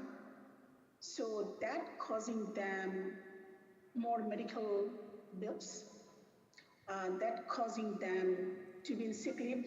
Most of the time they don't get paid for those. So there is a, on the other hand, the problem is like flash flood, which is coming from the climate changes as well. So all these workers been facing, there is no adoption of resilient education for that. And there is no fund for that workers can cope with. I visited some of the green factory in hot summer. I was walking through the production floor. I was sweating, and that factory workers was making jeans, and some floor are making jackets, sweating jackets. And it was an hour I was walking through, and workers working in that production floor 8 to 10 hours, sometimes 12. So they sweat all the time. So I asked the management that, what is your heat stress policy? Like there is some weeks, there is a huge heat, and do you give any warning to your workers or any kind of adoption do you have? It's funny, they said, oh, there is a sprinkle, we put water in the wall. And I was like, how that exactly helped our workers? They didn't have any word to say. So workers facing this problem of heat stress in a multi-type of way. So they get sick, and after long shifting hour, when they go to home, the place they live is most of the time it is 10 feet by 10 feet concrete room, and sometimes it doesn't have window. And in hot summer, there is electricity, power cut. So they doesn't have fan, even ceiling fan at their houses. So they don't get enough sleeps. So, and there is no adoption fund either from the factory. No job, responsibility has been taken by the companies, brand and retailers, who those are sourcing from the factory, and including our government. Right. They have all vague policy. It doesn't talk about much that how that should be tackled. But we are in a new Bangladesh. The government should get serious, and they should adapt all those. Yeah. Okay, so folks, I'm going to open it up now to you. I promised a dialogue, and now we're going to come to you. But we have 10 minutes to do it. So what I'm going to do is ask for lights on, please, hands up, if you have any comments or questions. I also want to frame, what I thought was really helpful about this panel is that it wasn't just about the context and the challenges, it was also about opportunity. We heard about opportunities on skills and retraining. We heard about the new government and the idea of looking at construction, the way buildings are designed, and also the links between heat and the impacts on workers. So there's a lot here that can be part of our dialogue. Does anybody have anything to add from the floor, or a question or comment? Okay, yeah, oh my God, you, my friend, are my favorite person right now. Come up here. Your name, your title, quickly, and then your question. Sure. Hi, Murtaza Khan. I'm the CEO of the Bangladesh Business and Disability Network. We work very closely with the ILO and others. Being in RMG, you're aware that there's a pilot going on in terms of employee injury protection in the RMG sector, which GIZ is also involved with. Hearing Kalpana's last statement, particularly about heat stress and these occupational health and safety related issues, a process is ongoing now to ratify these two new ILO conventions. So I was keen to understand how you as an industry see the readiness at the moment to adopt these new conventions that are coming on place, and how you see that also having an impact on this just transition. Yeah, okay, fantastic question. We're going to take one or two more. I'm standing here, so someone needs to approach me with a question or comment. Anybody? No? Going once. Yeah, please, come on up here. Just trying to help you out. Hi, my name is Emil. I work with Base of the Pyramid Innovation Center. We did a lot of work with UN Women in Bangladesh to look at the care economy. So what kind of care facilities are needed for some of these female workers to actually participate in these factories. And I was just curious about the panel's perspective on that and what type of solutions they offer for some of the female workers in terms of care. Good question. Okay, we're coming back to you now. So we had a question about the readiness of your companies. Go ahead. You know, while you were taking the questions, I just looked at him, Tamir, and I was talking about, what are they talking about? Heat? So I really couldn't understand what they were talking about. So again, I think you're talking about the heat on the production floor. Am I correct? Yes. Heat stresses caused by climate. I don't know what you're talking about. That's what I told them. Then I said, probably what you guys are talking about, it's unregulated factories. Do you know how many audit happens in a month in our production units? Let's say if that unit is doing 6 customers, probably there are 6 independent audit happens. And there is specific temperature needs to be maintained on every production floor. So I was taken by surprise. You guys talking about, I mean, we don't. In your context, maybe that's not an issue. So you're talking about unregulated factories, which are. Let me just clarify. Sure. We're talking about a country that is experiencing higher levels of heat.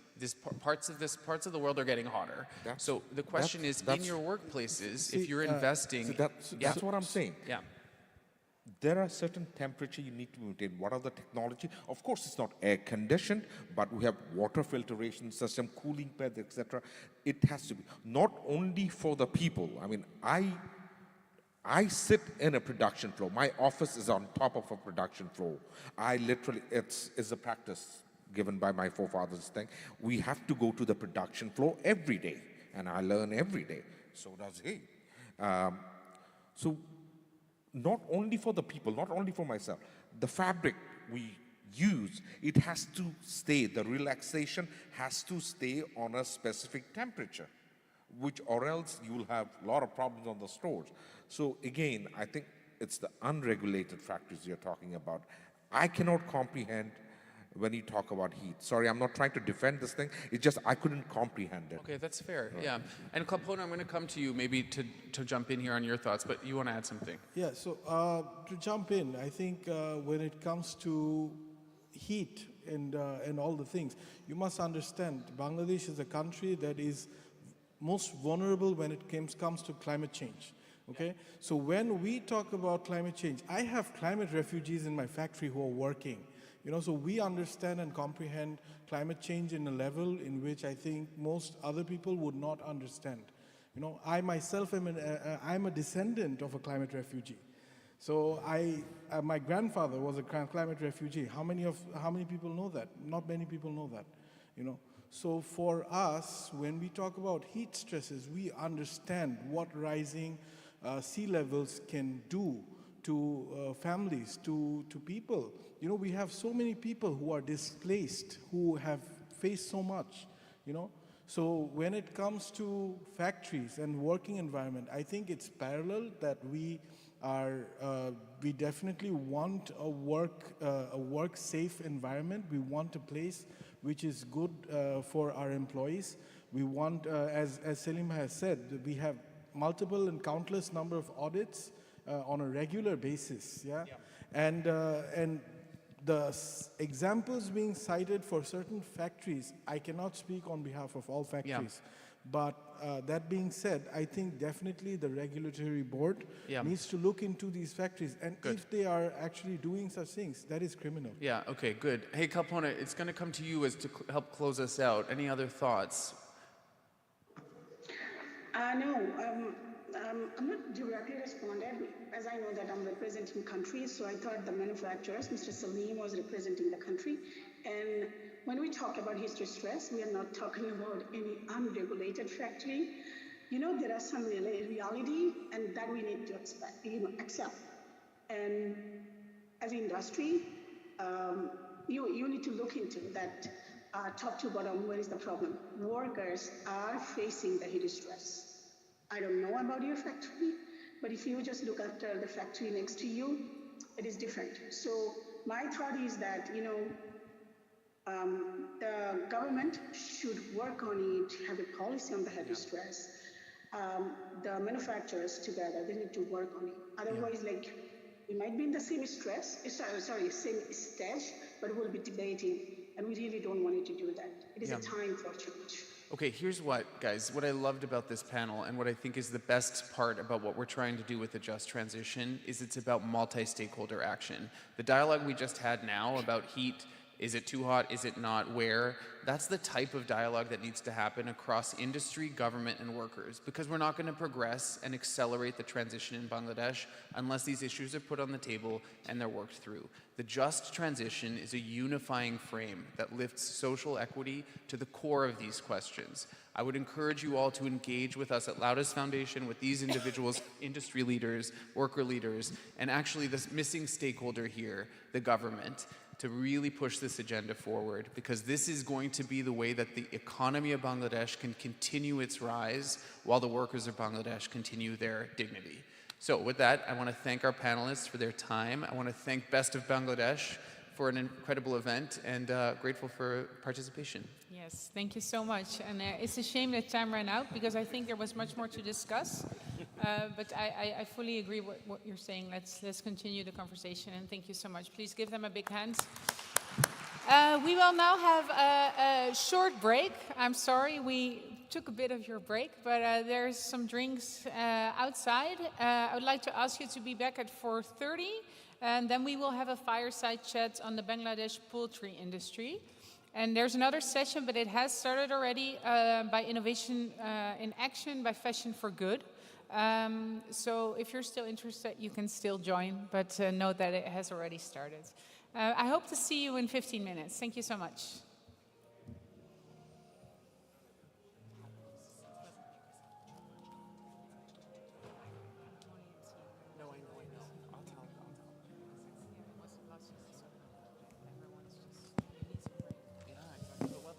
Thanks, you too. Ja,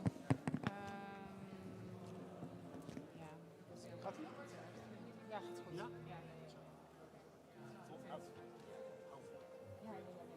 Doe ik zeker. Ik heb ook 2 handzenders nodig voor je. Ja. Voor eentje voor mij, eentje voor de gaten. Ik doe even accu's en dan... Ja, rustig aan. Ja.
Ja, is dat beter?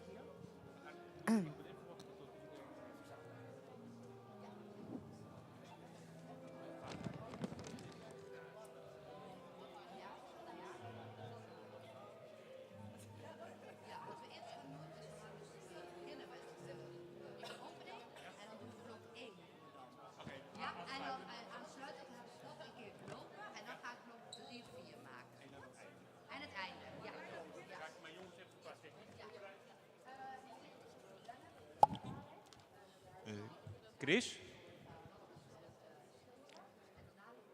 De choreograaf die neemt microfoon nummer 2 eventjes. En ik blijf even op 1.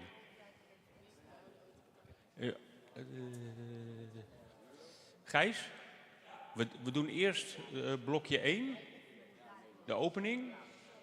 Ja, en die laten we doorlopen in blokje nummer 2. Want dat zit aan elkaar vast. Dat is het eerste deel wat we gaan repeteren. En dan stoppen we eventjes. En dan gaan we daarna wat onder nummer 6 staat. Dus de show nummer 3, Team Manufacturing, gaan we dan doen. En daarna repeteren we show nummer 4, Centro. Sorry, blokje 8, show nummer 4, Centro. Nummer 8 in jouw line-up. En dan doen we nog de grand finale eventjes. Oké.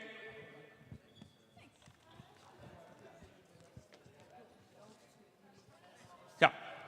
Ja, mag ik die even naar achter? Nee, nog niet. Even kijken. Oh, dat ga je ook weghalen. Kunnen alle modellen heel even gaan zitten in de zaal, alsjeblieft? En ik ga naar Glenn, maar dan ga ik ze nu vertellen, want ik heb niet iedereen kunnen bereiken.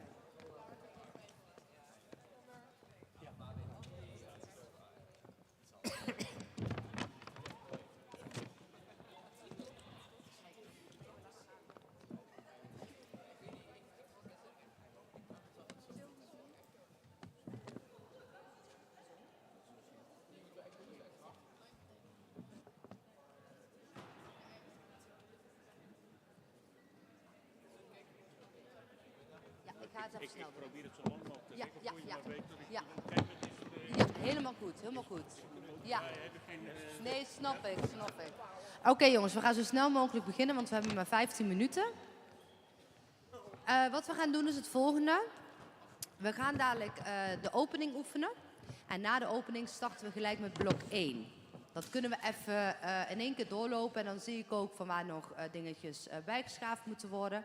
En dan gaan we straks, als we dan gelijk door met blok 3 en 4. En dan nog de finale. Mocht het zo zijn dat we daar dus hier niet genoeg tijd voor hebben, dan gaan we even in de andere zaal verder. Goed? Ja? Oké. Dus blok 1 mag klaar gaan staan. En dan gaan we nu niet deze kant op, maar dan gaan we die kant op. Want dat is dadelijk ook de volgorde hoe we op moeten komen. Dus blok 1, ga maar klaarstaan.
Oké, luister. We gaan dus nu de muziek aanzetten en dan gaan we gelijk door. Ja? She starts the music and then we just go on. Just block 1.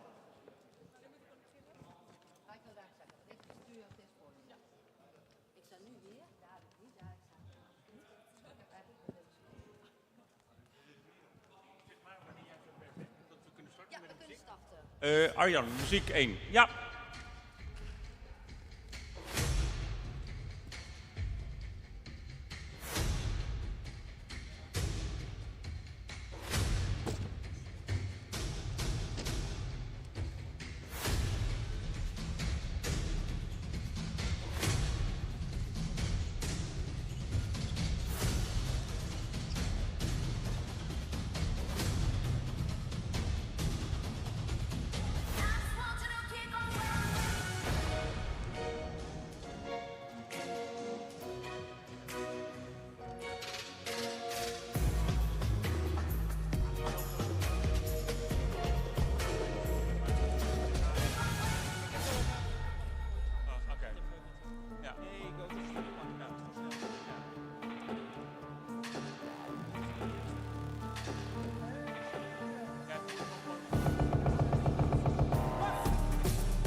Laat me aanstaan, Fab.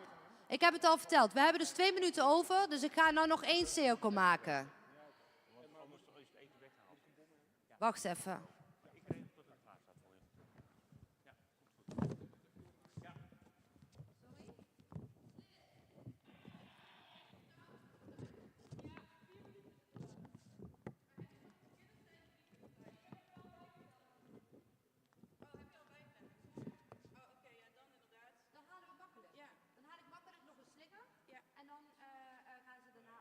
En dan is de slinger jouw view. Ja, en dan gaan we nu, ik heb blok 2 al klaarstaan. Als je die dan maar gewoon even door laat lopen. Huh? Oh, je wilt dan blok 3 natuurlijk doen. Oké. Blok 3 gaan we doen, jongens. We're gonna start with blok 3 and just volgorde. Niemand knows. Nee, dat weet ik. Ga ik nou zeggen. Ik was alleen volgorde. Ja, heb je die? Ja. Komt-ie. Gaan we. Ali. Willeke. Kevin. Even wachten, hè. Ali, Willeke, Kevin. Willeke? Ja. Kevin? Nisa. Roor. Sion. Ja. Noah. Joan. Roderick. Ja. Erin. Kane. Salina.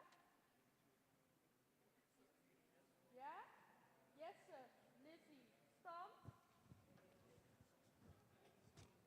Kate. Simon. Nida. En dan Amin. Suze. Tijn. Dus Tijn, jij sluit dan. Goed? Kijk even goed. Vanaf Nida, Amin, Suze, Tijn. En ook Nida.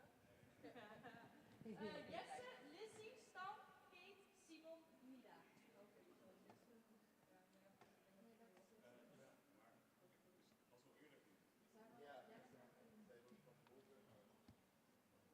Oké, wacht. Ik ga hem nog weer snel doen, ja?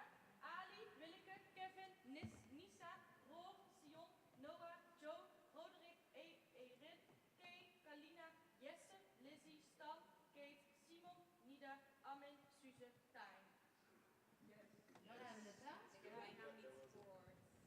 Dan zit jij denk ik niet in blok 3. Nee.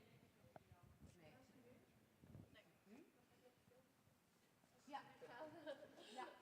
En hier wil je de slinger ook achterhalen. Ja. Dus, when we are finished, dus Tijn, jij bent de laatste. Sorry, er was iemand steen. Sorry. Dus nadat Tijn geweest is, doen we met z'n allen nog 1 keer die slinger helemaal eroverheen. Ja, so when he is the last one, we just do it for 1 time. Hold the catwalk. Straight after. Ja. Elke ronde. Maar dan gaan we nu alvast oefenen dan. En dan... Maakt de volgorde uit? Nee, maakt niet uit. Nee. Ik ga gewoon staan en ik zeg gewoon, huppakee, iedereen lopen. We moeten wel door. Oh, we moeten door. Ja, we moeten door. Ja. Manufacturing, hè? Ga je nu doen? Ja. Oké. Ja, oké. Maar ze kunnen het gewoon in de volgorde zo afvragen, probeer je gaan klaarstaan. Ja, maakt er niet uit. Eerst gaat de muziek aan en dan kunnen we lopen, toch? Ja? Oké, eerst de muziek aan en dan lopen. Ja, Gijs, start. En dan gaan we, want we hebben Start. zeker veel tijd. Can I just record you doing that?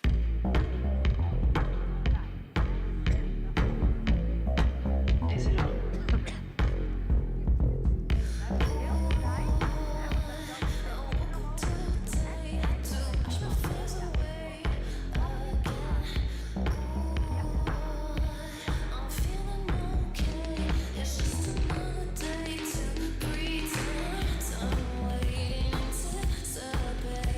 Keep going.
Oké, iedereen klaarstaan. In het 3. Even wachten, hè? Ik loop voor.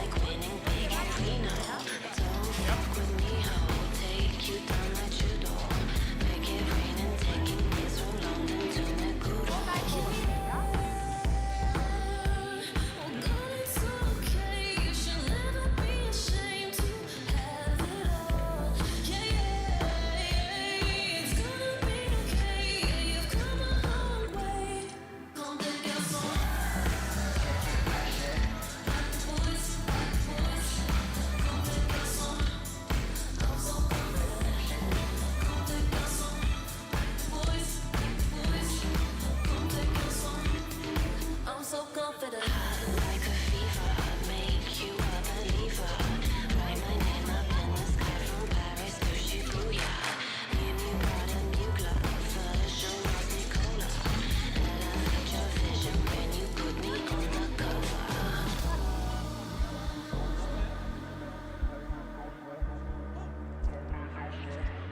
Is het laatste wat jullie presenteren?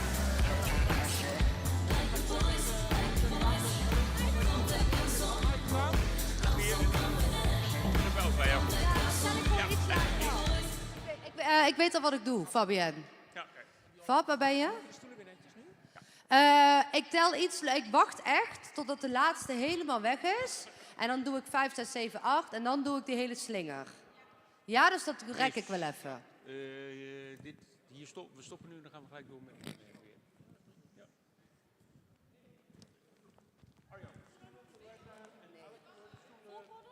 Alleen de volgorde gaan we met hun daar doornemen. Dan is het goed. Oké, is voor iedereen alles duidelijk? Met de slinger, daar hebben we dus ook weer alle tijd voor. Dus ik wacht echt, dus die is... Oh ja, we wachten echt tot de tijd helemaal weg is. Dat hij hier bij wijze van spreken weer kan staan. En dan maken wij de slinger. Goed? En ik zal niet meer mee.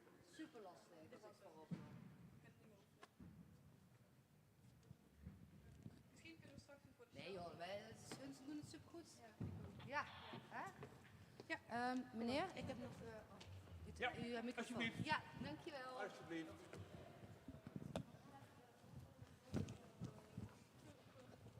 Dankjewel.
Ladies and gentlemen, welcome back. Can I ask you to come to the front a bit? The gentleman over there, yes, I'm speaking to you. Could you please move to the front a bit because you're so far away? It's a fire chat. You want to feel the fire. We want to see you.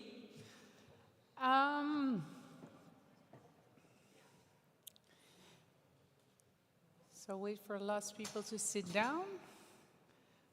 I know it's a long day, but we have a very interesting topic because we're going to talk about the poultry industry, which is one of Bangladesh's fastest growing sectors.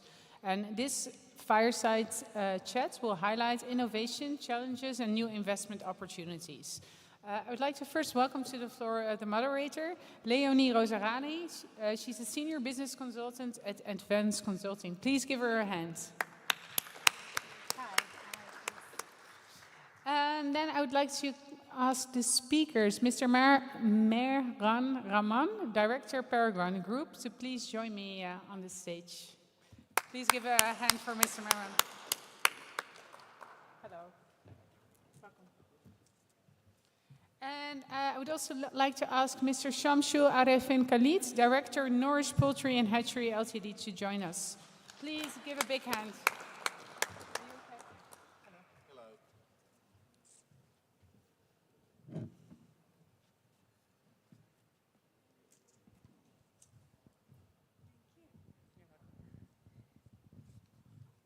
All righty. Good afternoon, everyone. And very warm welcome to everyone joining us this afternoon, this very special fireside chat. And thank you very much for the organizer for making this happen. We are truly delighted to have you with us this afternoon. And I promise you this is going to be a very insightful session and also hopefully will be very engaging, that we will have engaging conversation. The poultry sector is not just about chicken and eggs. It is a cornerstone of Bangladesh food security, a major engine of economic growth, and a source of livelihoods for millions. There are 8 million people employed across farming, hatcheries, feed production, and processing, and the sector supplies over 40% of the country's protein intake. The sector is both large and impactful. Today, the sector is also in transformation. We're going to hear about it later.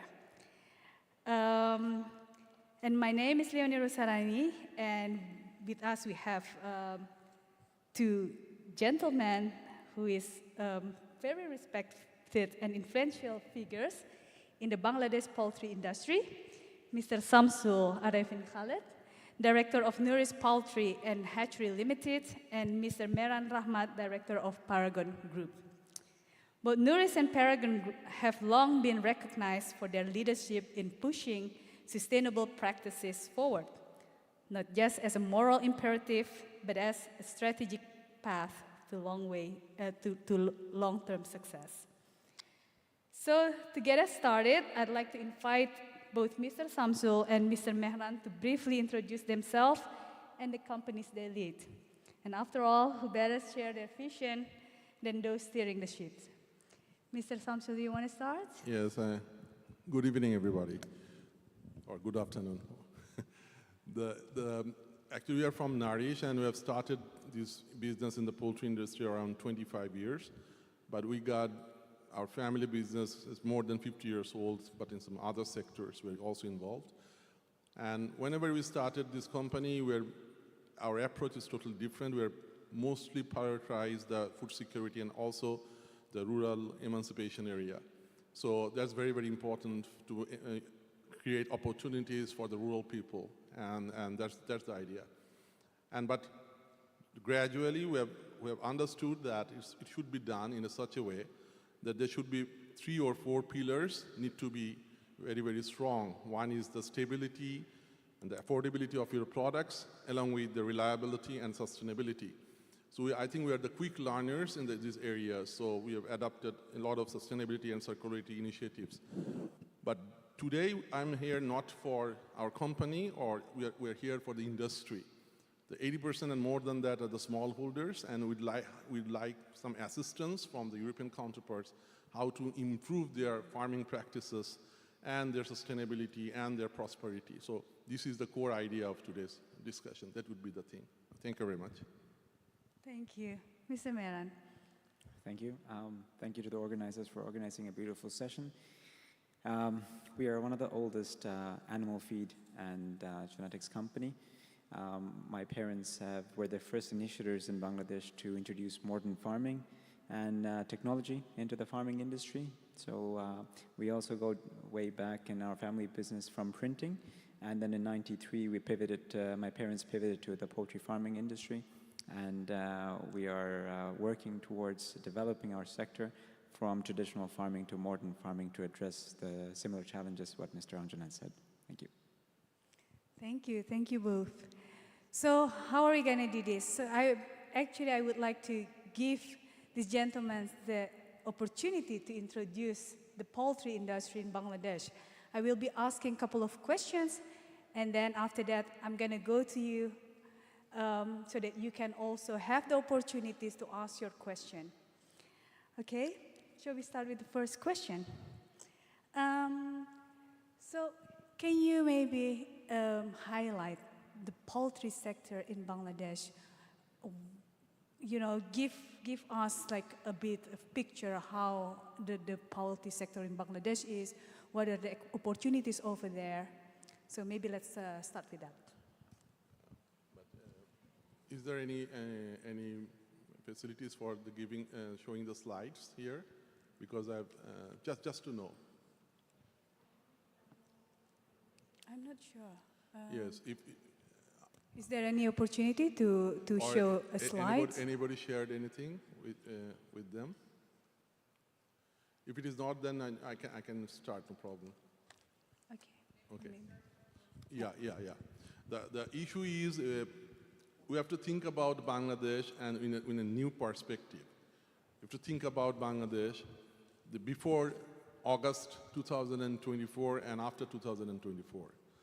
The August 2024, after the uprising, I think the slides are here, so it would take some time, around 10-15 minutes, and then I can go through all the points. It would be easier for you to understand because seeing is the believing. I think that would be better. So is it possible for me to change the slides in any, or? I think they're still working on it.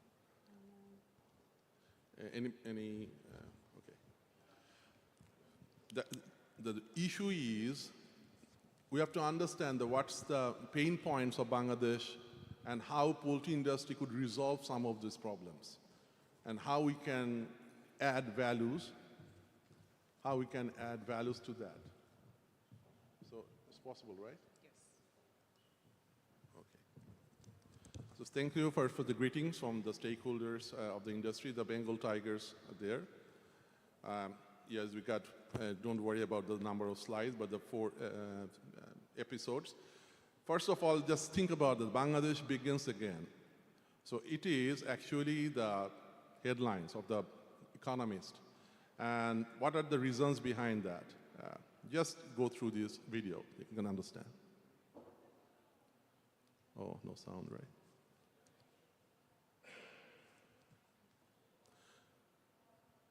Okay, I can skip it because this is the sound is not around. Okay, fine. But what's more precious is the people. Their honesty, warm nature, hard work, and resilience.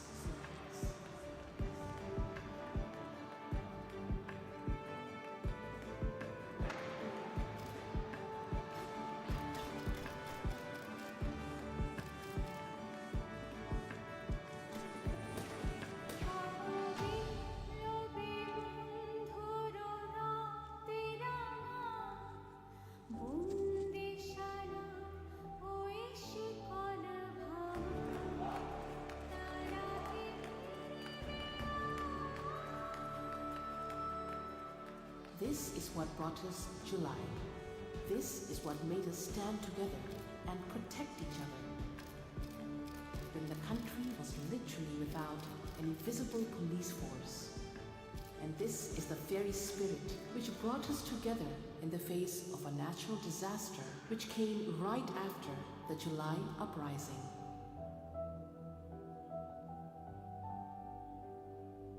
This is what makes the world trust our hard-working people.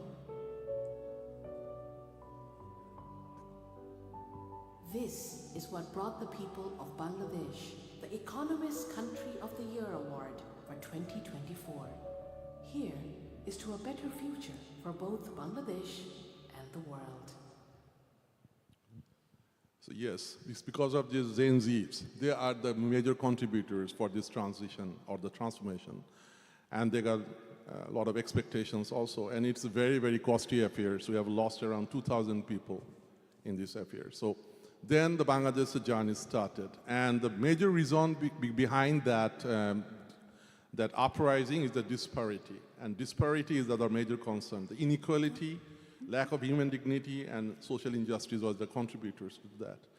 And the poultry sector, the last 54 years, it was really, really a mess up, and we were mostly focusing on the urban societies.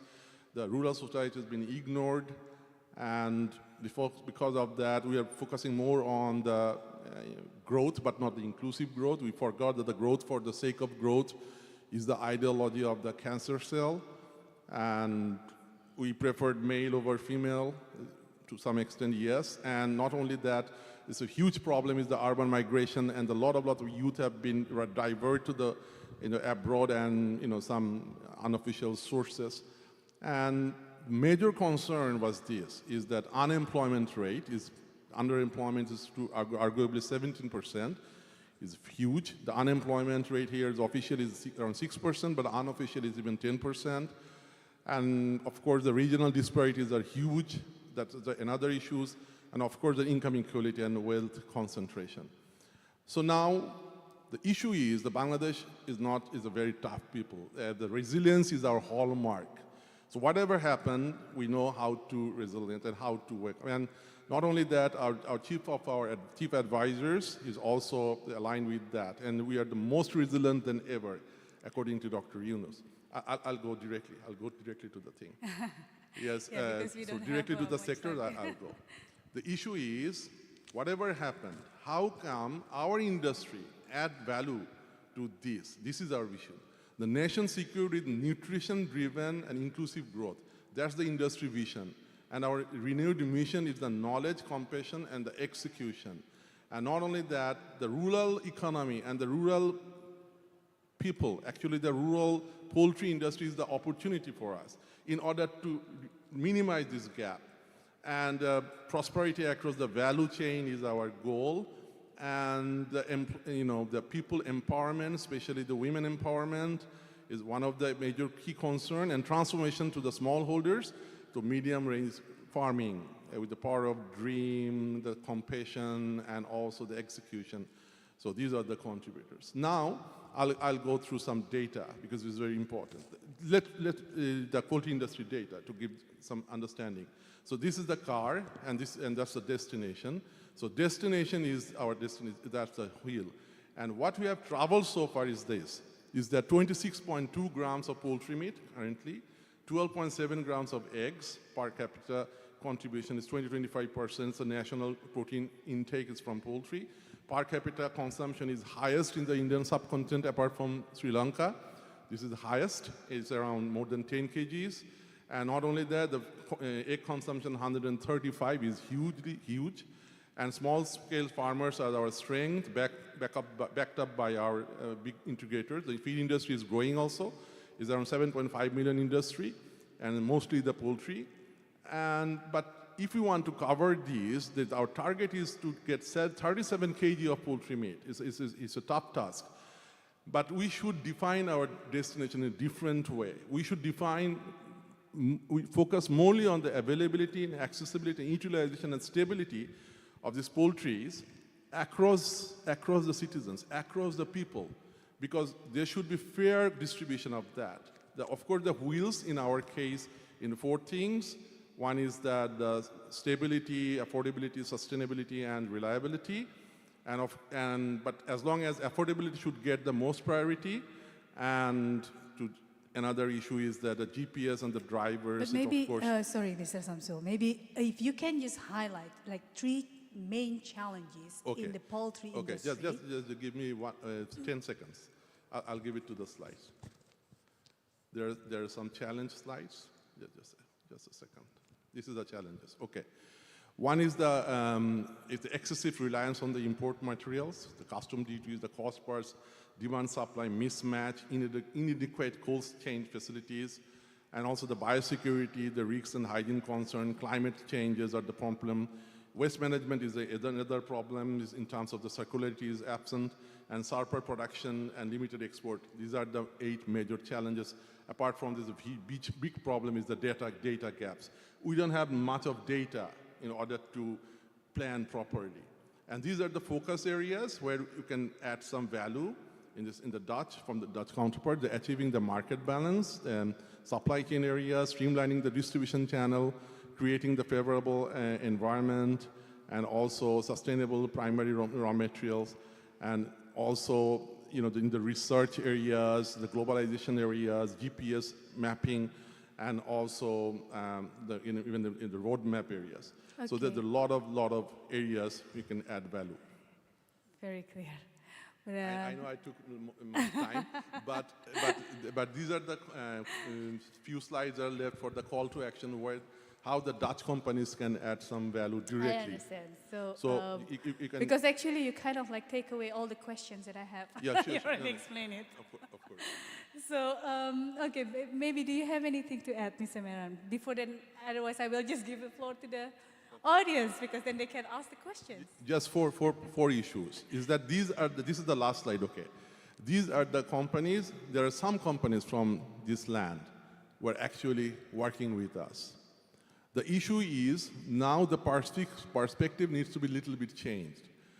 We should more focus on the transition part, transformation of the smallholders to large holders or the medium-sized players in terms of affordability, competency, and also the sustainability part. So we need some solutions where the Dutch companies can add value to the small holding farms. And the question to you, why the Dutch company, because there are some stakeholders from this country also here in the poultry or the feed industry, how can we add value to that? Transforming the middle range farmers to the middle range farmers, small to the middle range farmers, in terms of by enhancing the capacity, the quality, and also the sustainability part. So, thank you. Well, anyone in the audience would like to respond to that? Is there anyone that thinks that, okay, this is how we are from the Netherlands are going to add value to this, are going to help the transition?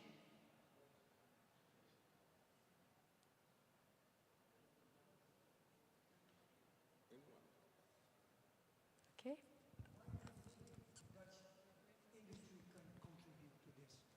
Because you got the legacy for that, that's why. You got the legacy. You are the number one in Europe. It's a small country, the Delta-like country, a lot of similarities, apart from the people maybe. But you got the technologies, you got the expertise, you got the intention, everything. That's why. We got high expectations from Netherlands. Mr. Meran, do you want to also share your views on how poultry to Bangladesh itself, it's the most affordable protein source that we have readily accessible to us. So it is extremely essential for our national food security, primarily. So the industry for the last 25 to 30 years has a very steady growth and a very sustainable growth. And there's a lot of potential to explore when it comes to Netherlands and Bangladesh, especially when it comes to technological advancements, workshops and developments of our existing practices from traditional farming to modern farming. Yeah, because that's, I'm indeed very curious to hear from you, from the audience, like how do you think that, you can help Bangladesh to transition from the traditional farming to modern farming?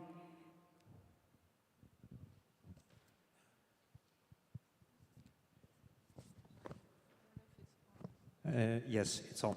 Hello, Arno van der Aar from Orfa. I think I saw in the presentation of Mr. Shamshu one interesting part, because I know our company, but also the other companies that I see on the list.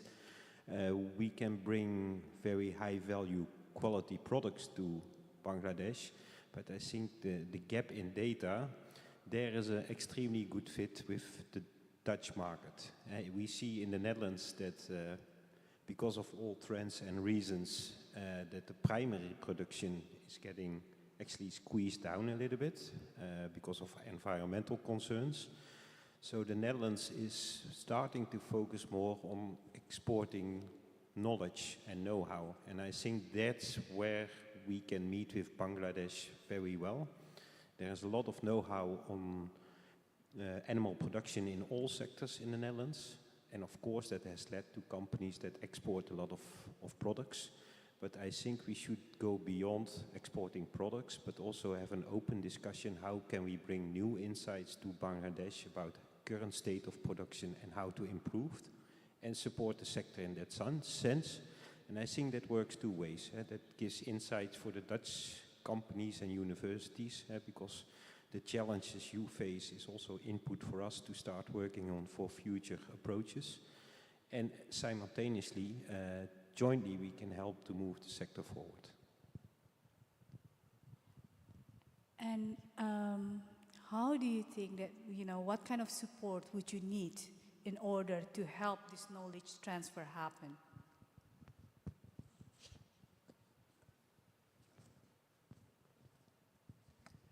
I'll do it quickly because I see somebody else also want to share thoughts. I think that goes in various ways. That can be bringing in knowledge about feed evaluation and bringing latest insights in raw material evaluation, for instance. It can be bringing in new diagnostics tools that bring insights in how operations work and where improvement can be made.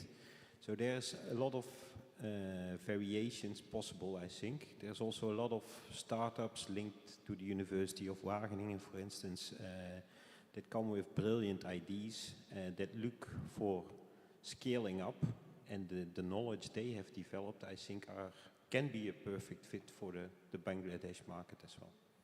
But it's a matter of for companies like us, but also I see Nutreco and Koudijs, they are very knowledgeable as well, to make that link and bring that knowledge and not only products to the market. Sure. Yeah, another question, right? In the back?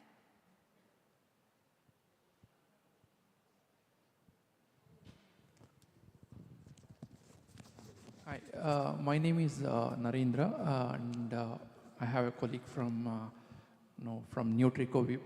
Is called PIM. We both are coming from Nutreco. We are also an animal nutrition company. We are almost doing 10 billion plus of turnover of business. As Anjan sir talked about, Bangladesh industry. It's one of the fast-growing animal industry. So we are already working with them. We are supporting in terms of nutrition. So what I would like to say is, from our side, what we are working is like we also produce feed in certain countries, and we have expertise in that knowledge on the nutrition. So we're already sharing some of our expertise with our customers. So I don't know, like major issues sir was mentioning on that is majorly on the management side. I think on one of the thing is how can we enrich or empower the small farmers to the maybe small to medium sized farmers, right? So for that also we are working certain projects in Africa also through some of the funding getting from Gates Foundation and all.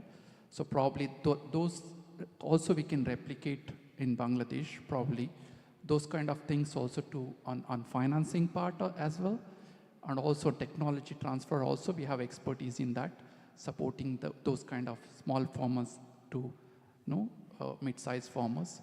Probably we can also help in that perspective in growing in Bangladesh. So we can also help in that area as well, along with nutritional knowledge what we have. And like PIM is our laboratory expertise. So we have multiple experts within our company as well. So we can also provide that kind of expertise, from our company side. Thank you. We don't have time anymore, or do we? We are running out of time. It's really Okay. interesting, and I would definitely invite you to continue the conversation after Yeah, because this I think there's panel actually like- session. It was very informative. I want to thank you for your contribution. Poultry sector is something that's totally new for me. But if you look at the people being employed, it's higher than the textile industry, as you shared. Thank you so much for your valuable input. Please give them a big hand of applause. Thank you. Okay, thank you very much. Look forward to see you again maybe after a couple of Yeah, let's years. continue the Okay, discussion thank you. outside, I would say. All right. Thank you very much.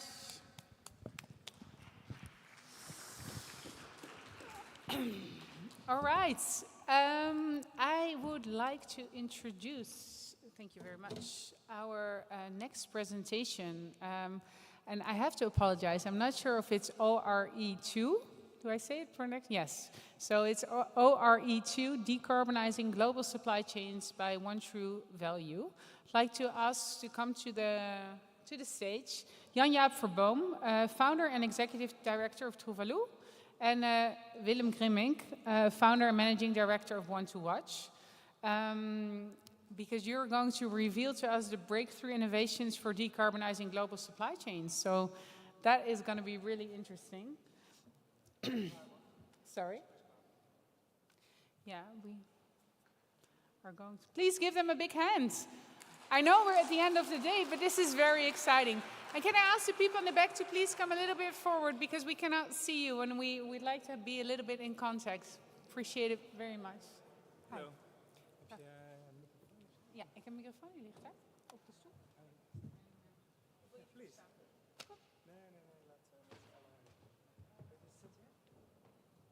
Hi. Hey, Fleur. Alles goed? Ja, jullie kunnen zitten staan. Nou, let's just sit. Can you sit? Ja, goed. Ik heb je collega niet... Ik heb jou niet geïnteresseerd. Oh, sorry. I'm just going to be example of the supplies. All right. My name is Anne. Okay, great. Thank you.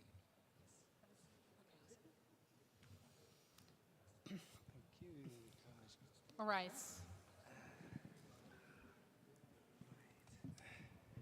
Good evening, good afternoon, ladies and gentlemen. We're here to present our presentation about decarbonizing supply chains with you. My name is Jaap Jan. I'm here with Willem and with Emily, who wasn't introduced, but is a very important part of our conversation, actually. So apologies for that, and thank you for being here. Let me start with a while ago. As I was introduced already, I'm the director of Truvaloo. We are an impact investment company investing in small and medium-sized enterprises in emerging economies. We've been active in Bangladesh for quite a number of years already and invested in several businesses. Actually, one of our investments, classical handmade product, is here. You can speak with them in one of the booths. And they're the ones that made these bags for you. So they do exist and they are here. We have an intensive collaboration with One to Watch, led by Willem, and we do that in a joint venture under the name One True Value. So there's many labels, but you just remember One True Value. And One True Value is a green financing investor investing in businesses in frontier markets. We were here at Best of Bangladesh about 2 years ago, and there we introduced our Access to Green Finance program, because we reckoned we needed a program developing the ecosystem around green financing for SMEs. So we work with banks, with financial institutions, with investors, building green business cases and helping SMEs to transition to green models. And one of the spin-outs of that Access to Green Finance program was, or is, our ORE2 fund, our Renewable Energy Fund. And that aims at decarbonizing supply chains. And so we're here to explain about that to you. I'll hand over to Willem first, who is going to go more into the approach and strategy and models that we have for this. And then we listen to Emily with an example from Bestseller of how they exactly do that. Willem, over to you. Well, thank you, Jaap Jan. Here we are. Yeah, let's go into decarbonization. We are a financing company focusing on the green transition in Bangladesh, and we do that with the leaders in Bangladesh, the same as Mustafiz is organizing this event, where you take a lot of creativity, a lot of courage to come here and to present the story of Bangladesh. We see the same kind of leadership in our work in the factories where we bring our financing tools. And I've been to Bangladesh over the last 6 months about 6 times, and so really got to know the people there. And I can see that we can have the meaningful contribution. And leadership is necessary in this industry, because we need to go through a net zero environment. And so the global fashion industry is contributing 2% to greenhouse emissions. And if we want to stay on course of a 1.5 trajectory that's agreed in the Paris Agreement, we need to reduce with a factor 2. That means we need to go to 40% of greenhouse emissions compared to where we are today. And if you act today, you'll be in a much better position than you act later. Because if you look at it in 2022, you have a factor 2, but if you go to 2030 and the business as usual, the garment industry keeps growing at the business as usual pace, you need to cut 2.5, factor 2.5. And if you go to 2050, you need to cut with a factor 6. And that's the urgency that climate brings to the industry.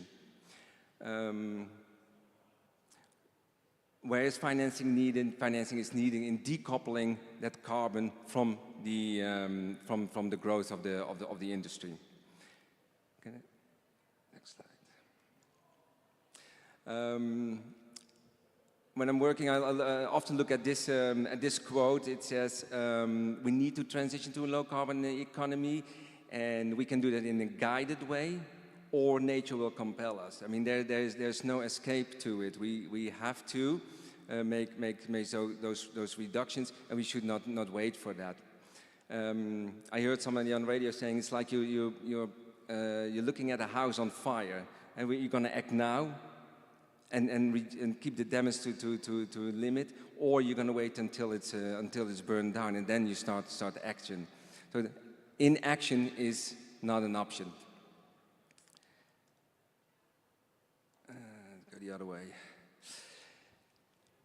It's a dim scenario, but if you really look at what the options are for industries, there's a lot of opportunity also in acting today. The technology for decarbonization in factories are much more superior than those of the oil industry. It can save a lot of costs. It's much more efficiency. And for brands, if you look at working with low carbon suppliers, you need to start acting now, because for the suppliers that will be available in the future, it will become more scarce and scarce. And also for brands, we're looking at financing, access to financing for brands in a world where you work with companies that are not on a trajectory to a low carbon. It becomes much more difficult. There's a range of opportunities that mitigates the risk of the transition, that mitigates the physical damage of the transition, that are available at the moment. Then, where do we focusing on? We're focusing on energy. Energy is 75% of the CO2 emissions. That's a big chunk of it. Energy is become more and more insecure. If you look at Bangladesh, for example, the gas resources are depleting. Where does the energy come from? After that, markets are becoming volatile, prices are rising. So you would think that energy is on the top of the priority list for manufacturing, and it's actually not. If you look at renewable energy, only 4% in the country is using renewable energy. I've heard it a lot of times today. It's about collaboration, collaboration, collaboration, and I think that truly is a key for success. We need to collaborate along the supply chain with investors on one hand. That's what we're good at, but we also need that collaboration between factories and between international buyers. And in that collaboration, there's a lot to gain. I heard also today about competitiveness. Definitely working with the European market is also working on sustainability to maintain your competitiveness. I already touched upon reducing cost and reliable energy. That's where the gain is for factories. But also in the international buyer, on the buyer side, it's a compliance with the EU. It's about your brand reputation, and I already touched about access to finance. Now you can also ask yourself, why do we do this? Well, for us is a return on the investments. That's important. But as impact investor, we also look at the environmental side of it. Now that's clear, but also on the social impact side of things, because when the companies stay competitive, jobs will be maintained. I hope this sketches the setting where we are working in. Last month, we have signed a deal with GGI. There's a collaboration with Bestseller and a local developer company called Soulshare, and they are collaborating with the suppliers in Bangladesh. I think there's a great opportunity to showcase that to you, and I think there's nobody better who can do that than Emily from Bestseller. Okay, thank you very much. That's a helpful introduction. So yes, I'm Emily Caswell. I am from Bestseller. I work in the responsible sourcing department in the supply chain. And thank you. And yeah, basically I'm here today to talk to you about this project, this program we're running in Bangladesh, and share some learnings and some reflections from that. So basically, yes, context. Bestseller, like most international fashion groups, has Scope 3 targets. Our Scope 3 target is to reduce our Scope 3 emissions by 30% by 2030. And as you can see from the table, progress has been quite slow, to say the least. We haven't managed to uncouple growth from our emissions, and that is a real challenge. But I don't think it's a challenge we're alone in. I think a lot of international brands are also on the same page. And one of the trends we're seeing in this, and how some brands, and a lot of sort of the model we've seen so far, has been like a monitor and mandate model, whereby brands ask their suppliers to monitor their greenhouse gas emissions, and then a couple of years later, they'll mandate that they reduce them 10% year on year, and if you don't reduce them, we might offboard you, or we might, penalize you. And I think some of the reflections is that that model is not going to get us there. It's penalties, it's not partnership. So I think that's something that we are looking to develop. And one thing we've been working on at Bestseller is a sort of different model. We basically did a pilot program a couple of years ago called the Forward Environment Program. We basically got together a group of willing suppliers and some engineers, and we're focusing on factory efficiency. And it's about reducing energy use and reducing water uses at factory. And the engineers would sort of turn up at the factory, they'd do a 360-degree assessment, and you'd come up with a list of recommendations, from small ones to big ones. And one of the big consistent findings we always had was that if you really want to reduce your energy, you can put solar panels on your roof. You can get 20% more renewable electricity into your factory, and that's going to be a big win. So we're like, fantastic, 20% less emissions from each factory. That's like a big step towards progress. And then we went to our suppliers, and we were like, yeah, so this is what we should do, right? And they're like, yeah, it's kind of expensive. I don't know. I don't know how to do it. I don't have the expertise. And that's part of it. You've got to put yourself in the supplier's shoes. There's no incentive for them to do it. I mean, if they've got spare cash, they're in the business of making clothes, not in the business of making energy. So there is a reluctance there. So we sort of went back to our drawing room and had a think and realized that, okay, the two gaps here are finance and expertise. And we can fix that. So with finance, our parent company, Heartland, they come forward. They offer the capital up front to finance the energy, the installation. And then we've got our local partner, Soulshare, which is an engineering company in Bangladesh, and they provide the expertise. They source and install the solar panels. The factory just provides the space. And in return, they get the electricity. And because we work on a net metering system, when the factory's not using electricity, it goes into the Bangladeshi grid. So we're quite happy with this, and our suppliers are quite happy with it for the various obvious reasons up here.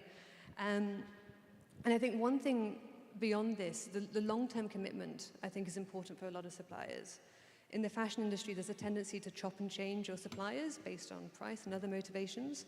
But if Bestseller's got an installation on your roof that's going to be there for 20 years, we're not going to leave next season. We care. We're invested in your business's longevity. And I think that's a benefit. So I think what we're sort of suggesting here is a change in sort of model. It's a change of approach. We're doing this in partnership with our suppliers. It's not something done to them. And I think there's got to be a sort of an acknowledgement as well that every product made in Bangladesh takes something from Bangladesh, be that the workers' time and their energy, it is the energy from the grid, it is the water that is used in washing these materials. So each panel installed or funded from Heartland is a small way, a little bit of way of giving back into the future of Bangladesh, into this idea of the just transition. And I'll sort of end with that. We actually don't have the figures, but basically there's 10 suppliers already signed up. And it's small, it's not huge, but it's a start. And it's not the only solution up our sleeve, but it's one of them, and I think we need many more. So yeah, I'll pass on back. Thank you. Thanks, Emily. It's a start indeed. It's maybe still small, but it's a start, and I think it's a proof. It's a proof of concept. It's a proof that the business case is clear from a financial perspective, from a climate perspective, from a social perspective. And it calls for collaboration to work together to now roll this out and make this bigger.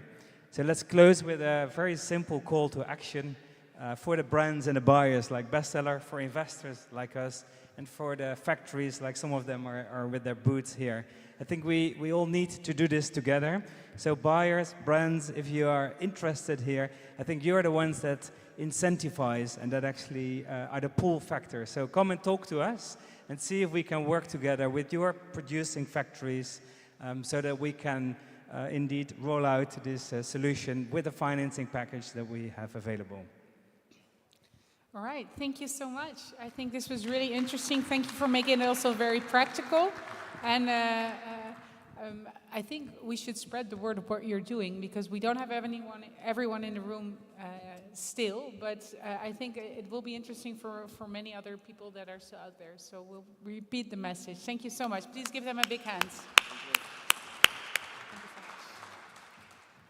All right, we are almost getting to the end, and I'm glad you're still here. I promised you that it would be interesting, and I sure thought it was. And if I look at your faces, you're still there, so that's really good. But we have one more guest speaker. I'd like to ask to the stage Koen Warmerdam. He is the co-founder and chief commercial officer of Aware. And you will take us through a fascinating look at how Aware is using blockchain traceability to build trust across the value chain. So welcome. And last but not least, let's give him a big hand. Well, if you want, you can stand here. Do you want to stand? I think that will be... Yeah? Yes, right. Yes. Hi, good afternoon, everyone. My name is Koen Warmerdam, so I'm one of the co-founders at Aware. I'm happy that people are still there. Don't fall asleep. I hope we have a great story to share. I'm in the industry now for a little bit more than 15 years. I started my first fashion brands when I was 22. Then also started with a production agency producing garments, mainly focus in production in Portugal, a little bit in Italy, in Turkey, and dived a little bit into the sustainability topic. And soon I found out that it's not so easy, that there is a lack of transparency in textile supply chains if you really want to understand where your materials are coming from.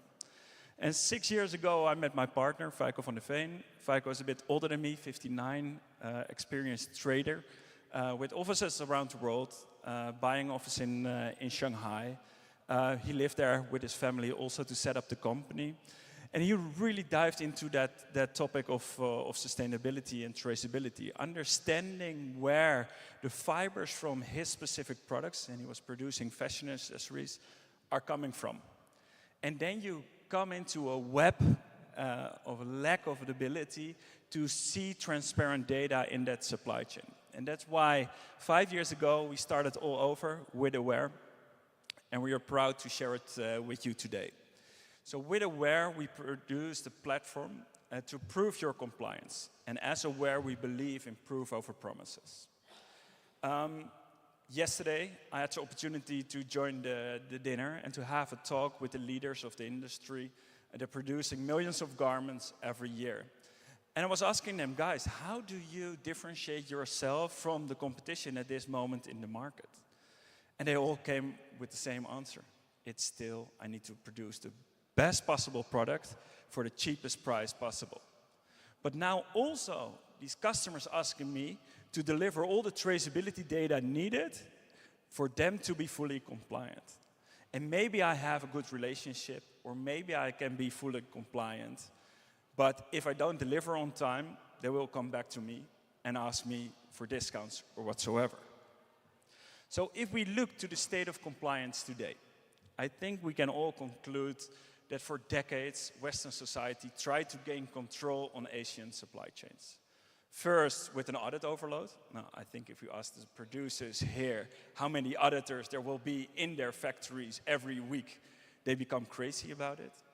Then a certification overload, proving that the sustainable materials that have been used in final products are really sustainable, but also, that is also only based on the momentum. The auditor is there once every year, and they need to trust their supply chain partners that are really delivering recycled cotton or organic cotton. And now, with upcoming legislation, there is also a platform overload. On my last trip to Dhaka, the main or the key producers that are doing the big quantities and working with the top players in the market told me that they're already working with 10 to 15 different platforms. Can you imagine how much resources it costs to train those people? And these people, they switch between jobs, and then you need to train again all those people. And if we ask these producers if it's really led to more honesty and transparency in the supply chain, they all start laughing and say, no, of course not, Koen. That's nonsense. So in the end, the suppliers need to trust their supply chain partners, as brands trust them. Because when shit hits the fan, the first thing a brand will do is call their supplier and say, hey guys, sorry, but I have a problem. And I think a great example was Decathlon a couple of weeks ago. And of course, Decathlon is not buying Xinjiang cotton by purpose. You need to sign a thick contract as a supplier to deliver these goods. But somehow in the supply chain, with the lack of transparency, it can be that through traders and through other countries, suddenly the Xinjiang cotton ended up in the final product. So Feiko and I are maybe a little bit naive, but we had a clear goal when we started this business. We want to end greenwashing. And we wanted by doing and giving full transparency. And with full transparency, documentation that is really there from the fiber up to the final product. So that we can deliver the producers a new revenue stream, and that's selling the data. Because the brands are asking for it, but why they are not paying for it. So that in the end, their customers can be fully compliant. So what we have created with Aware is one central data hub. So whether you want to collect data based on the suppliers or the facility, the certifications that are needed to validate a claim, material data, test reports, proof of sustainability, everything is there. And everything is collected and validated by the supply chain partners themselves. Because we want to give them back the trust. And what set us apart is our fiber-forward approach. It's maybe a little bit more difficult because if you see the landscape of transparency and traceability solutions nowadays, it is all focused on product backwards. So I start with this shirt and ask my tier 1 supplier again to take ownership, to collect and validate all the data in the supply chain partners. But these product producers don't have a direct connection with the raw material producers. So they need to trust their suppliers to deliver the right documentation to validate their claims. So our approach is a little bit different. First of all, we onboard the full supply chain. So everyone is there, all the compliance are there in their profile. But secondly, and that's the differentiator, we are going to collect material data. And we are going to follow that material upstream, and every tier in the supply chain is adding data. So following the physical flow forward, and finally, the product manufacturer is automatically receiving the data and connecting it to the physical product. And at that moment, we activate all kind of data exports. So whether it's a traceability report for the Forced Labor Act in the US that is important for our customers, or it is for the CSRD purposes, all the data is there, and we can provide it in a transparent way. We can share it through an API, or we have a digital product passport that's created automatically, not only on a product base, but on a product production level base. So a reorder, of course, can have a different data set. And where other guess, we prove. And what is really important for us, and that's again also my takeaway from these conversations the last 2 days with these suppliers, it is that it's extremely difficult for them to collect the data. So we can introduce new solutions like a digital product passport, but if we are informing the consumers again with wrong information, it doesn't make sense to introduce them at all. So by automatically giving the suppliers these data, so the product producers receiving, let's say, a fabric lot, including the data to validate all claims, not only from the fabric, but also from the yarn stage or from the fiber stage, they can provide that data towards their customers. So we really believe that we can turn data into profit. And of course, it cannot be more expensive than the product. So the producer needs to be able to sell that product, but now that same product, including all traceability data needed to validate these claims. So what do we provide them? Is an automated compliance reports, the digital product passports, so that they can stay compliant even when the regulation in the European Union or in the US is evolving. And in the end, it should all go about work more efficient, so less work, but also saving resources. Because we cannot burden always the product producer. They are already stuck into a collective trap. And now by asking more and more from it, we make it more and more complex for them. So it's a 4-step process. It's quite easy and straightforward. So you just create an account like you do on other platforms too. But then we start with the heavy lifting. So we are responsible for the onboarding of the supply chain. We go back into these supply chains and we have local presence in now 5 countries to guide this, so that they can speak in their local language. Because I think that is the challenge in the end for all the traceability and transparency tools that are out there, getting the right data. So we need to make sure to help them and to give them incentives to do that, so that they can start trading the data and in the end make a reliable claim towards their customers, the final brands. And that's it.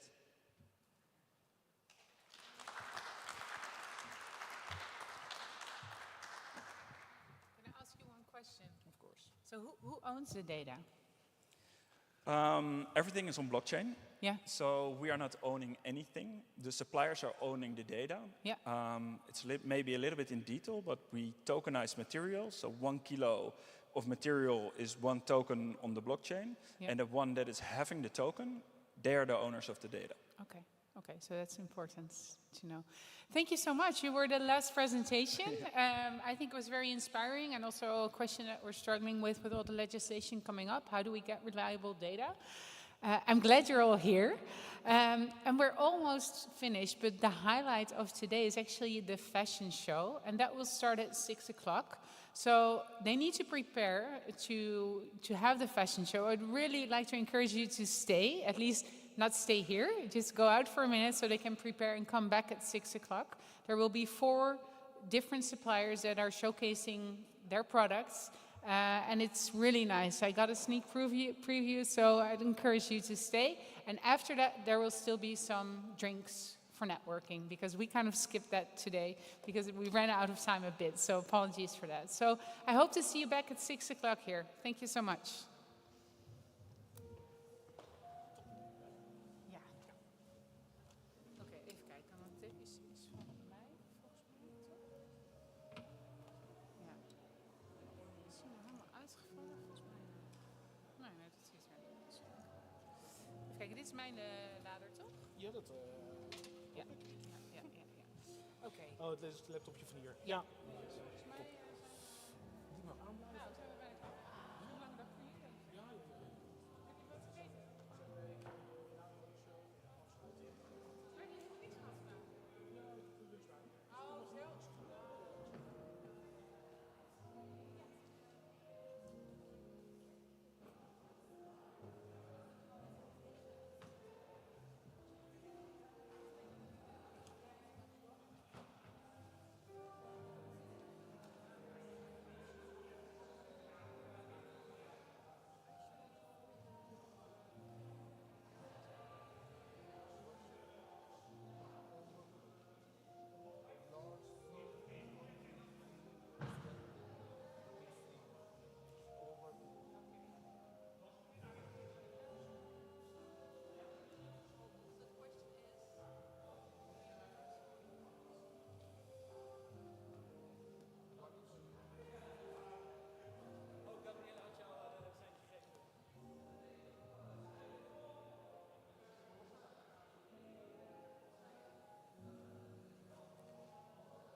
they're getting in.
Ja, dan loop ik gewoon zo. Dat duurt nog even. De modus is 7 minuten. 7 minuten. Dus die 4 plus 10. Ik sta erbij met handheld 1. Dus wat mij betreft nog wel 1 plan staan bij de bank. Ah, aan de zijkant. Oh, dat is toch misschien makkelijker. Ja, dat is misschien deze weer.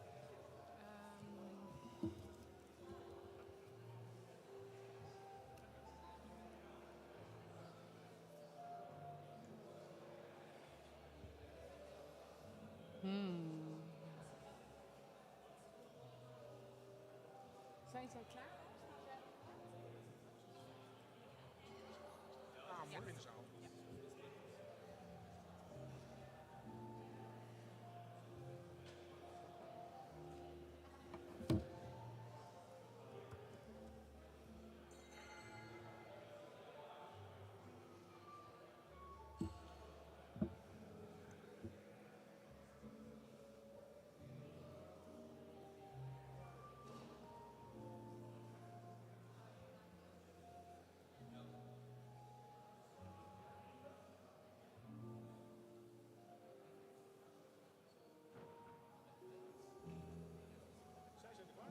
Zij zijn er klaar voor. Ik heb Ja? bijna. Ja, dus 2 minuten. Ja, ja. Maar ik denk niet dat er nog veel mensen verder gaan komen. Dat dus, denk ik ook niet. Nee. Maar ik wacht wel even tot misschien nog wat mensen zijn. Toch? Het is nog een minuutje. Ja. Het is omgroep in een andere zaal, dus Ja. ik weet dat iedereen die wilde dat hij deze kant op. Ja. Ik pak even mijn oordop. Ja. Heel hard.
Dus ik zou zeggen... Ik ga beginnen. Ja, dus ik ga eerst heel zeggen.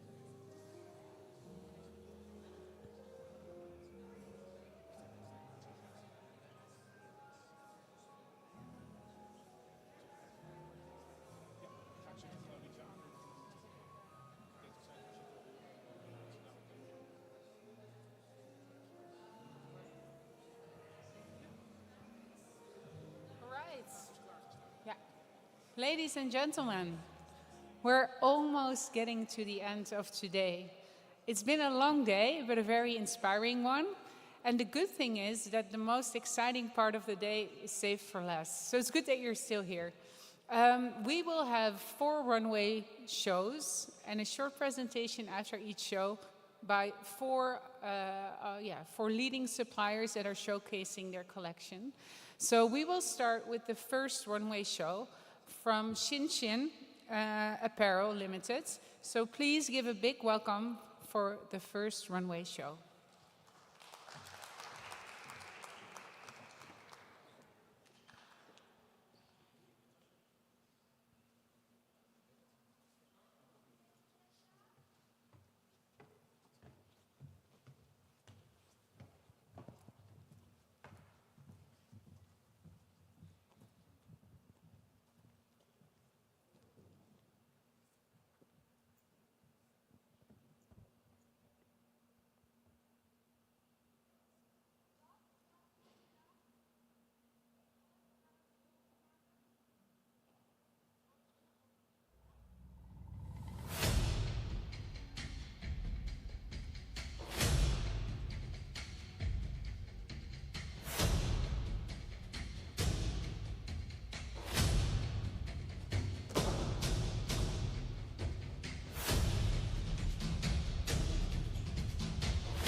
and my brother, Mosafisuddin.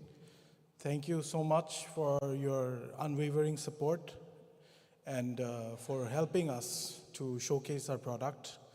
It means a lot to us from Pacific Net Division. And I'd like to thank firstly the people without which this show wouldn't have been possible.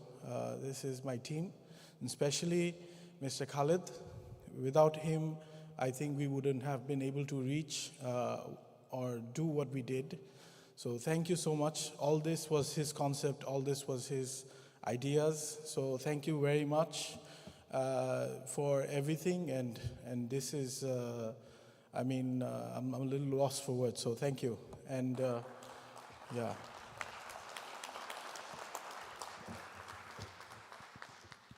All right. Thank you so much. Then we will move to the third runway show, which will be of the team group. So please give a warm welcome for the third runway show. But I'm wondering, maybe we are a bit too fast, because I think they're maybe not dressed yet. So in that sense, maybe we have to wait a few minutes. Yes, we have to wait a few minutes. Take the opportunity to speak with the person next to you, to hear from them what they're walking away with today. Because today was also about collaboration and connection. And we haven't had much time for that. So I invite you to speak to the person next to you that you don't know, or the person behind you, to kind of hear what are you walking away with? What did you find the most inspiring? And then we'll find out at the drinks what happened.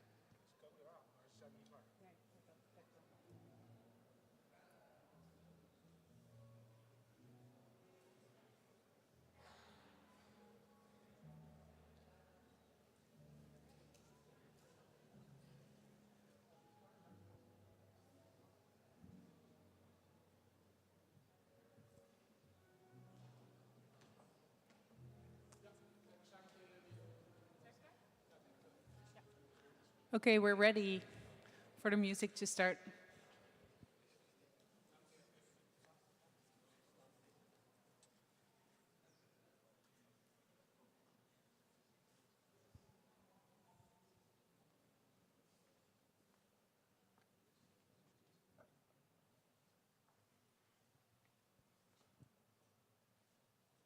Can I just record you doing that?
Comme des garçons.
Yeah, a big round of applause for Team Group. May I ask to come to the stage, Mr.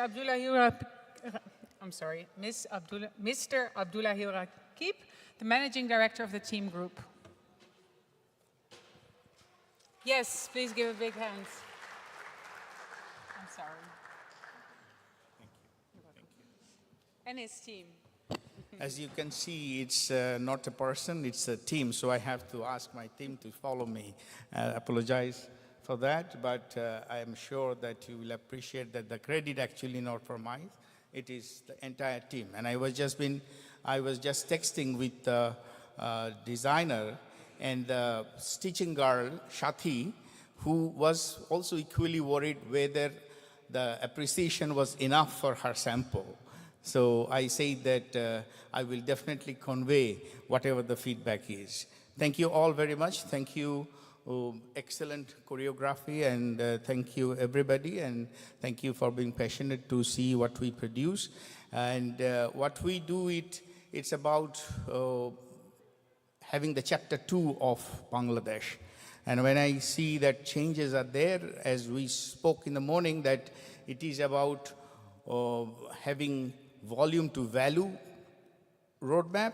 When we see the product, it's more into man-made fiber and higher assembly garments from a basic to value.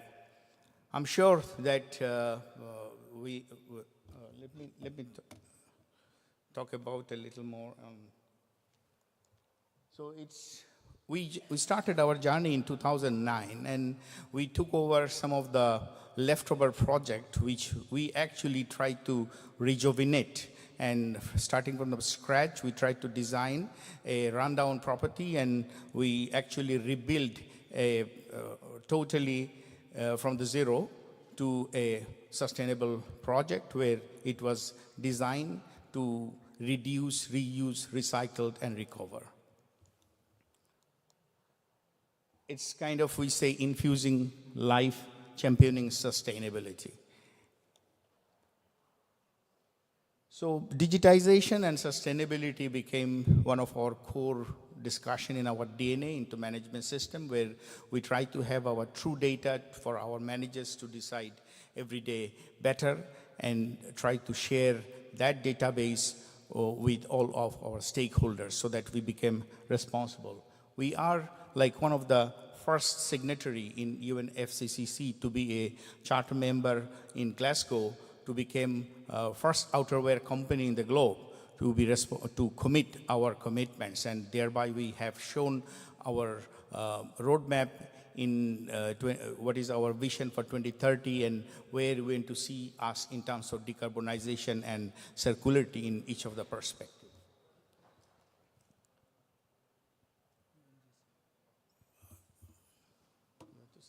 My Chief Sustainability Officer, I would like to let him go through the next few slides, and I will definitely give him the credit for all of those. So we also happens to be the UNGC signatory. So while we do business, we respect the UNGC principle. Our solar master plan, currently we have installed capacity of 2.05 megawatt peak capacity across our different facilities, and our target to reach 7.5 megawatt installed capacity by 2030, whereby our 50% of the energy will be generated from renewable sources. We do a lot of rainwater harvesting. All our facilities are equipped with rainwater harvesting facilities. We do have our own circular economy system. We have developed, as you can see, separate sort of our own designed recycle, our bin system.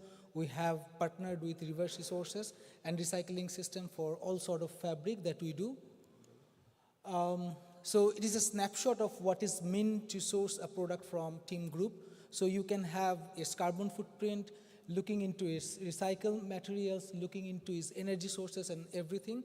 So while we sell a product, we don't sell just a product. We also sell the non-economic value part of it, whereby you can have or buy our product with less environmental footprint and social footprint as well. So function meets fashion. As you can see that we have our fashion runway show. All our products are not just looking into the fashion part of it, but also it covers the functionality of the product that we wear. So that's what it is. It's more looking into practicality and style, functional design, versatility, and impact. We have all our facilities certified by LEED Green. Already 2 have been certified. One is LEED Platinum, the outerwear factory. Another is the gold one. 2 LEED Platinum, and 3 are upcoming projects. These are few of our major certifications. We do HIG, we have RAP, we do Recycle Down Standards, SEDEX, we are a member of Fairwear Foundation. We do have certification of Recycle 100, GOTS. This is few of the collaboration. We don't work alone. We have partners across the world, as you can see. And we do reporting, not just GRI sustainability reporting. We also do CDP, Carbon Disclosure Project. We do COP report of UNGC and HIG Index. These are few of our facilities that are looking into the workers. Sir, I would like to hand over to you because it's your dreams. Sorry, I think we are going to we are consuming too much of time, but this is, we always feel proud that how do we care for our workers. So we have a particular, our homegrown project, which is about the maternity worker. So we try to give them an extra support by taking care of their nutrition level. We kind of give them free meal and then also free medication during the lunch period, whereby you can ask why you give it to facility, why don't you give it at home? We try to see that the women are always a giver, and when we give them something, they give it back to the family. So we want them to consume more and at the production spaces, and we want them to be more fit for the production so that they are healthy and happy.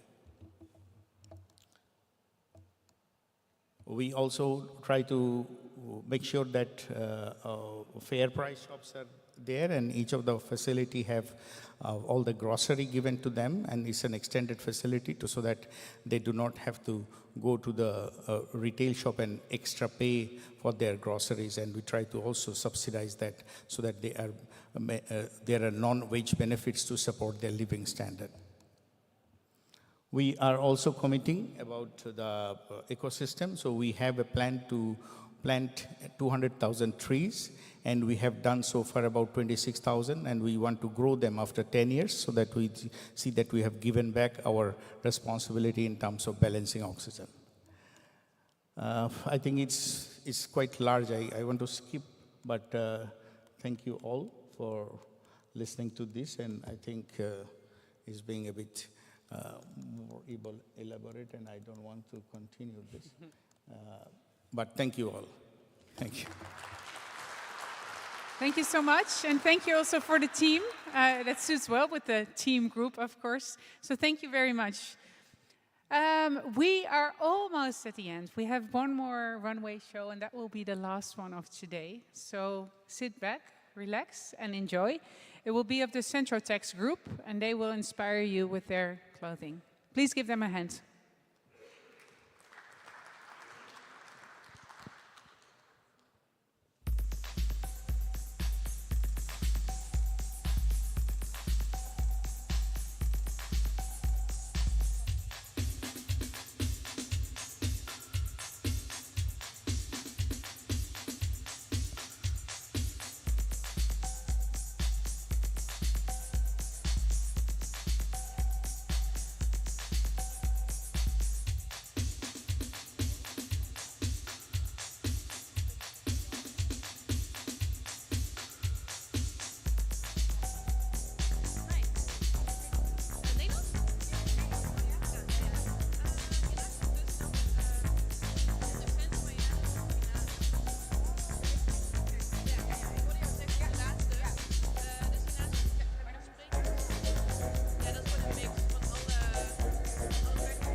Yeah, please give a big round of applause.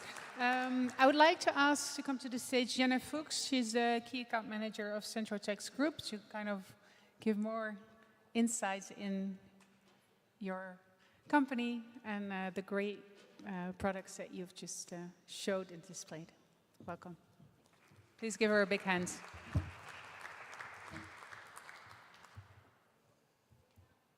Hi everyone, thank you for inviting us here today. So I'm Jenna, one of three that has come today to represent Centro Sourcing. Centro was first established in Bangladesh 18 years ago by our chairman Tassin Khan, which I'm sure some of you will probably know. With a small team of 13 members, Centro is now an established and thriving trading house with more than 300 members of staff. We have offices based in Bangladesh, the UK and also Hong Kong, focusing on high quality and ethical made fashion to our partners across UK, Europe and Australasia. We work with some of the leading brands worldwide, providing them with the right product at the right time and of course the right price. Design is a key part of what we do, with innovation and attention to detail being a core focus, which I hope you can see within the catwalk you just saw. We work across a variety of areas, but our strength areas are sleepwear, activewear, men's casual wear, kids and leisure, which I'm sure, again, you will have seen in the catwalk you've just seen. We have also recently introduced 2 new and exciting categories to our design and manufacturing portfolio, which is footwear and outerwear. We're proud to now be able to offer a head-to-toe apparel and footwear solution to all of our customers. As a company, our values are key: commitment, trust, respect, collaboration and integrity. We consider these values in everything we do as a company, from design to order placement to follow through and to delivery. We hope you enjoyed our product presentation, where we have given you a cross-section of Centro's strengths, and we also invite you to come and visit our stand if you haven't already, where we can see more of a variety of our product and also first looks for our Spring/Summer 26 trends. Thanks again for allowing us to be here and enjoy the rest of your day. Thank you. So actually, as a grand finale, one more time, there will be, the models will come out and they will show a combination of all 4 companies. So the top pieces you will see one more time, and then we're going to really round up. Please give a big hand for the last runway show.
Please give a big round of applause for all the models and all the items shown. I want to thank you because today is ending. And I hope that you have enjoyed this first day of the Best of Bangladesh. I hope that you've been inspired, that you've made new connections, and that you've seen that all that Bangladesh has to offer. And I hope that the conversations that you started today will continue. The organizers would like to invite you for drinks in the exhibition hall. It's powered by PDS and Fashion for Good. And tomorrow it will continue. This was just the start. So we hope to see you again tomorrow. And I hope you enjoyed today. Have a good evening.